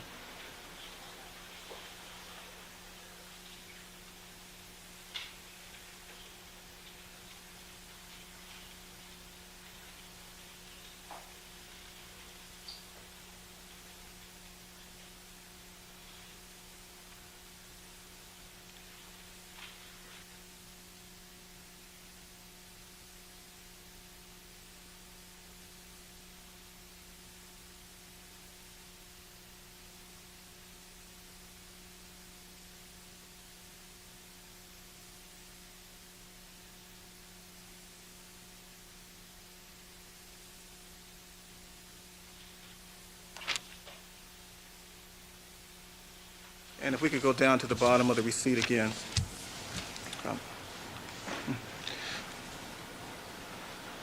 Okay, you see the name Nicole Brown written there on the receipt? Yes. Okay. Are customers required to sign their names when they receive the merchandise and upon the purchase? Yes. Okay. And is that apparently what Nicole Brown did in this situation? Yes. Thank you. Mr. Cochran, anything further? Just a couple of questions, Judge. With regard to these gloves, let's finish. These gloves are sold only for men, is that correct? Yes. These are not unisex gloves, are they? No. Would you agree if the person who was wearing a pair of gloves could best determine whether or not those gloves were fitting appropriately? Is that kind of a personal thing? Sure. Because as a buyer, the customer is always right, isn't he? Sure. So if the customer told you those gloves were too small for him, you'd accept that, wouldn't you? If you wanted to buy them, I would not. You wouldn't quarrel, would you? All right. I'd give my opinion. All right, well, thank you. Now, with regard to the actual numbers of gloves sold, I believe you told us that your general estimate would be that approximately 200 of the 300 pairs were sold during this particular fall period, right? I said 300 were purchased approximately in Yes. brown extra large, and about 200 were sold. Yes, that's what I said. 200 were sold, right? And would the other 100 then be sold at a later time, or what would happen? They would be returned to the vendor. All right. And you have no records as to what number was actually returned to the vendor? No. Okay. And with regard to the receipt that Mr. Darden just placed up there again, with regard to how you're able to identify any of the information, it boils down to the correct inputting by Ms. Phipps as to those various numbers. Isn't that correct? Yes. All right. So if he was wrong about some other number about the vendor, and she was wrong about the style number, that would affect what you're telling us. Isn't that correct, ma'am? It wasn't only the style number that made me believe that this was an Eris leather light. It was all the other combinations. It was the class number, and it was the retail number. Okay, let me get back to my question. My question was if she was wrong about other numbers entered there manually, as she Yeah. was with the style number, that would affect the information that you've given us here today. Isn't that correct, ma'am? Yes, it could have. That's right. And that's one of the reasons why Bloomingdale's and other modern stores have now gone to the barcoding effect. So you take out the aspect of human error. Is that correct? Sure. All right. Thank you very kindly. Mr. Darden, anything further? So that the record is clear, 200 pairs of extra-large brown Eris isotoner Were sold. were sold during that Christmas season. And when men buy gloves, do they tend to exaggerate the size of their hands when they... Overruled. Do they tend to exaggerate the size of their hands when they purchase gloves? No, she's an expert in glove sales. Usually women buy gloves for men. Do they exaggerate the size of the man's hands when they buy? Is that a serious question, Mr. Darden? Yeah. All right. Do you have many returns from customers with gloves? For resizing? A few. Not an inordinate amount, a few.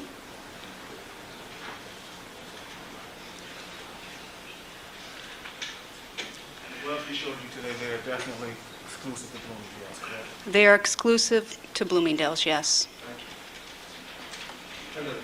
All right, Ms. Vimich, thank you very much. You're excused.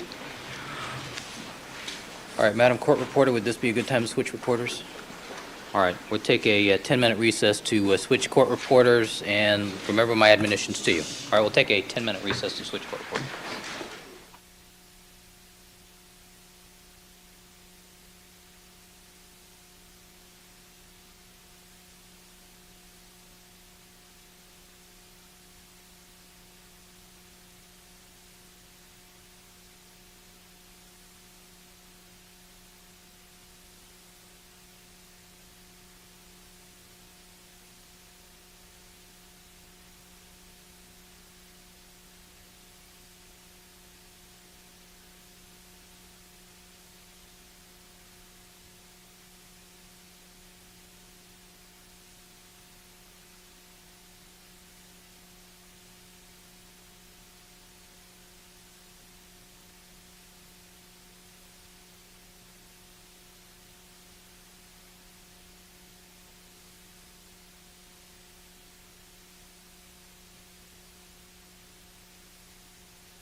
Size, 2 being a 3-digit number, which indicated the individual who actually cut the gloves, and then another 2-digit number indicating the sequence in which they were made from the leather that was given to the cutter at a given point in time. But I don't know if those numbers exist in there right now. All right, you haven't seen those numbers with regards to the gloves before you, have you? No. And at no place has there ever been a lot number or style number like 70263 therein. Is that correct? That was not part of the procedure, was No, it? it was not part of the procedure.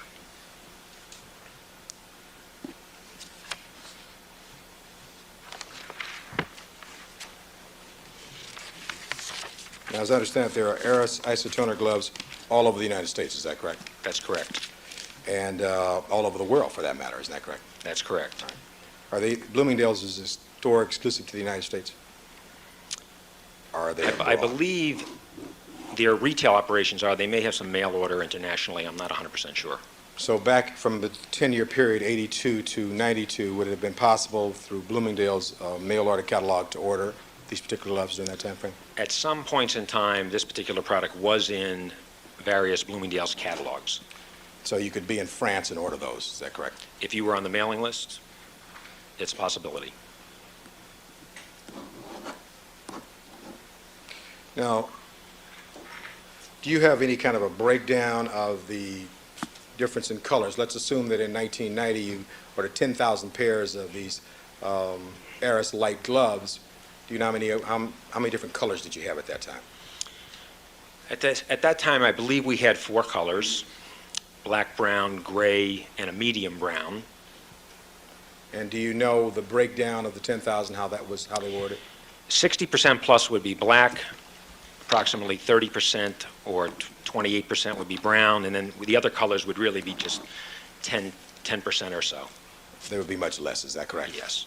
And would that remain fairly consistent over the 10-year period that you were involved with the company, and at the time these gloves were the same style? No. Actually, the mix of black to brown gravitated dramatically more toward black as we went farther into the 80s. More toward black and away from brown? Yes. Earlier it had been brown more than black? No, it was never more, but at one time it was 50-50. All right, and that was based upon the sales trends, is that correct? Consumer demand. Yeah, sales trends, the way Yes. people purchased them, is that right? Yes. Now, with regard to the gloves that you were shown by Mr. Darden a short time ago, in looking at those gloves, they appear similar to you, did they not? Yes, they do. But you can't say they're the exact same gloves were sold at the same time, can you? What I was looking at when we looked at the gloves earlier was the grain of the leather. The way these gloves were manufactured, just looking at them in this condition, they appear to be a pair that was cut out of approximately half of a skin. And that's what I was looking at. All They right. appear to be a pair. But in looking at them, you can't tell us for sure they're from the same particular lot, can you? You can't say they're the same, can you? It's difficult. There's no individual characteristics that would allow you to make that particular goal. You can say they look similar, right? They do look similar. All right, and that's That's all I can say. All right, I appreciate that. And to you, they appear in your color scheme are, what color is that glove? And do you have the left glove or the right glove? This is the right. The right glove? What color is that right glove? This is brown. All right.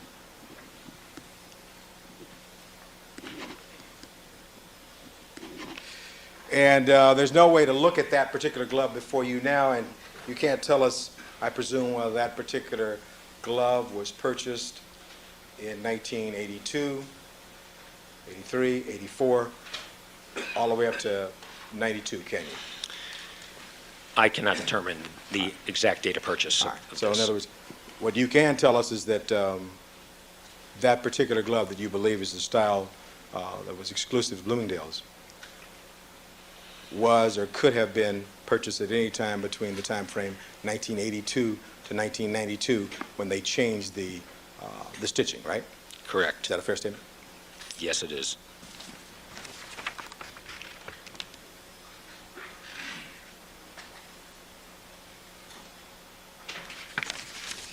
May I have just a second, Your Honor? Certainly.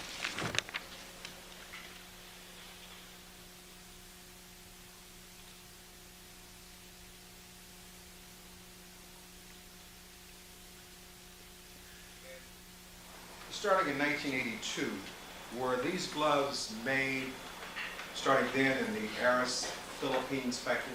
Yes, they were. And would that be correct then in assuming that for the 10-year period we've been talking about, from 82 till about 92, that all the gloves, whatever numbers, from 1,200 pairs to 10,000 pairs, would have all been made in that factory in the Philippines? I would only commit up until 1990 for myself. Because you left. Yes. But there's no reason to believe they went to some other factory after you left.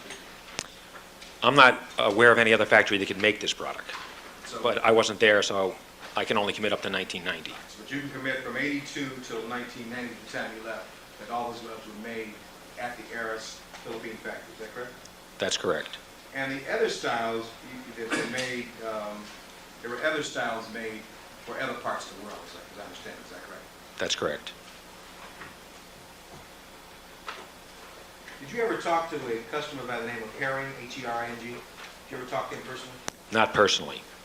Is that the customer whose style number is 70268? That's what documentation that I've seen indicates. And that's the customer whose buyer you spoke with, is that correct? It was really the sales agent in England that the style was developed for a sales agent, and then the sales agent, I believe, showed it to the customer and eventually ended up getting an order for that particular style number. And the customer's name is here. Yes. Cool, thank you. Mr. Darden? It's a little bit, Your Honor. So the documentation you've seen, sir, indicates that 70268 was never sold in the United States? That's correct. Mr. Cochran asked you some questions about the percentage of gloves sold that would be black in color and those that would be brown in color, as well as other colors. But in 1990, assuming you had 10,000 pairs of these gloves, what percentage of those gloves would be brown? 30%.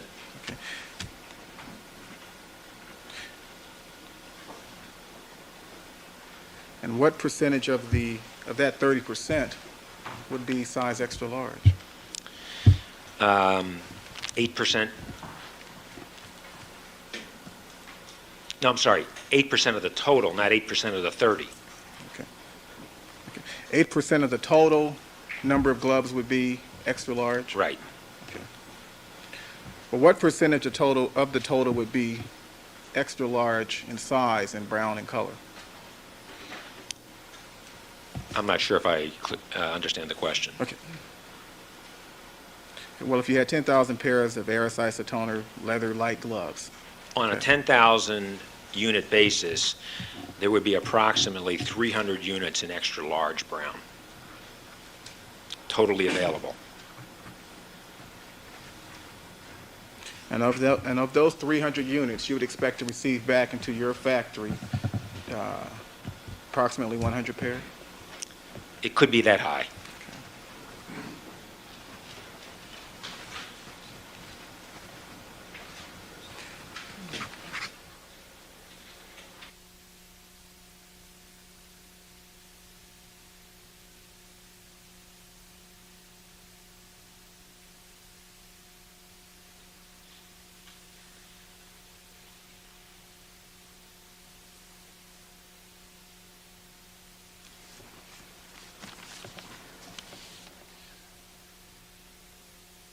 So in your view, then, Mr. Rubin, approximately 200 pairs of brown extra large Aris isotoner leather lights would have been sold during 1990? Rephrase the question. In your opinion, how many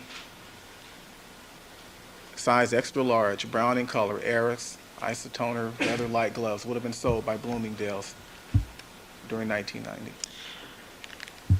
Between 200 and 240 pair. And did I hear you correctly? Did you testify that the lot sold to Bloomingdale's during 1990 was the largest lot? Largest lot of this particular style? Yes. Yes. Within the mix of what Bloomingdale's purchased, this was the largest lot. Okay. Okay, well, how many did you sell to Bloomingdale's during 1990? Of this particular style? Yes. When I left, what was on order to be shipped was approximately 12,000 pair. However, these orders were set up to be delivered on an ongoing basis, starting at the end of July, going through the middle of November. Based upon the actual performance of business during the October-November timeframe, I am not 100% sure that they took in all of the pairs that they committed to. Okay. At any event, the maximum number of brown extra larges that would have been sold during 1990 is 200 to 240, correct? That's correct. And in 1982, the first year that these gloves were manufactured apparently and sold to Bloomingdale's, correct? That's correct. What would the maximum number of brown extra large, let's strike that. How many pairs of brown extra large Aris leather lights would have been sold in 1992? There may have been 50 pair in brown, extra large. How about 93? Twice as much, I'm sorry, 83. Twice as much? yes. Okay. About 100? Yeah. Okay. How many size extra large, brown in color, Aris leather-like gloves, which you say were sold through Bloomingdale's from 1982, In 1982? from 1982 through 1990. I really would be speculating at this point. I'd have to actually start to calculate what the progression was and then factor in the consumer demand shifting from 50% black and brown and then shifting more toward black. If I had a guess in total, Okay. Ask another question. Okay. But as the years went on, the color brown in size extra large became more rare. Is that correct? yes.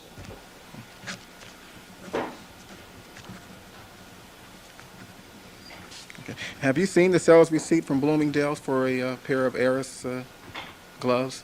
Yes.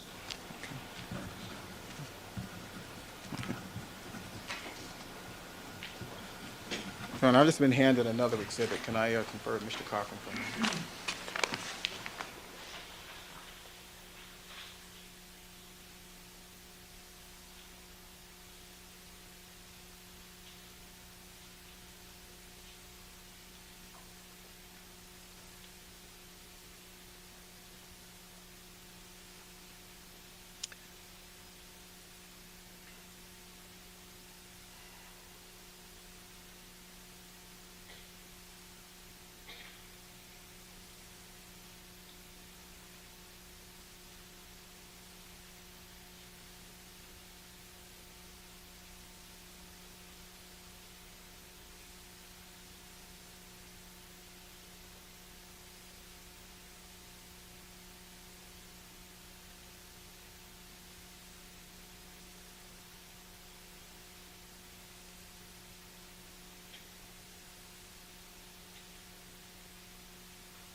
With the court reporter, please.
to conduct some questioning out of your presence. I'm going to ask you to just step back into the jury room. This will probably only take about 10 minutes.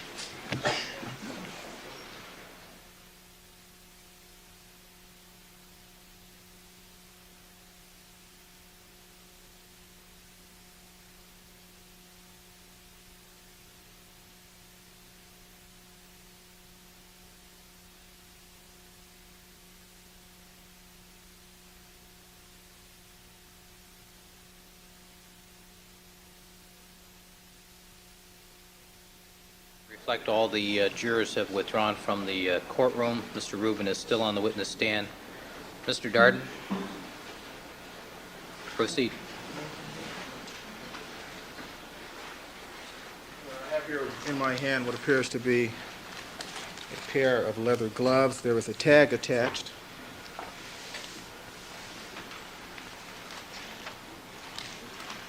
The tag reads Aris Leathers by Isotoner, extra large, cashmere lined. Selling price of $55 by Bloomingdale's. And they be marked 372C. 372C. Before I hand these gloves to the witness. Showing you the gloves that are marked 372C. Are those Aris Isotoner gloves? They're Aris gloves, but these are not Aris Lights gloves that were like the ones we're talking about from 1982 until 1990. When were those gloves manufactured, if you know? These gloves? Yes. Only because of what I've learned recently, I was given the impression that starting in 1992, they changed the actual sewing configuration to a different type of construction, but still used the same connotation that it was an Aris Lights glove. Are those gloves cashmere lined? Yes, they are. Looking at those gloves and the two gloves that you've seen here in court today, can you tell us whether or not they're the same size? Same size? Yes.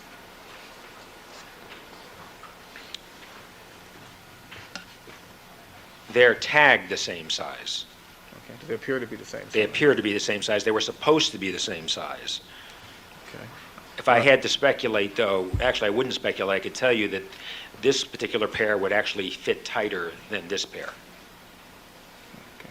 because of the sewing construction. Okay. Are they both made of leather? That is, the pair in your hand as well as the glove on the bench there? They're made from leather, but they're not the same leather Okay. by any means. Okay. A moment, Your Honor.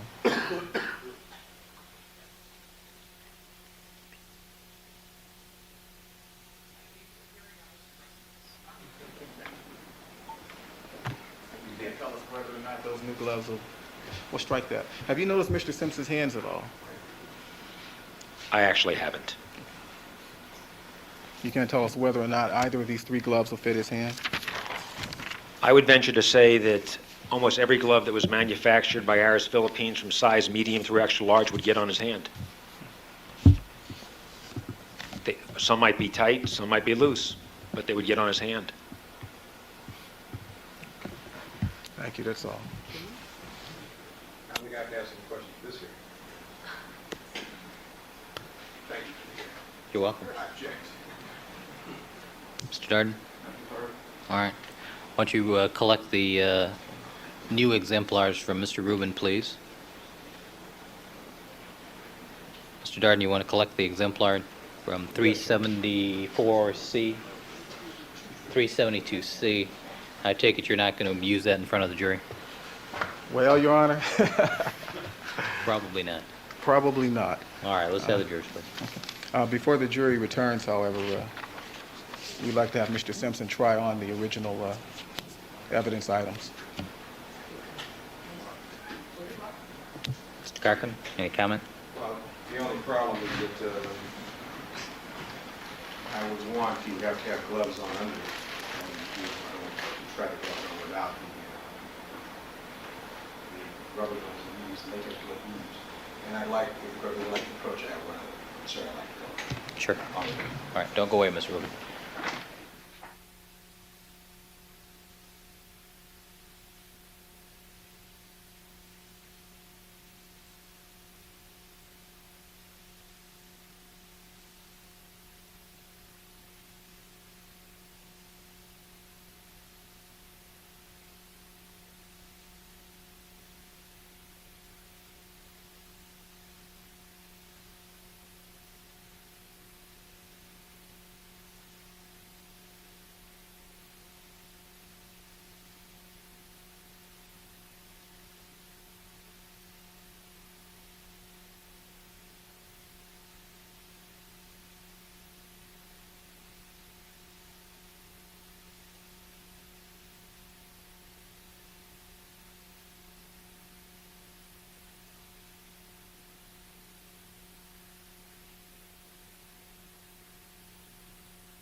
All right, let's have the jurors, please, and may I see Deputy Magnera first, please?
Ladies and gentlemen, record to reflect we've been rejoined by all the members of our jury panel. Mr. Darden, do you have any further questions, Mr. Rubin? Just a few, Your Honor. Mr. Rubin, you said that 8% of the gloves sold are the extra large, brown in color, Aris leather lights would be 8% of the actual brown. Out of the 12 pair per pre-pack, one pair would be extra large. okay. So how many in 1990 then brown extra larges were sold? 300 totally available, possibly sold 200 to 240, depending upon conditions. Okay.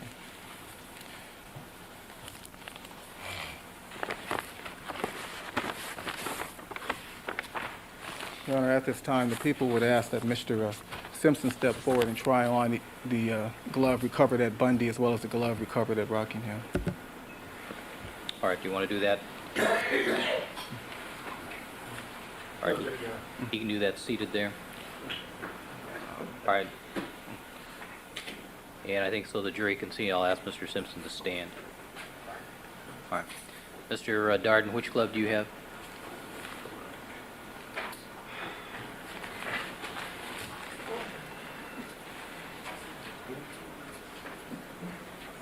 This is the binding glove, Your Honor. All right. And after Mr. Simpson tries on the gloves, I would ask that he be required to step back over to the jury and again show him his bare hands. Well, we'll get to that in a second. All right, the record should reflect that, as is our practice with these gloves, Mr. Simpson will have a pair of latex gloves on while doing this.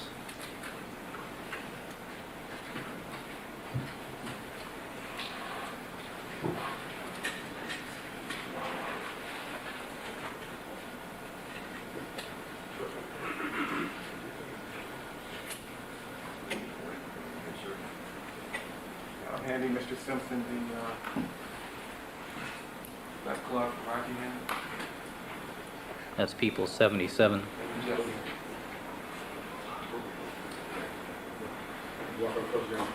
All right. I see that Mr. Simpson seems to be having a problem placing the glove on his hand. Could he be? Sustained.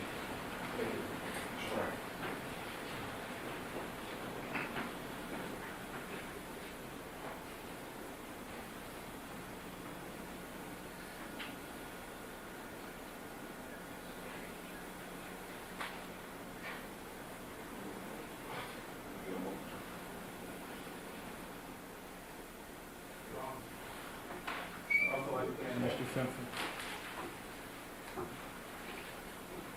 The other glove.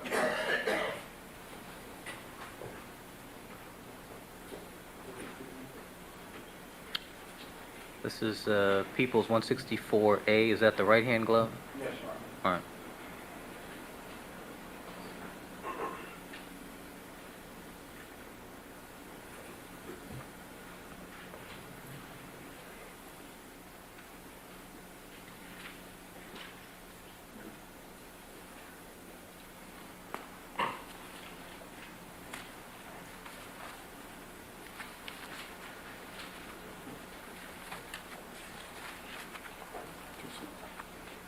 All right, Deputy Jex, would you just take a step back, please?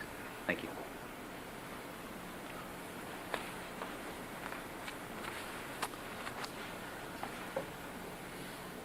All right, records reflect that Mr. Simpson has both gloves. Yes. Okay, Mr. Simpson's indicating that his fingers are all the way into the glove, Your Honor. All right. Thank you, counsel. And Mr. Simpson told the jury that the glove was too small. All right.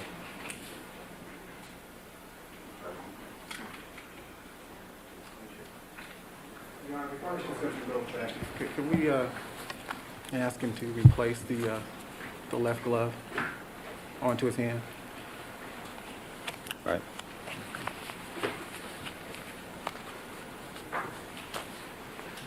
Could we ask him to straighten his fingers and extend them into the glove as one normally might put a glove on? Your Honor, I object Yes. to this statements by counsel. All right. He appears to have pulled the gloves on, counsel. All right. Would you show that to the jury, Mr. Simpson, in that manner? Thank you. Other hand, please. Could we ask him to make a fist with his left hand while the glove is on, Your Honor? Could we ask him to make a fist with his right hand while the glove is on? as well? He is doing both. Could we ask him to grasp an object in his hand? A marker, perhaps, Your Honor. All right. Mr. Simpson? Could we ask him to grasp the marker in his hand like this, I Your Honor? object to this, Your Honor. Yes, I object. I agree. Counsel, Could go we ahead. ask him to completely grasp the marker in his hand, Yes. whether it's waved or not? Yes. All right. Thank you, counsel. Thank you.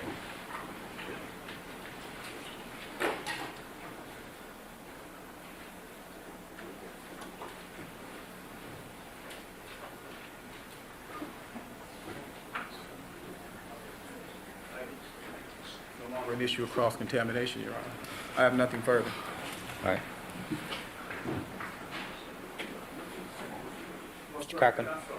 I'm sorry, can we approach one moment before we go on?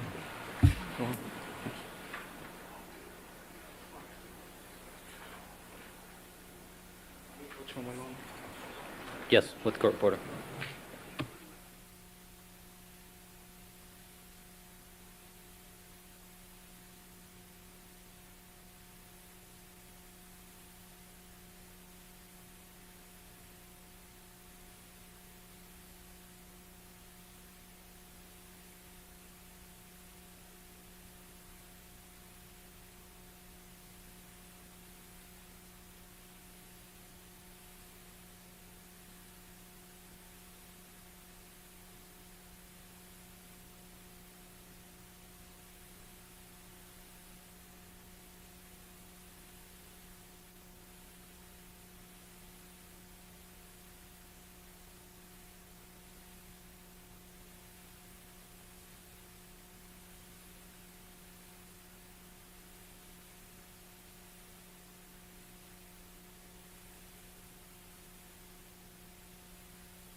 Mr. Darden, would you wrap it up, please? Your Honor, if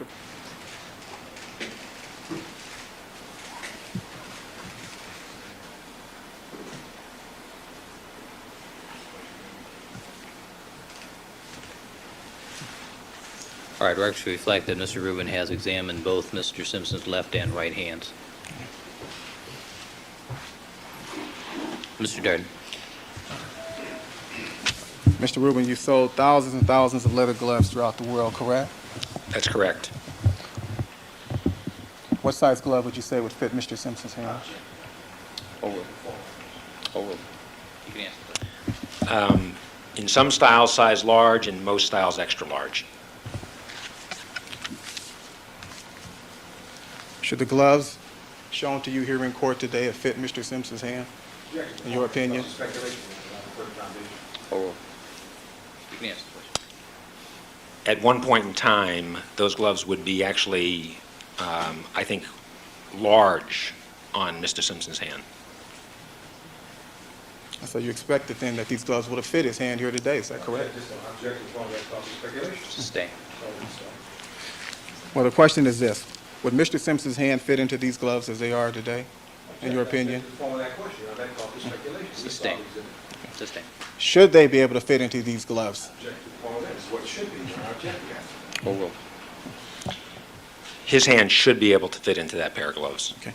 Now, would you expect that the fact that he's wearing latex gloves here today would that inhibit his ability to extend his hand through the gloves?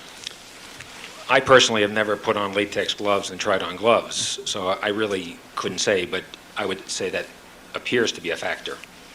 Because when he showed... That's fine. Okay. Okay. Can you give the jury any explanation as to why Mr. Simpson couldn't fit his hand into the glove here today? Sustained.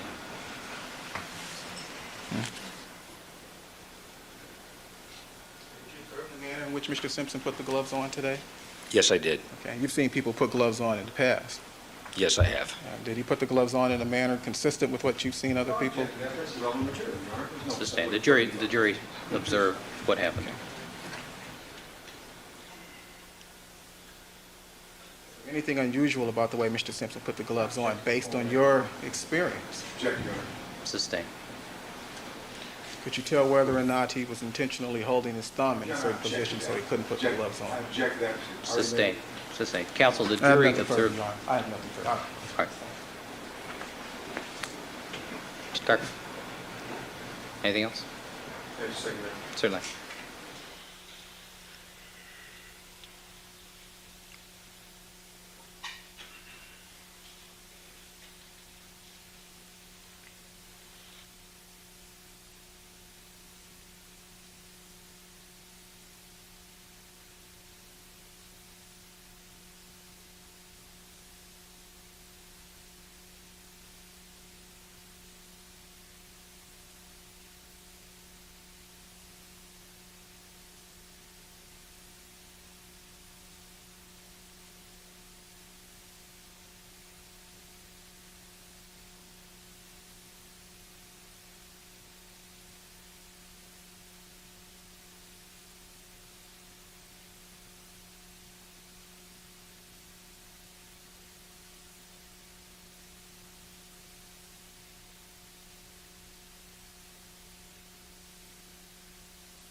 I'm mindful of the hour.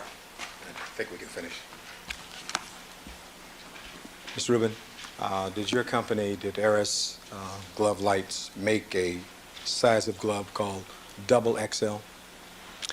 Not prior to 1990. And since 1990, have they made a double XL? I understand they have. And that's a extra, extra large, is that correct? That's correct. Now, with regard to the sizes of gloves, these gloves that were made back between the period 82 to 92 that we talked about, were they made so that each extra large was the same size as the next extra large? Or is there some variation in the sizes? The intent was for them to be exactly the same. The patterns that were utilized were exactly the same size, but each few square feet of leather does have its own characteristics as far as stretchability. So that one extra large might actually be smaller than another extra large. Is that a fair statement? That's correct. And there is that variability in the lots as they turned out, is that right? That is correct. And you would expect that an extra, extra large would be larger than an extra large, is that correct? That's correct. All right. Thank you very kindly, sir. Guard? All right, Mr. Rubin, thank you very much, sir. You were excused. All right, ladies and gentlemen, we're going to take our recess for the evening. Please remember all my admonitions to you. Don't discuss this case amongst yourselves. Don't form any opinions about the case. Do not allow anybody to communicate with you. Do not conduct any deliberations until the matter has been submitted to you. As far as the jury is concerned, we'll stand in recess until 9 a.m. tomorrow morning. All right?